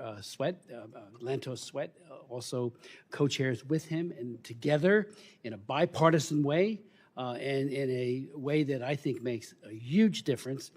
Had virtually every faith denomination imaginable at this summit to really reach out to try to say, what can we do to try to stop this, this terrible repression. We will also then hear from Grace Jin Drexel. She is the daughter of Pastor Ezra Jin, arrested in October of 2025 as part of a brand new, of course, ongoing under Xi Jinping, but a sweeping crackdown of independent Christian churches in China. Ms. Drexel has spoken out publicly numerous times to advocate for her father's release and for countless others detained by the CCP for their faith. She has previously worked as a professional staff member of the Congressional Executive Commission on China, and she now works in the United States Senate. Thank you for being here. Then we'll hear from Stephen Schneck, who served as chair of the U.S. Commission on International Religious Liberty from 2024 to 2025, the commission you serve. He was appointed by President Biden twice. A political philosopher in training, Dr. Schneck served as a professor, department chair, and dean at the Catholic University of America for over 30 years, and received his doctorate at the University of Notre Dame. And again, the full vitae for each of our distinguished witnesses will be made a part of the record. But I yield to my good friend, and I can't thank him enough for the inspiration he has provided to all of us, Ambassador Brownback. Thank you very much, Mr. Chairman, Madam Chairman, ranking members. Just delighted to be here in front of you, and thank you for hosting this hearing. We just finished up a two-day Religious Freedom Summit where we had people from over 80 countries, every major and most minor religions there. It's all centered around one theme, religious freedom for everybody, everywhere, all the time. My co-chair is here, Dr. Lantos Sweat. It's just a fabulous individual personally, and then also a legacy of Tom Lantos' daughter, and she carries that fire on and just does a spectacular job. Mr. Chairman, members of the committee, we are seeing something unprecedented really right now in the world, and I've been in this work in this space for some period of time. There's an alliance of nations that's emerged that see religious freedom as the greatest internal threat to their dictatorial control. This alliance of communist, authoritarian, totalitarian regimes will literally stop at nothing to control people of faith. They see people of faith as a threat. They often they will attack them first, and the people of faith are the ones that will be first attacked and the last ones left standing. This also represents an opportunity for us.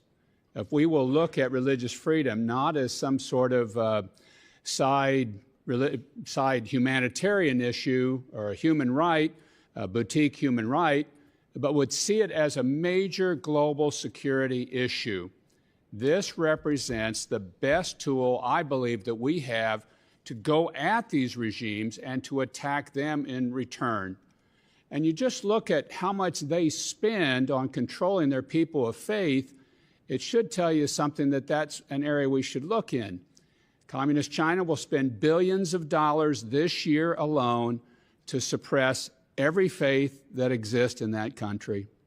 They'll suppress the Uyghur Muslims, they'll suppress the Tibetan Buddhists, they'll suppress the Christians, and they save their greatest anger and bile for the Falun Gong, domestically grown group. We should see them as our greatest ally. These are people behind enemy lines that will stand up to the regime, that will stand up to the oppressors, because they overcome their fear with their interior faith. They will fight, even if it means their life. And often it does mean their life. The amount of Christian killing around the world is at an all-time high for Christendom. And that can be repeated. I could repeat that statement for a number of faiths now. Why? Why now? Why is this so much at this point in time? But that the community of faith has become the target of this dark alliance that we're facing off against, and China's the puppet master behind all of it. They have developed and invested billions of dollars in creating the most sophisticated surveillance technology mankind has ever known by far. And then they freely share it with other dictatorial regimes that are willing to use the same tools. And we should be deeply concerned about those issues, because that equipment then we're going to face in multiple sets of countries. And they're going to use that to maintain the dictatorships, the authoritarians that are standing against us, that want to remove the United States leadership and the Western leadership. This is unprecedented. It is really unprecedented, and it's a dark hour. The U.S. and other freedom-loving nations must rise to this challenge that we're facing today. And this is obviously far beyond any sort of partisan interest. We heard people in various countries represent and talk about this at our summit the last 2 days, and I could give you 100 different examples of every faith community that you would want to hear about of this. In a quick survey of some in the world, you'll see Moscow. I mentioned China. You see Moscow is allied with Russian Orthodox Church leadership. I don't go with the Russian Orthodox membership, but the leadership, working with it to persecute other faith traditions inside of Russia, and certainly in the occupied territories that they have of Ukraine. Vietnam is oppressing its Christian population and disfavored Buddhist communities, even though in a country like South Korea, we've seen out-of-favor Christian groups and the leader of the Unification Church have recently been jailed by the government. Japan has some similar limitations. Iran's Shia clerical hierarchy is persecuting harshly and lethally all other faiths, especially targeting Baha'is, Christians, and Jews in Iran, and even attacking Muslims of other schools of thought. In Pakistan, we see the Ahmadi Muslims are often violently attacked, as are Christians attacked there. Nicaragua, the chairwoman has mentioned and knows it very clearly, kicking out Catholic and evangelical clerics. And in a move reminiscent of the old Soviet days and the former Cold War that we're entering a new war, you cannot bring a Bible into Nicaragua now. Well, I thought that tactic had been left 30 years ago, but it's back, and they brought it back in Nicaragua. The new administration in Syria is purging religious minorities, threatening and killing them. These groups must be allowed to maintain their own security forces, or I guarantee you today a genocide will happen in Syria like happened in Iraq to the Yazidis and Christians. And this is a particularly important moment for Syria, for us, to say that these minority communities must be allowed to protect themselves, because if they don't, you will get a genocide will happen in Syria of these minority communities. Burma is seeing increased Christian persecution along with the ongoing Rohingya genocide in that country. Early warning signs of a Muslim on Christian war are brewing across Africa. This one's going to be a big one, ladies and gentlemen, if we don't get out ahead of this. It's starting in that Lake Chad region, but it will spread throughout that continent. Nigeria is now the deadliest place on the planet to be a Christian. At the same time, the Nigerian government is seeking and receiving support from countries I previously named: China, Russia, Turkey, and Saudi Arabia. I wonder why. In India, communal violence against Christian and Muslim communities is increasingly commonplace. Many other cases of persecution exist as well. North Korea has no religious freedom at all, none. The same is true of Eritrea and Afghanistan, where a number of people fled after the Taliban came back into power. Saudi Arabia continues to be the only country on the planet without a single church, an ally of ours. Religious persecution is actually a symptom of a closing world, a new iron curtain against faith, drawn not just against nations, but against conscience itself. Its antidote is religious freedom, a medicine we must insist upon before it's too late. Religious persecution is not an isolated human rights concern. It is a warning sign that freedom itself is under siege. When regimes crush faith, they are rehearsing the suppression of every other liberty that follows. history teaches us that appeasing these repressions does not bring stability. Instead, it invites greater aggression and deeper violence. We know this. On the other hand, religious freedom is a stabilizing force, a catalyst for civil society, and a foundation for lasting peace. Mr. Chairman, Madam Chairman, ranking members, the United States has both a moral authority and strategic interest. And I really want to drive that point because this is actually a very strategic issue we must embrace, and we might need to lead on this issue. We must insist on religious freedom consistently, unapologetically, and urgently before the space for belief and dissent and human dignity closes further for everybody, and before the cost of inaction becomes far greater than the cost of leadership. Thank you. Thank you so much, Mr. Ambassador. Grace Jin Drexel, the floor is yours. Thank you so much, Congressman and woman, for this opportunity to testify and share my story.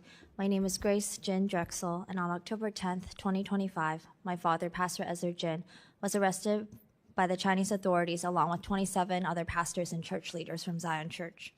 18 remain in prison today.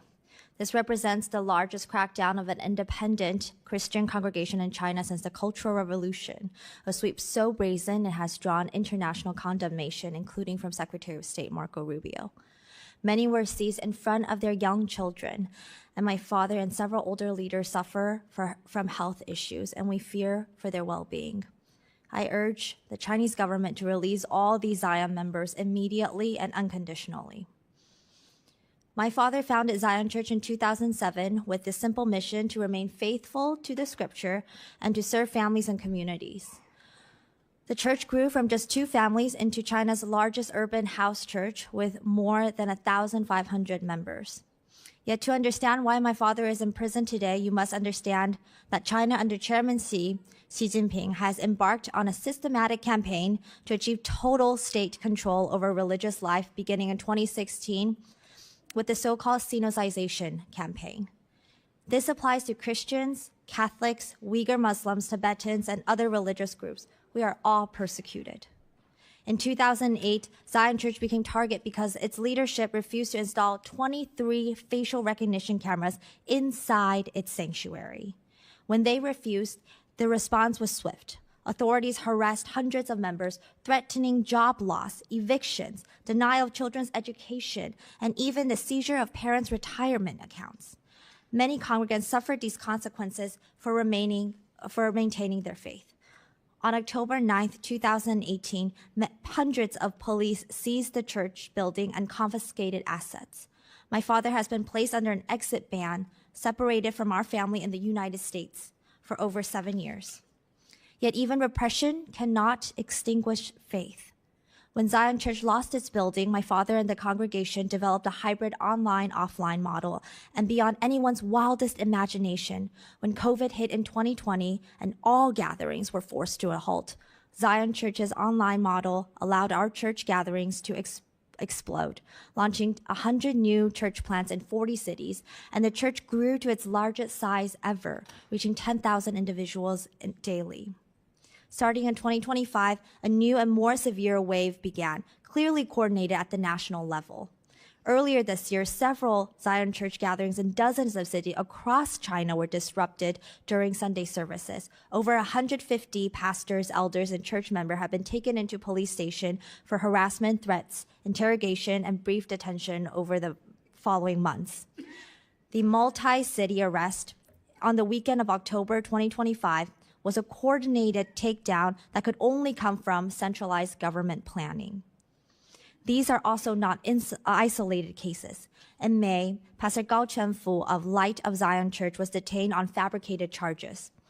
In December, authorities demolished the Yayang Church in Wenzhou. And last month, the Public Security Bureau detained another handful of leaders from a prominent house church, Early Rain Covenant Church. The Chinese government claims that this is about Sinocization, making religion more Chinese.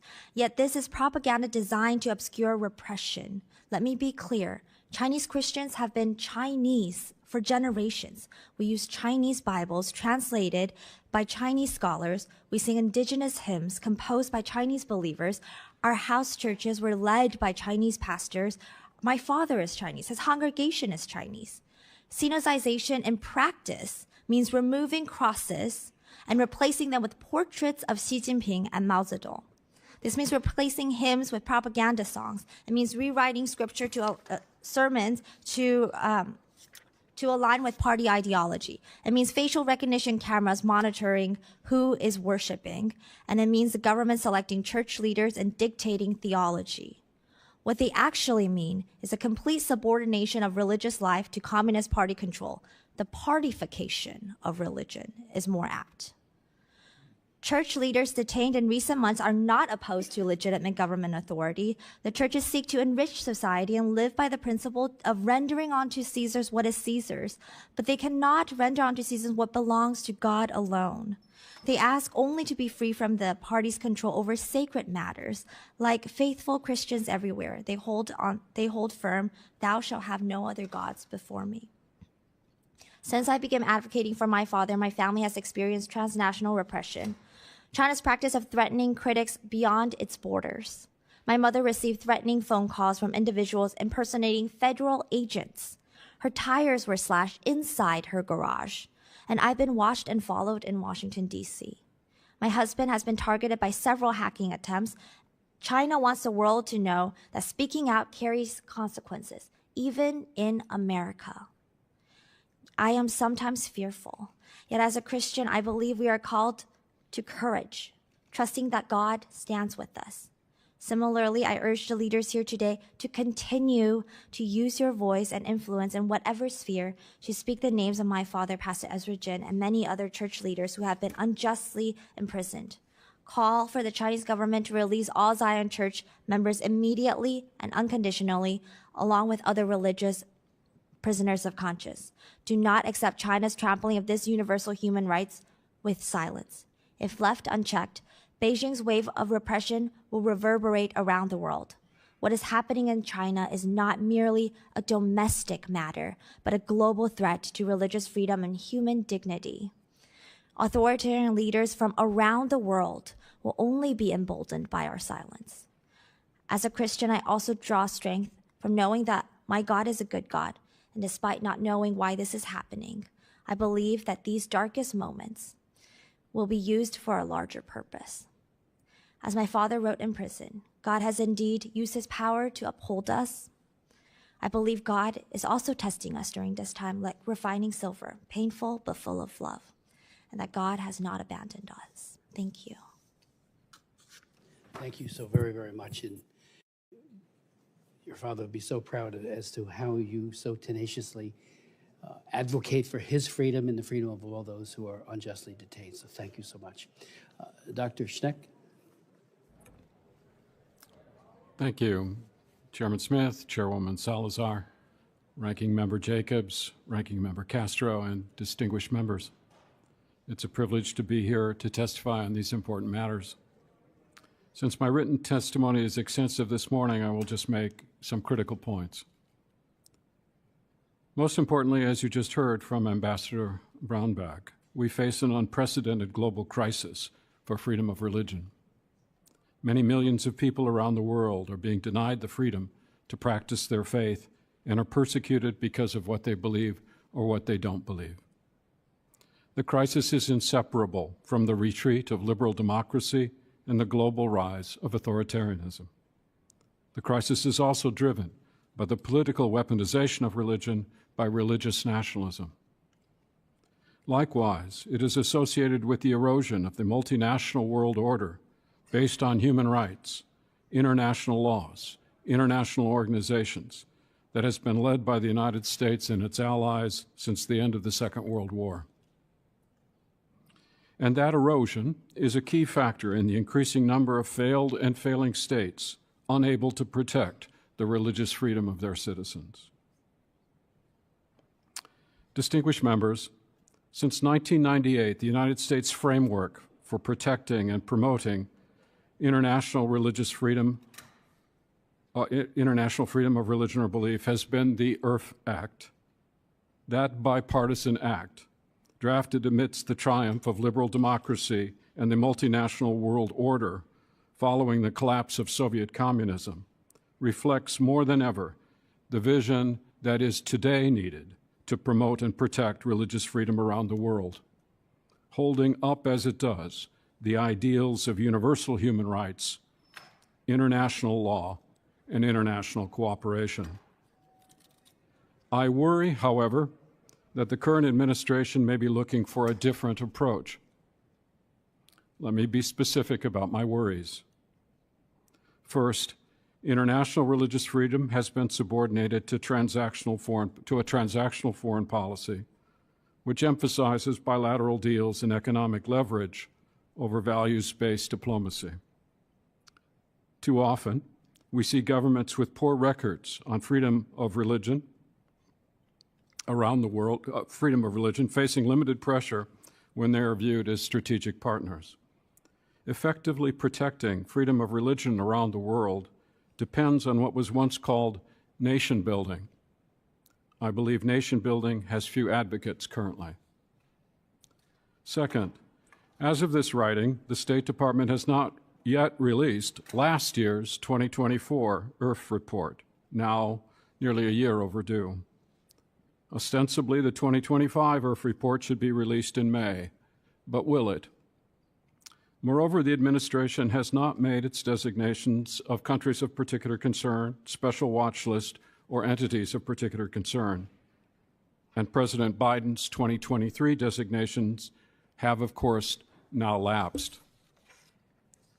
Let me note as well that 2 Republican seats on the U.S. Commission on International Religious Freedom have remained unfilled for more than a year. Third, at variance from the IRF Act, it appears the administration will not name an ambassador at large for international religious freedom. While I welcome the appointment of former Congressman Walker as principal advisor for global religious freedom, without the title of ambassador, the authority of that office is unclear. Likewise, it is unclear at this time if a special advisor for international religious freedom on the National Security Council will be named, as is outlined in the IRF Act. Fourth, institutional support for advancing religious freedom has been uneven. While senior figures enthuse about international religious freedom in speeches, the issue has not consistently translated into coordinated action across the State Department, National Security Council, and foreign assistance agencies. Where religious freedom mechanisms do exist, they often lack sufficient authority, staffing, or integration into broader foreign policy decision-making. DOGE cuts decimated many important programs and staff supporting international religious freedom. Finally, the administration's approach has focused overmuch on religious freedom interests of particular religious constituencies, especially Christians. Although Christians face really unbelievable persecution in many regions, freedom of religion cannot be construed to mean only a subset of approved religions. International religious freedom, as defined in human rights law and treaties to which the United States is a signatory, is universal. Selective advocacy undermines both effectiveness and legitimacy. Distinguished members, the prescient vision of the framers of the IRF Act recognized the responsibility of the United States to lead the international community in promoting and protecting freedom of religion or belief. Today, that freedom is in crisis around the world. Millions are persecuted for what they believe or what faith they practice. Given the current crisis, the United States must rededicate itself to the vision of the IRF Act. Thank you. Thank you. Chair recognizes Chairwoman Salazar. Thank you to the 3 witnesses, and specifically to you, Madam Drexel. May the Lord help your dad while he is in jail and to endure whatever he's going through. May the Lord give him, strength, and you know how noble and laudable the fact that he is in jail because of his faith and his religious beliefs. So our prayers go out to him.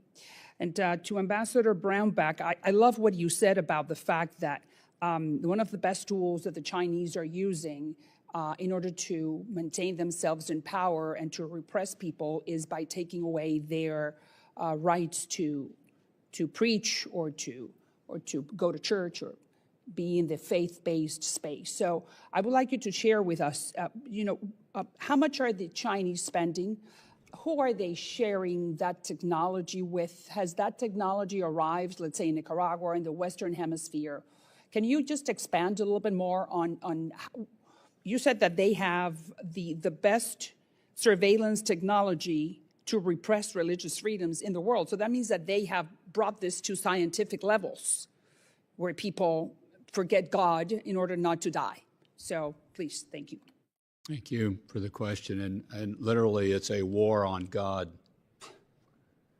That phrase came out at our summit this week, and I thought that's actually what's taking place. There's a whole psalm on that says God laughs, but I'm not laughing.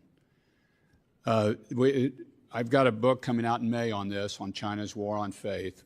When the book had been written, and it's at the publishers now, it was in 80 countries, the various surveillance technologies and various iterations of it.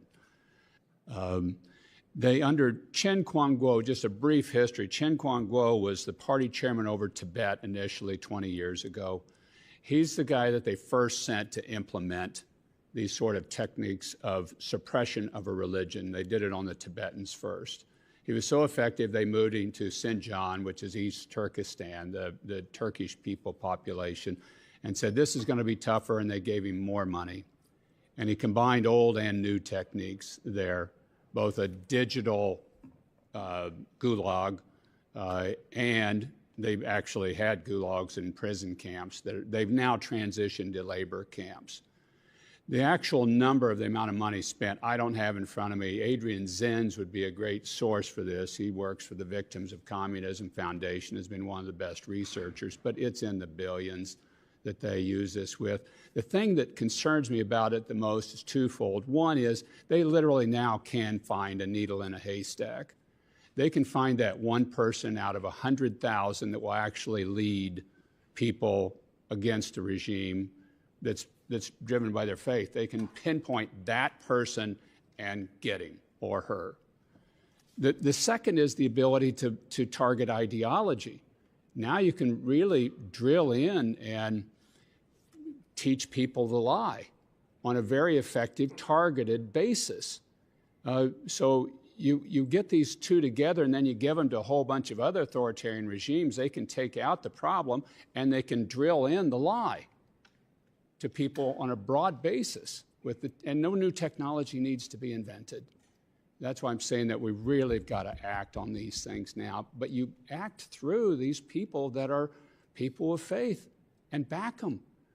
Have the Vice President, the Secretary of State, go to Dharamsala, India, and meeting with the Dalai Lama and saying, we are behind you guys. Bring the head of Falun Gong, the gentleman that brought Falun Gong out, who is now exiled in the United States, bring him here and laud them for what they have done in standing up and trying to bring ancient Chinese civilization back. Recognize that Tibet has never been a part of China. It has not. There's a book just out now. It came out last week. NED backed it. It's 1,100 pages, all off of Chinese imperial records that say Tibet is not part of China. And the only sourcing is Chinese imperial records. It's not a part of China no more than Kazakhstan was a part of Russia. Sure. And East Turkestan is not, these are not Chinese. I think we've really got to start just pulling the layers off and calling it what it is. What about the Western Hemisphere? What type of influence have you seen from the Chinese brought to, and then with that? Ortega got much worse when he walked away from the relationship with Taiwan that Nicaragua had. and embrace PRC. I don't know that money he's getting. I am certain he's getting money. And that's when they started really going after the Catholic Church. And What about technology besides the money? Any new technology that you have seen in Nicaragua that you haven't seen, or any other part of the Western Hemisphere that you did not see before being used to really repress to scientific levels? Yeah, I don't have the specifics that I can give you on that today. I know the relationships are there. I know that has changed attitudes, because the Ortegas used to be kind of okay with the Catholic Church and the evangelicals. They're not anymore. Thank you. I yield back. Ms. Jacobs. Thank you, Mr. Chairman. So I want to start first with our foreign policy toolkit. Over the years, USCIRF has included in its annual recommendations to support civil society in countries of particular concern to promote religious freedom. I agree with this recommendation. Unfortunately, the Trump administration's foreign assistance review terminated millions of dollars worth of programs supporting defenders of religious freedom. Dr. Schneck, can you share what you've observed over the years as the U.S. has supported religious freedom defenders abroad, whether it's in Afghanistan, Iran, Burma, elsewhere? What kind of impact does this have on religious freedom globally?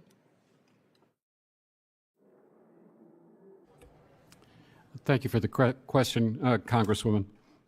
I don't have the specific numbers, at my fingertips, so I can't speak at the level of numbers. But I can say that the programs of USAID, programs at the Department of State, some programs at the U.S. Institute of Peace, even programming, for example, by Voice of America, these programs, nation-building programs, frankly, have been a critical component of the United States effort to promote religious freedom abroad.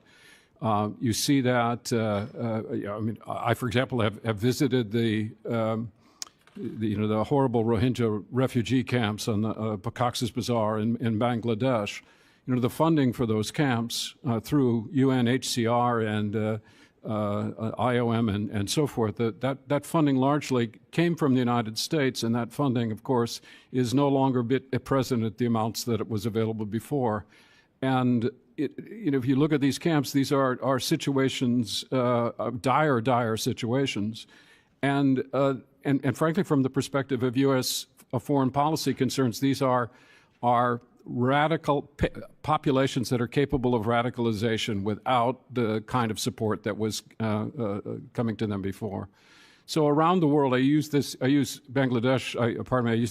Bangladesh as an example. So around the world, the funding that the United States government has been providing for humanitarian assistance, for the development of civil society, for the promotion of interfaith relations, that money has largely withered and dried up as a result of the DOGE cuts, that we've seen. And so I'm very concerned about what that means for the future of our efforts in those areas. I appreciate that. I want to turn now to Nigeria. Our subcommittee has held multiple hearings over the past few years on the topic. As you know, in November, President Trump threatened to deploy the U.S. military, quote, guns a-blazing, into Nigeria to completely wipe out the Islamic terrorists there, stating that if we attack, it will be fast, vicious, and sweet.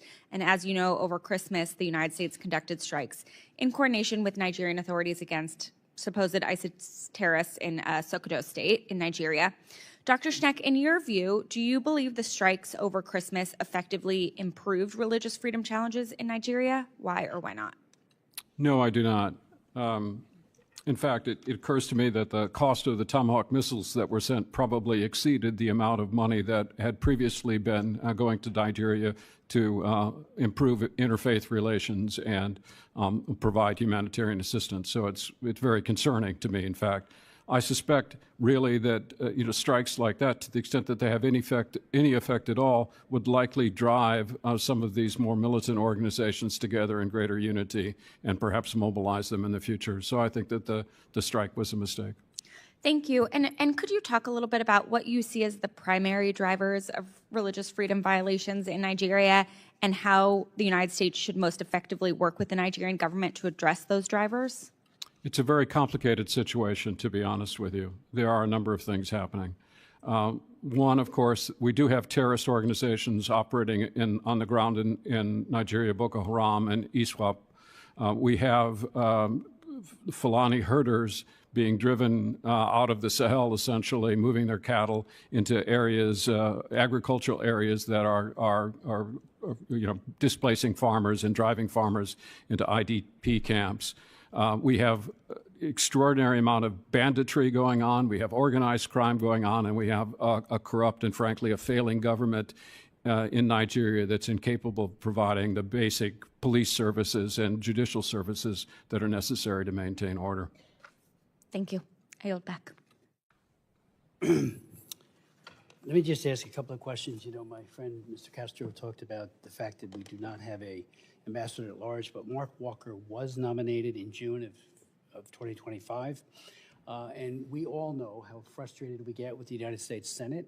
They put holds on various nominees and as well as on bills and legislation. I am the one who wrote the law to create the special envoy for combating anti-Semitism, and the ambassador at large there, Yehuda Kaplan, he was held up and it was a bipartisan bill I did. He was nominated, and he sat over in the Senate for seemingly an eternity before he has been confirmed, so he's now on the job. So there is that problem of the Senate. I know, with all due respect, Sam, you served there, but one person could put a hold on it, and then that can have the capability of just stopping everything in its tracks. So, I think Congressman Walker would have been a great ambassador at large. I do hope that there's a replacement, for his nomination ASAP. I would also point out that, I was here in this room when we did the bill, the law, Frank Wolf's bill. I held all the hearings on it. Right here in this room, occasionally in 2200, but mostly in this room. The Clinton administration was very much against it, but thank God he signed it. At the very, very end, it was like, some of his advisors, I'm sure, said, this is a good thing. And there have been good ambassadors. Of course, Sam Brownback, in my opinion, is one of the best that we've ever had. And, Rabbi Saperstein was also a tremendous ambassador. We had many hearings with him during the Obama years. But during the Obama years, we did not get, for several years, recommendations for CPC. And I would say it says you got to do it, Mr. President. And, Rabbi Saperstein, I'm sure, he didn't want to cross his boss, but he was all in accord with that as well. That send up, so we are asking the administration to send up designations for CPC. USCIRF continually makes very, very good recommendations as to who should be on it. Nigeria has been on that list time and time again. It was ignored during the Biden administration. Matter of fact, they reversed what was done vis-a-vis Nigeria to take them off. And I asked our Secretary of State under the last administration, what's the criteria? We've got Christians who are being slaughtered. And when you focus on Christians, it's never at the exclusion of everyone else or even anyone else. I've been all over Nigeria, as have many of my colleagues. I've met with many imams there. They get targeted if they're non-radical. So, it's almost like Hamas. You wonder why it's a child soldier factory, because when you're very young and being inculcated in terrorism, you then act on it, but, try fighting against it, in that closed space. Same way, and I had imams tell me, and I'm not going to name them because they'll probably be firebombed if I do, by Boko Haram and by others, that if they speak out, they will be firebombed just like the Christian churches. I went to 5 churches that were firebombed in Jos, Nigeria, with the bishop there, Kegama. And when I talked, and he was there with many of these survivors, they were targeted because they were Christians. Ditto for the Fulani. Anyone who doesn't think, there are other mitigating or other circumstances contributing to it, but there's no doubt that there's a bias and a hatred for Christians by radical Muslims, by jihadists, not by non-radical. I worked very closely with a number of leaders in Nigeria who were Muslims when they were at the United Nations, and they were tremendous people. One guy named Sarki, who was just a tremendous number 2 over at the embassy. We know that, but we got to call out the bad guys. And when you get Open Doors, which has itself, they have stood up for Christians all over the world, particularly in the Soviet Union. I remember working with his founder, who wrote, God's. He used to bring Bibles into the East Bloc and into the Soviet Union. you know, you, Sam, all of us, we speak out for every one of the groups, every single one of them, with no exception. And I resent when anybody suggests that we do otherwise, because we don't do otherwise. We believe that Christians need to be, I've had 107 congressional hearings on human rights in China. We've had them on Tibetan Buddhists. We've had them on the Falun Gong. I had the first resolution on the Falun Gong. You know, because we all know, and it passed in the House because they were being targeted by the Chinese dictatorship for elimination. So but we can't leave out the Christians, and that's been part of the problem. They have been left behind for far too long. There was again, this was Rabbi Saperstein, a good friend, really a tremendous leader. He went to Vietnam, and there was a pastor, Pastor Chin, who was incarcerated from 2011 to 2017. Just a tremendous pastor. His wife met with Rabbi Saperstein. She was beaten to a pulp. Very serious consequences, and she had to sign something with the Vietnamese Communist Party, renouncing it and saying that her meeting was illegal. Rabbi Saperstein told us all about it. You know, I'm trying to get Vietnam on the CPC list for years, 3 times. The Vietnam Human Rights Act, if passed, is my bill, totally bipartisan with my friends on the other side of the aisle, and always was blocked over in the U.S. Senate with a hold. But right in that, it calls for CPC designation for Vietnam. They are going, you know, forced conversions, all the other things that they do there. I met with the top Buddhist in Saigon. I can't call it Ho Chi Minh City, in Saigon. He's under pagoda arrest. And we spent hours talking. And he said, if I walk out this door, meaning him, the Venerable Taekwondo, the police that are right across the street will go in there and they'll punch him and they'll push him back in. I mean, we've constantly, as did you when you were ambassador, Dr. Shinek, we speak out for everybody. But we can't exclude the Christians who have been targeted very, very horrifically. So I do want and hope we get that list of CPC countries yesterday. It's got to come. But again, Mark Walker, who's a pastor himself, would have been a great ambassador, and you know, more needs to be done, no doubt about it. Finally, I did say it, but I'll say it again. I had hearings with Obama, with his people. After 3 years, we still hadn't gotten the list of CPC countries. I said, please send them up. You know, why aren't they here? You know, you may disagree on who should be on the list. That's your call. But please send up a list, and they wouldn't. So we got to all do a better job. And Sam, if you could just speak again, to Mr. Ambassador, to you know, some of the outcomes of your conference, because that is why we wanted to have this meeting, especially this hearing. You know, calls to action, what we need to be doing, maybe some of the missed opportunities that we need to double down on. If you could. There was a lot of calls to action. There was some nice announcements of action. Pepperdine University announced that they're working with a series of African judicial leaders. These would be chief justices in various African countries, to come up with an alternate dispute resolution mechanism between people of faith. So to get moderate Muslims that would be willing to negotiate with Christian leaders to try to start an alternate dispute resolution process. We're going, great. That would be fabulous if we could see that work, because you're going to be in a full-scale war zone in middle of Africa before long, with militant Islam attacking the Christians that's taking place there. It has already started. It's in Nigeria. That's really what you're seeing right now, and it is Huntington's clash of civilizations that you're witnessing there right now. We just had an announcement today that'll come later today that the administration with Hungary helps, that does target particularly Christians, but not exclusively Christians, for aid in various places around the world, that there will be an announcement of the United States government joining in certain areas of ways that they can help as they, I think, start to reconstitute the aid programs and what they're going to do with it. That was just announced, took place this morning, was one that they came forward with. The other thing that I really want to draw your attention to, that everybody's behind, we've got an advocacy day today, is the transnational oppression. Virtually everybody, not everybody, everybody that was there, most of the people that were there at our summit, know somebody or they themselves have experienced transnational oppression as Grace Jen Drexel and her family has. This is highly common anymore, and it's really something we've got to get on top of.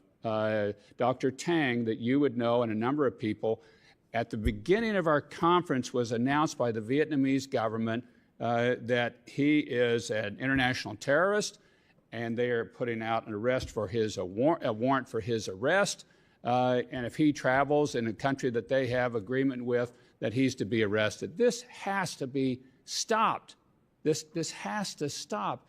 And then one other thing that was coming forward, the Mexican government, in working with and too much influenced by cartels in Mexico, is threatening the Catholic Church when they help people and they lift up folks that have been missing. There are now over 100,000 people, 120,000 people officially missing in Mexico, and the church tries to help the family. And they were going to be coming here to testify, to speak about it, and the church was told not to come. Not to come. And you're going, this has to stop. This has to stop.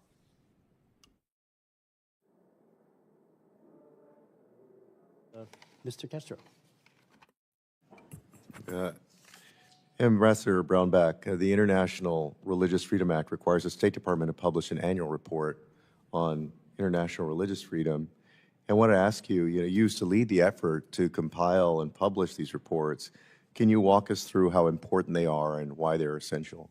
They are an essential report. It's the primary factual setting and basis for much of the world on religious persecution that's happening throughout the world. I believe the administration will get it out soon. It isn't unusual, Representative, for it to be late.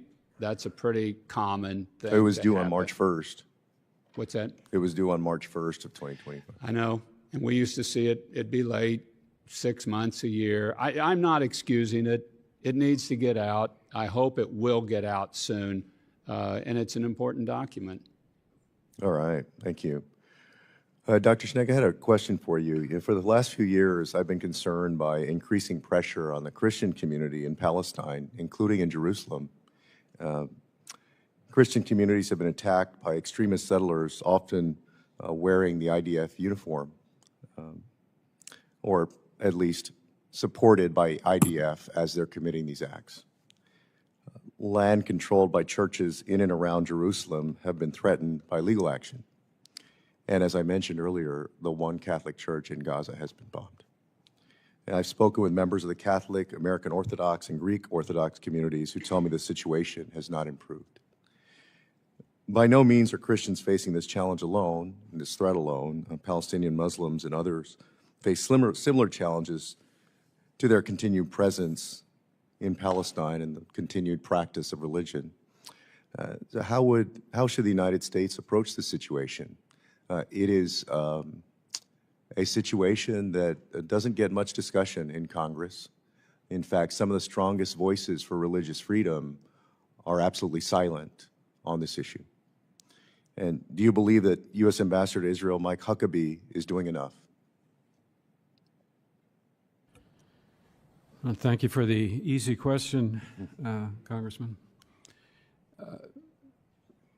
It's just recently the Christian patriarchs of Jerusalem, in fact, issued an extraordinary statement indicating their great concern about the situation, facing Christians,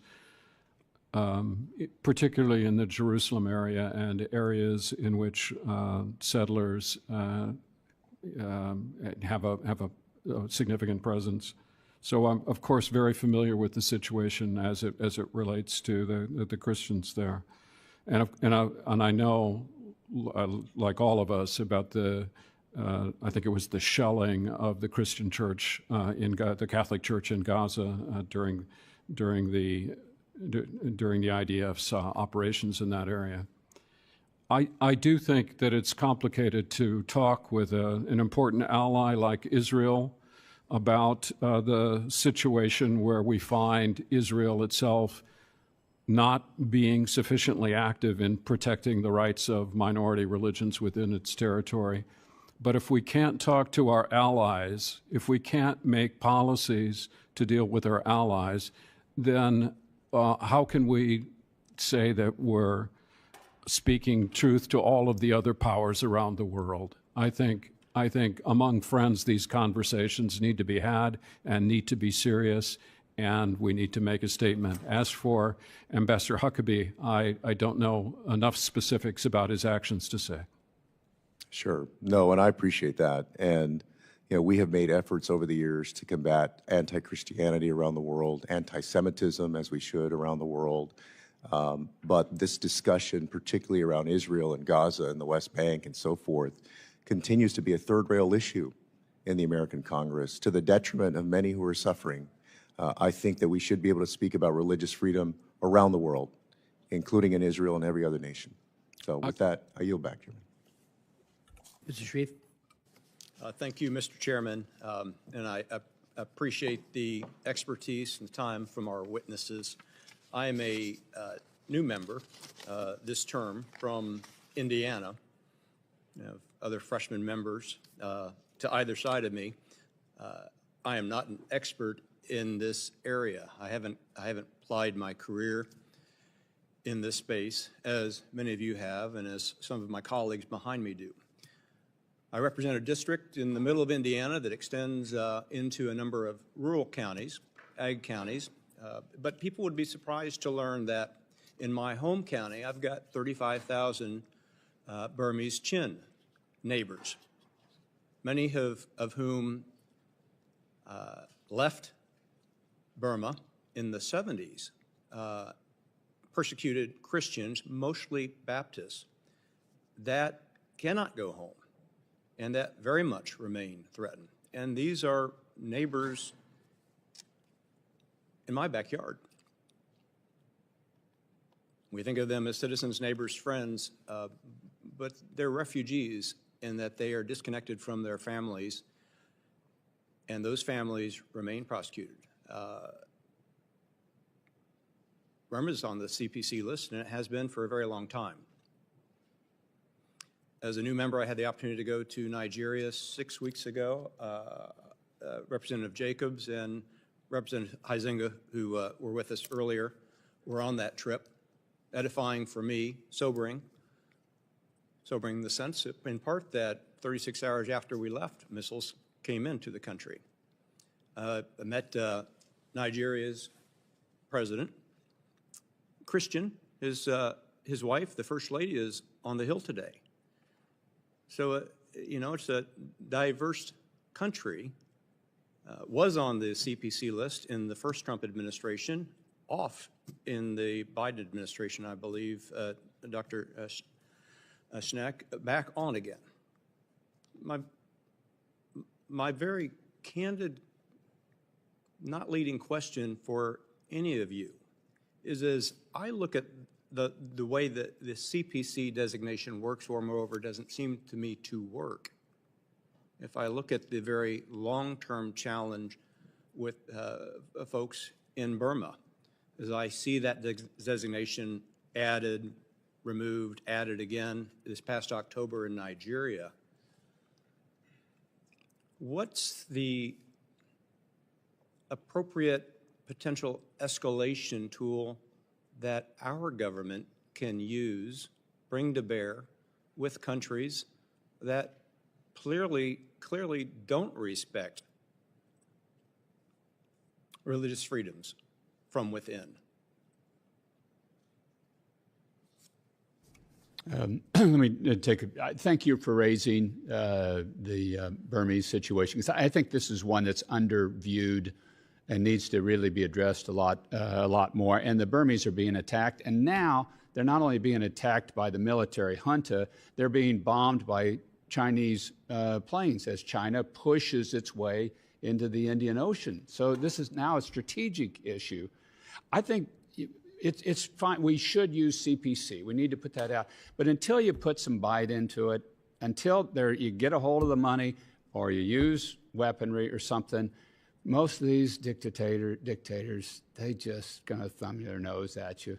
So you really have got to go at them, use Magnitsky sanctions against the individuals. You need to use targeted sanctions against the government, ones that hurt the areas that the government controls and not others. And then I think you just need to make them really a pariah in the international sphere. Interestingly, in Xi Jinping's parade of dictators that he had in the country last year, he had, 23 dictators. Burmese military junta was there. And, if that doesn't tell you something just right on the surface, but you got to grab something they actually care about. During Bush era, we had a series of sanctions that we'd put on Burma that were pretty effective, and I think those ought to be put back on. If I could add, unfortunately, the CPC designation, as all the designations, really end up being little more than name and shame. We really need to think about connecting real sanctions with the CPC designation. Ambassador Brownback mentioned the Magnitsky Act. Sanctions of that level connected to the CPC, I think, would be an important addition. Thank you. My time's expired. I appreciate those responses. Gentlemen, yield just briefly. The beauty of the IRFA bill, as you know, and Frank Wolf was genius in doing this, and including setting up the corresponding organization, or USEF, so that there'll be a check and a balance, was to have first a designation and then the meting out of sanctions, which unfortunately, no matter who's in the White House, have been lackluster. I'm happy to say, vis-a-vis the Nigeria situation, there is now conditionality on aid. Half of it is held back to try to get some compliance with the principles, but there's 18 or so, starting with a simple demarche, but also very serious sanctions that are there in the quiver that could be used, and we're hoping that they will be used. The only time that there was an effort to use one sanction in terms of denying a visa, and that was in the bill, was against Modi in India for his alleged, and I think there was real credibility to it, slaughter of Muslims. So there's these tools that just need to be used. But I thank my friend. And it was Tom Lantos who wrote the JADE Act in 2008, targeting and his daughter's here again, targeting what the junta was doing. So, and then the sanctions that Sam talked about. I'd like to now yield to Mr. Olszewski. Well, thank you, Chairman Smith, and thank you to our ranking members for holding this hearing. I want to thank our witnesses for joining us as well today. As a man of faith, I feel an obligation to point out the stark moral contradiction that we're facing as a nation. Pope Francis often cited the parable of the Good Samaritan from the Gospel of Luke, a story of a wounded traveler whose life is saved by the compassion and kindness of a passerby. That story captures a vision of a church whose first instinct is to bind wounds, lift the fallen, and stand with the vulnerable. It's a vision that I believe is embodied by the new Pope, Pope Leo, who served among the poor in Peru. For me, that parable is not a metaphor. It's a call to see that every child vulnerable to disease, every mother denied basic health care, every refugee without clean water as that wounded traveler. Our mission to alleviate suffering must be rooted in compassion, in service, and a deep moral responsibility to love our neighbor just as Jesus did, no matter where they live, what language they speak, or what religion they profess. That's why I believe religious freedom cannot be separated from our lived experiences. A community that is starving, a health clinic that is shuttered, a generation of children denied quality education is a community where extremism, instability, and persecution is much more likely to take root. While we're discussing religious freedom around the world, we do so against the backdrop of an administration that has slashed the very foreign assistance that helps keep vulnerable religious minorities alive. Reports indicate that the administration has destroyed food and other essential supplies that could have been distributed instead to those in need. An independent study co-authored by UCLA warns that U.S. foreign aid cuts may lead to more than 14 million additional deaths globally by 2030, including 4.5 million children under the age of 5. These are children of God who will die of diseases we know how to prevent, mothers lost in childbirth, and families devastated by illnesses that could have been treated with basic medicine. Medicine, in some cases, that we have now destroyed. If we take the call to be Good Samaritans seriously, we must understand that our policy choices can either bind wounds, as Jesus did, or walk past them. Dr. Schneck, I want to open with you. We know that many churches, mosques, and other faith communities overseas are the ones running those clinics, caring for the sick and comforting families. I'm curious to get your thoughts on how our policies can better support those local faith efforts so that our commitment to the religious freedom we're talking about today is matched with a commitment to the physical well-being of those communities. Thank you, Congressman. And as you know, the programs that you're talking about have largely been defunded currently, and as a result, organizations that relied on those funds to provide not just humanitarian assistance, but assistance to develop interfaith relations, assistance to develop civil society. Those things, those cuts, I think, are potentially devastating for the protection of religious freedom around the world. And I think in my own faith, as a Roman Catholic, I very supportive of an organization called Catholic Relief Services, which provided humanitarian assistance around the world, not just to Roman Catholics, not just to Christians, but to people of all faith. A good number of their programs have been significantly underfunded now because of the cuts that the federal government has made in cooperation with Catholic Relief Services. So I share your concerns that those cuts are, in fact, a threat to religious freedom around the world, and I very much hope that this Congress will work to restore some of that funding. I appreciate that. I know that my time is winding down, but I guess I'll just close by reinforcing, for me, I find myself wondering how, for me as a follower of Jesus, as other religions with similar beliefs, how are we letting that example and letting those faith examples be a guide for how we approach caring for vulnerable people beyond our borders? And I think that this conversation is important, but it's also not happening in a vacuum, and we have to sort of look at the whole person if we want to be able to address this critical issue. I thank you all for your testimony and for your work in this space, and I yield back, Mr. Chairman. Thank you. Mr. Huizenga, Chairman. Thank you, Mr. Chairman. Sorry, I've been running around a little bit. Actually, this is the second time today I had a chance to talk about sort of religious persecution and what has been going on. I would be remiss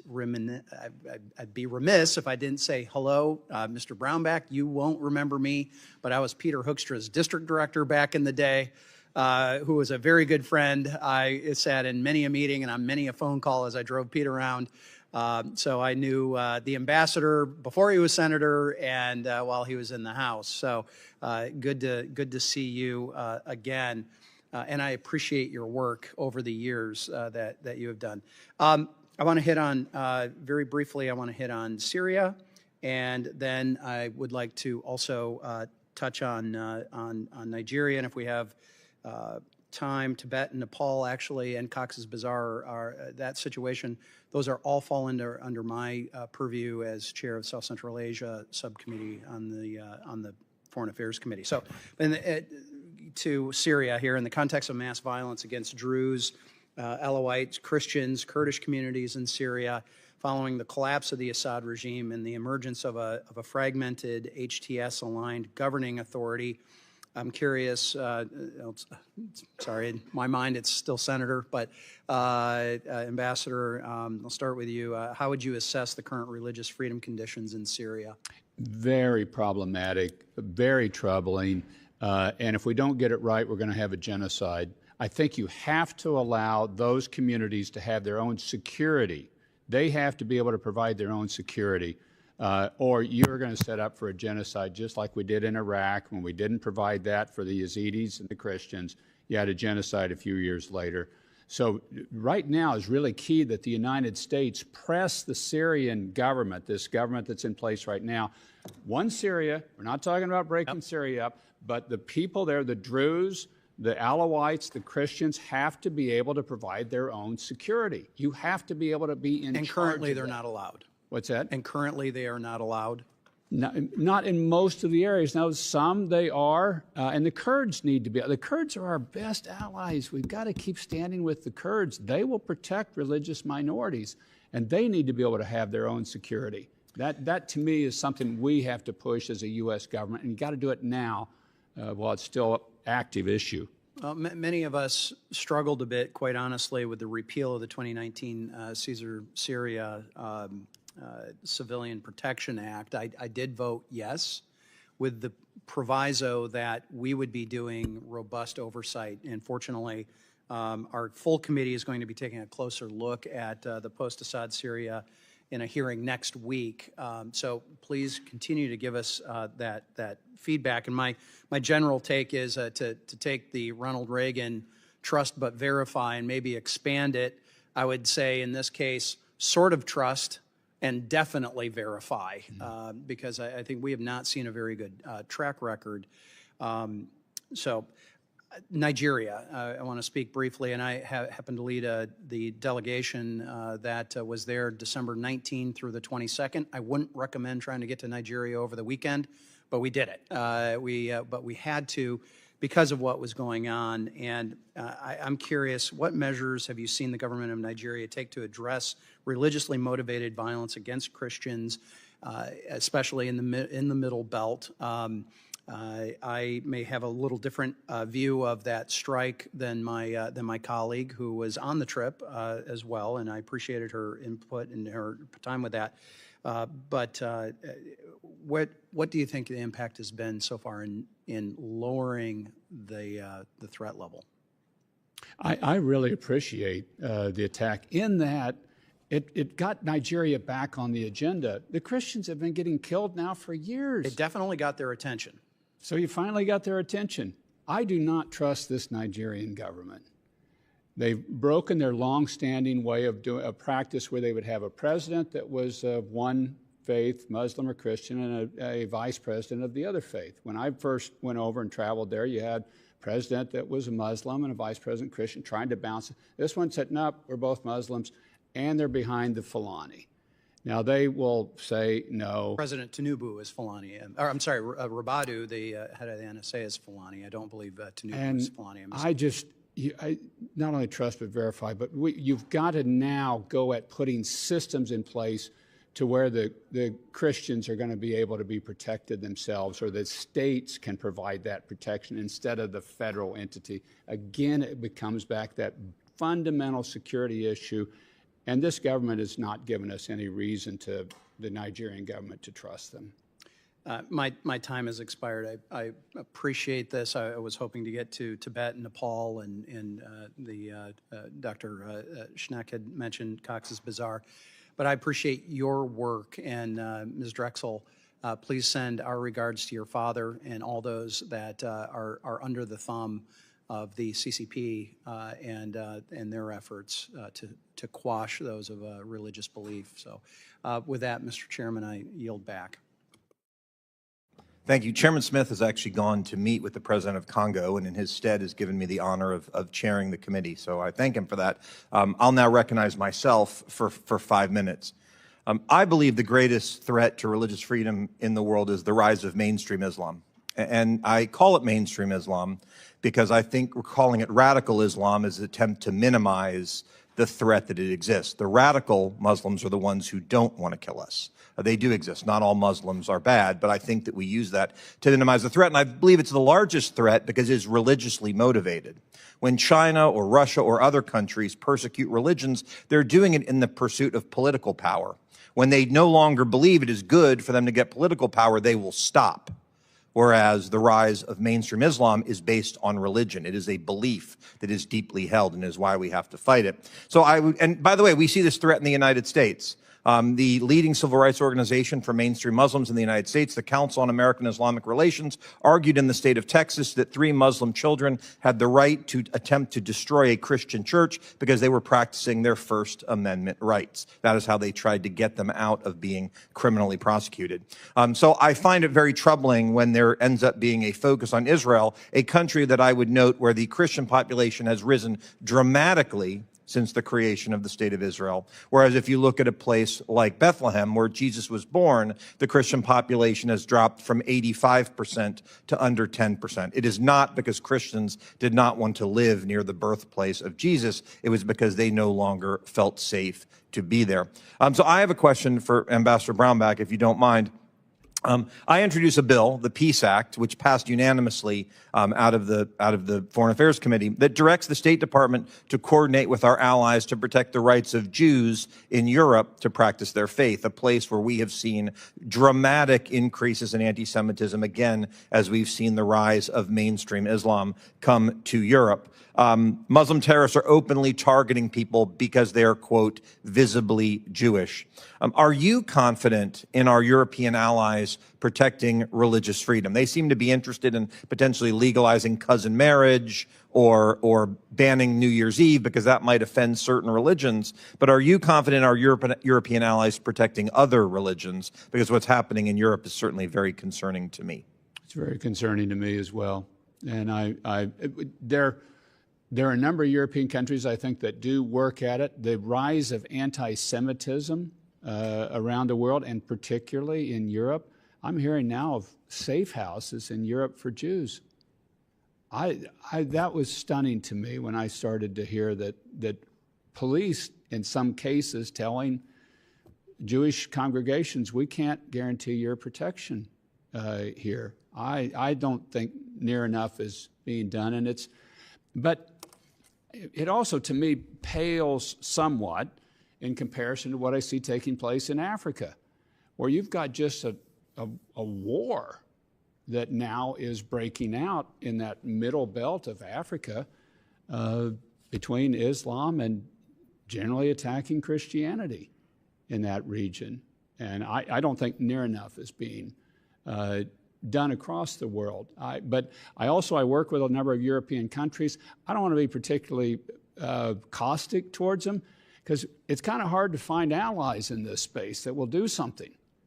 And there are a number of European governments that will work on religious freedom issues, and they'll work on them globally, and they'll work on them with us. So I'm happy to have the work. I wish they would do more.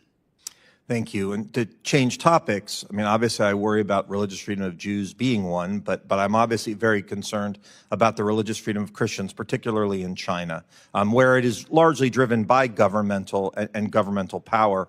China's closing churches, quote unquote, re-educating Christians to follow the party line. Ms. Drexel, if you've got any thoughts on U.S. policy, what we ought to be doing to defend religious freedom and how we can do better than have happened in previous administrations to advance that, I'd be interested in your thoughts. Thank you so much for the question. I think that in China, like you said, that it is very much state-backed, and ultimately, I think that it is still a religious in some ways motivated. Just Xi Jinping wants to be God in this instance, and I think that I've seen many diplomats from this administration and congressional support from both sides of the aisle to support the situation with my father and so many other Christians that are being detained currently, and I'm very thankful. And I think that this has been tremendously encouraging. The fact that Secretary Marco Rubio mentioned my father's case by name 2 days after the detention really set a strong signal, and I think that we should continue on that type of pressure. I know that President Trump is going to meet with Xi Jinping and coming in a few times this year, and if we can continue to rise the heat and the conversations to be had at a higher level, maybe potentially even at the presidential level, that would send an even stronger signal to the situation in China. Thank you. Thank you. My time having expired, I want to thank the witnesses for their valuable testimony today and the members for their questions. The members of the subcommittee may have some additional questions for the witnesses, and we will ask you to respond to these in writing. Pursuant to committee rules, all members may have 5 days to submit statements, questions, and extraneous material for the record, subject to the length limitations. Without objection, the committee stands adjourned.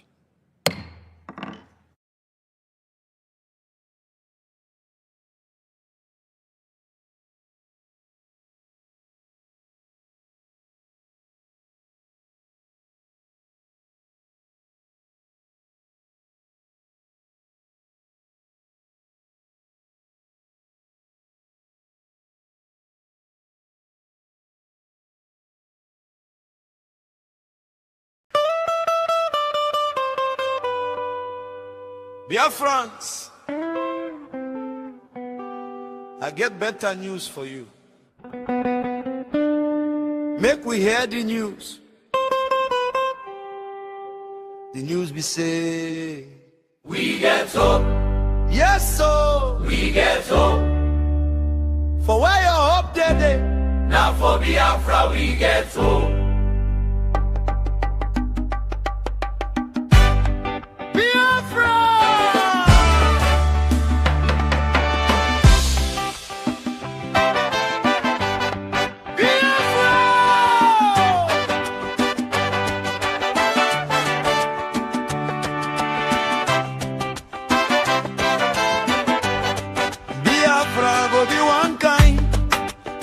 Beautiful country. Everybody will be Biafran, go enjoy freedom. Fine, fine country. Beautiful nation. With Biafran constitution, everybody go be equal. For Biafran, I want love for everybody. Discrimination no go there for Biafra nation. Whether you be big man, big woman, or you be big politician. Whether you get money or you no get, now the same law go judge every person. Rule of law for Biafra go stand gidiba. Justice no go crooked for anybody. No mago for Biafra law courts. Nobody fit play with your right. Nobody go treat you like nobody. No more suffering and smiling. No more fear of Fulani jihadi. For Biafra, your life go get meaning. Our tomorrow go dey shine. Biafra now our only hope. Biafra now our only hope. Biafra now our only hope. Hope for today, hope for tomorrow. No more pain, no more sorrow. Stand up, make we claim our country. Biafra now our only hope. Now Biafra be our own country.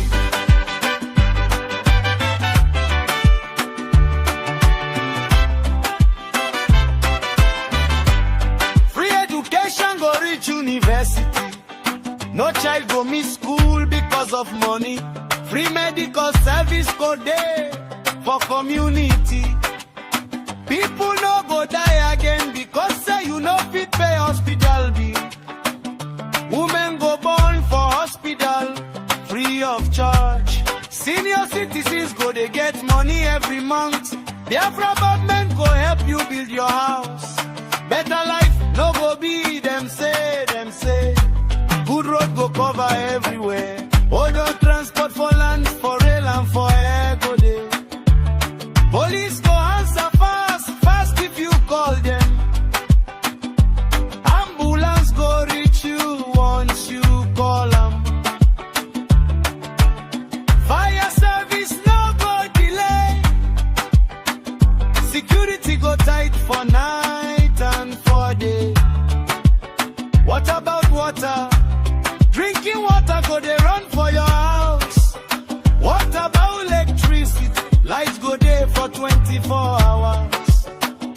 For Biafra, you fit to work out for night and go to work for night without fear, without anybody kidnapping you. Oil and gas, gold and everything where they under your land. Now your state people go get them. Anything where they under your ground. Now your people go control them. No ballot snatching, no vote buying, no rigging, no corner, no bribery and corruption.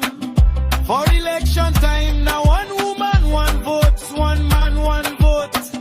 Democracy no go be story back that. For Biafra, your life go matter. Nobody go kill you and go free for Biafra. Now wahala the person don't buy for him head. Justice go stand gidigba, no shaking at all.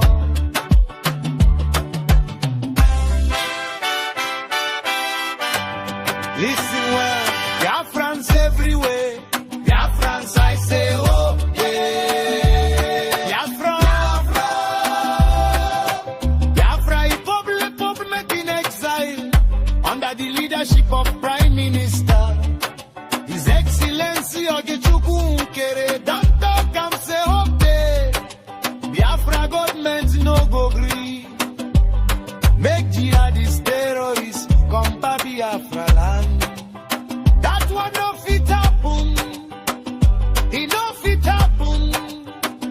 He no fit happen at all, at all.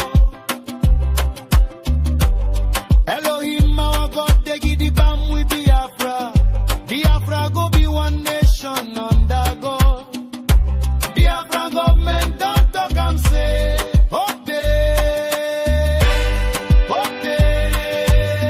Where you hope day? Biafra, Biafra now our only hope. Biafra now our only hope. Hope for today, hope forever. Together we go rise. Stand up now, make we join hand. Anywhere you dey, answer the call, no delay. Biafra don't come. Biafra don't already come. All hell, Biafra. Biafra, be a holy.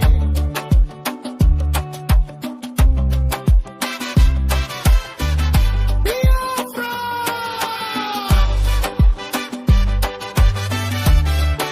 God bless Biafra.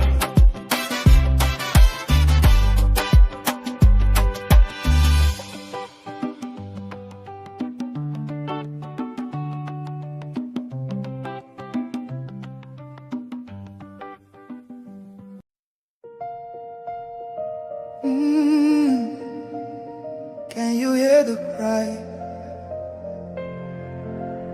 from the broken land,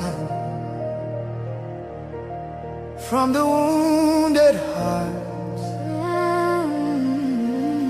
Nigeria, they bleed, people they cry, tears for the ground.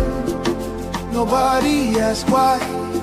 Over 7,000 souls don't fall every single day. We still there call. Churches burning, hope fading fast. Since 2009, the pain don't last. 50,000, maybe more.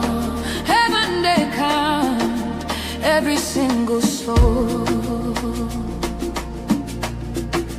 Children without home tonight, mothers praying through the night, fathers lost no strength to fight. Who go stand for what is right? Oh, stand for love, stand for life. Be the answer in this time. You can have to wipe their tears. You can calm their fears. Give a hand, don't turn away. Be the light in darkest day. Every little you provide. keeps a soul alive.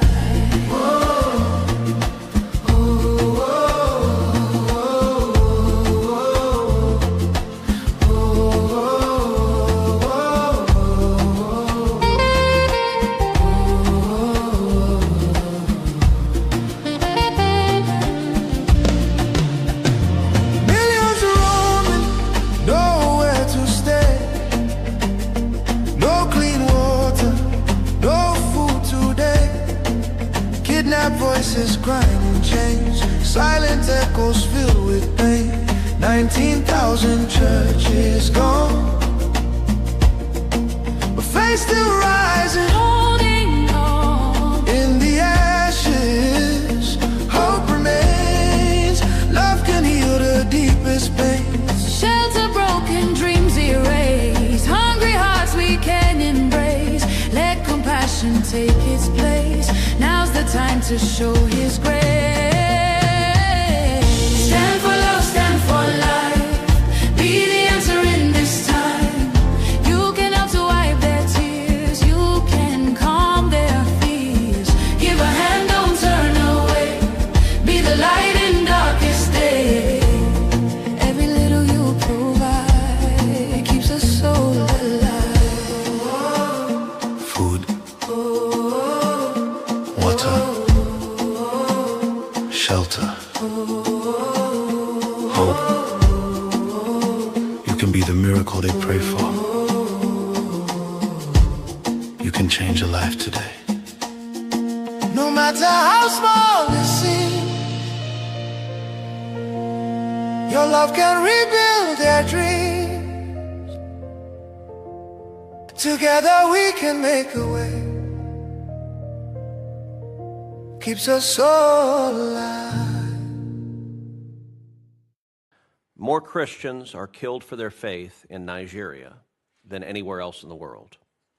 Since 2009, Islamic jihadists have murdered more than 50,000 Christians in Nigeria, and more than 20,000 churches, schools, and religious institutions have been destroyed, most burned to the ground. Scores of Christians and several others were kidnapped over Holy Week. Nigerian officials have been, unfortunately, complicit in facilitating these atrocities. At the state level, a dozen Nigerian states implement Islamist blasphemy and Sharia laws. At the federal level, the government looks the other way at Islamist violence. The result is, unsurprisingly, yet more jihadist violence. Last year, I introduced the Nigeria Religious Freedom Accountability Act, which would require placing Nigeria back on the country of particular concern list and impose sanctions on officials involved in enforcing blasphemy and Sharia laws. The U.S. government knows who they are at both the local level and the federal level, and they should be held accountable. I'm sorry to say that Nigerian officials are, at a minimum, in denial of the government's role. In October, several officials, including the Deputy Speaker of the Nigerian House and the Chairman of the House Committee on Foreign Affairs, and a range of anonymous officials linked to the President, directly attacked me for saying that, quote, officials in Nigeria are ignoring or even facilitating the mass murder of Christians by Islamic jihadists. Last year, I met with a delegation of top Nigerian defense and security officials. They said they were committed to ending the violence. I told them I would judge their commitment by the results. Those results have yet to materialize. President Trump has established that the United States will use all tools of statecraft to counter the violence. He ordered that Nigeria be added to the CPC list, and in December he ordered the Department of War to target ISIS terrorists in response to their massacre of Christians. I'll note that the Nigerian government said at the time that it welcomed and indeed requested the actions. I find their statements to be somewhere between hypocritical and infuriating. In December, the president said that jihadists have been targeting Christians in Nigeria, quote, at levels not seen for many years and even centuries. What does the situation look like now, several months later, and what can and should the United States do to stop the mass murder of Christians? Are you ready to be held accountable if indeed your comments, your actions and inactions are found to have incited people to violence? Which laws have been broken, can I ask? Well, and even more so, which incitement to violence has been done. You know, I appreciate the prior remarks and context regarding different issues in Nigeria. I would say that it's despicable to try to compare me to anything in Rwanda. It truly is disgusting. When have I called to murder one person? I have never once called for anybody to be murdered. I have called for people to be protected. That the government is not doing their job. Alex, to maybe not protect people from directly. being slaughtered. Maybe not directly. You maybe not directly calling for revenge attacks, but from what you're telling the people, they get more agitated, and this leads to defend themselves violence. Yes, killing. To defend themselves. But we have the government and security Could you not agencies. protect your own daughter and son from being killed by terrorists? Is that wrong? Is that harmful rhetoric? To protect your families from terrorists? Because it's Christians that we're saying to protect themselves? Everybody should protect themselves. And anybody in their right mind, if they are being threatened, if their daughter, mother, father, anybody is being threatened to be killed, it is their right to protect themselves. If you cannot live in peace and you cannot protect yourself, what country is this? I mean, if you can't live, what is that? Anybody in their right mind would not want their families to be killed. And that's all I call for. If the government is failing to protect you, you should protect yourselves from people who would take your life. There's nothing wrong about that. There's nothing breaking a law about that. There's nothing evil in that. And from my understanding, even in Muslim and Christianity, you should protect yourself from threats. I'm not saying to go and take up arms and go murder the government. I've never called for that. I've never called for anybody to be murdered. I've never called to do anything regarding the government. I said, protect yourselves from people who would threaten your life. Well, and there's nothing wrong with that. No law has been broken. There are also claims that there was a meeting you held with the local population, and after, talking to them, there was a reprisal, a revenge attack that also led to the death of two other people in Plateau State. That was already done before I arrived. What I noticed was the burning in the fire, the people had taken revenge, and that fire was actually where the attack happened, which I found out after I had left Angwarukuba. So they had killed two people, innocent people that were Muslims from what I was told, in revenge for the original attack. And those two people were in Akeke, from what I was told. And so they were killed before I arrived. So it's a false narrative to try to say, oh, because this person came that they went and did this. For 2 decades, have Christians not taken revenge after being attacked in Jos? This is nothing new. It's been happening for 20 years. Let me tell you this. The founder of the ministry that I work with in Jos, he was murdered by Muslims in front of the university. He was on the way back from a funeral because it was the middle of a crisis. He was cut into pieces. His body parts into pieces in the middle of a crisis. This was 7-8 years ago. I wasn't there. So it's a false narrative to try to say that, oh, because a white man came, all of a sudden people are killing people.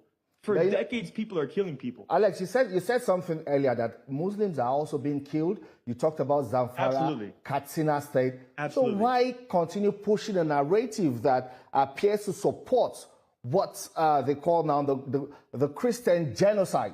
The question is, why does it appear your activity in Plateau State and indeed Benue State is making an already bad situation worse? I would first pose the question, what that has been done has made it worse?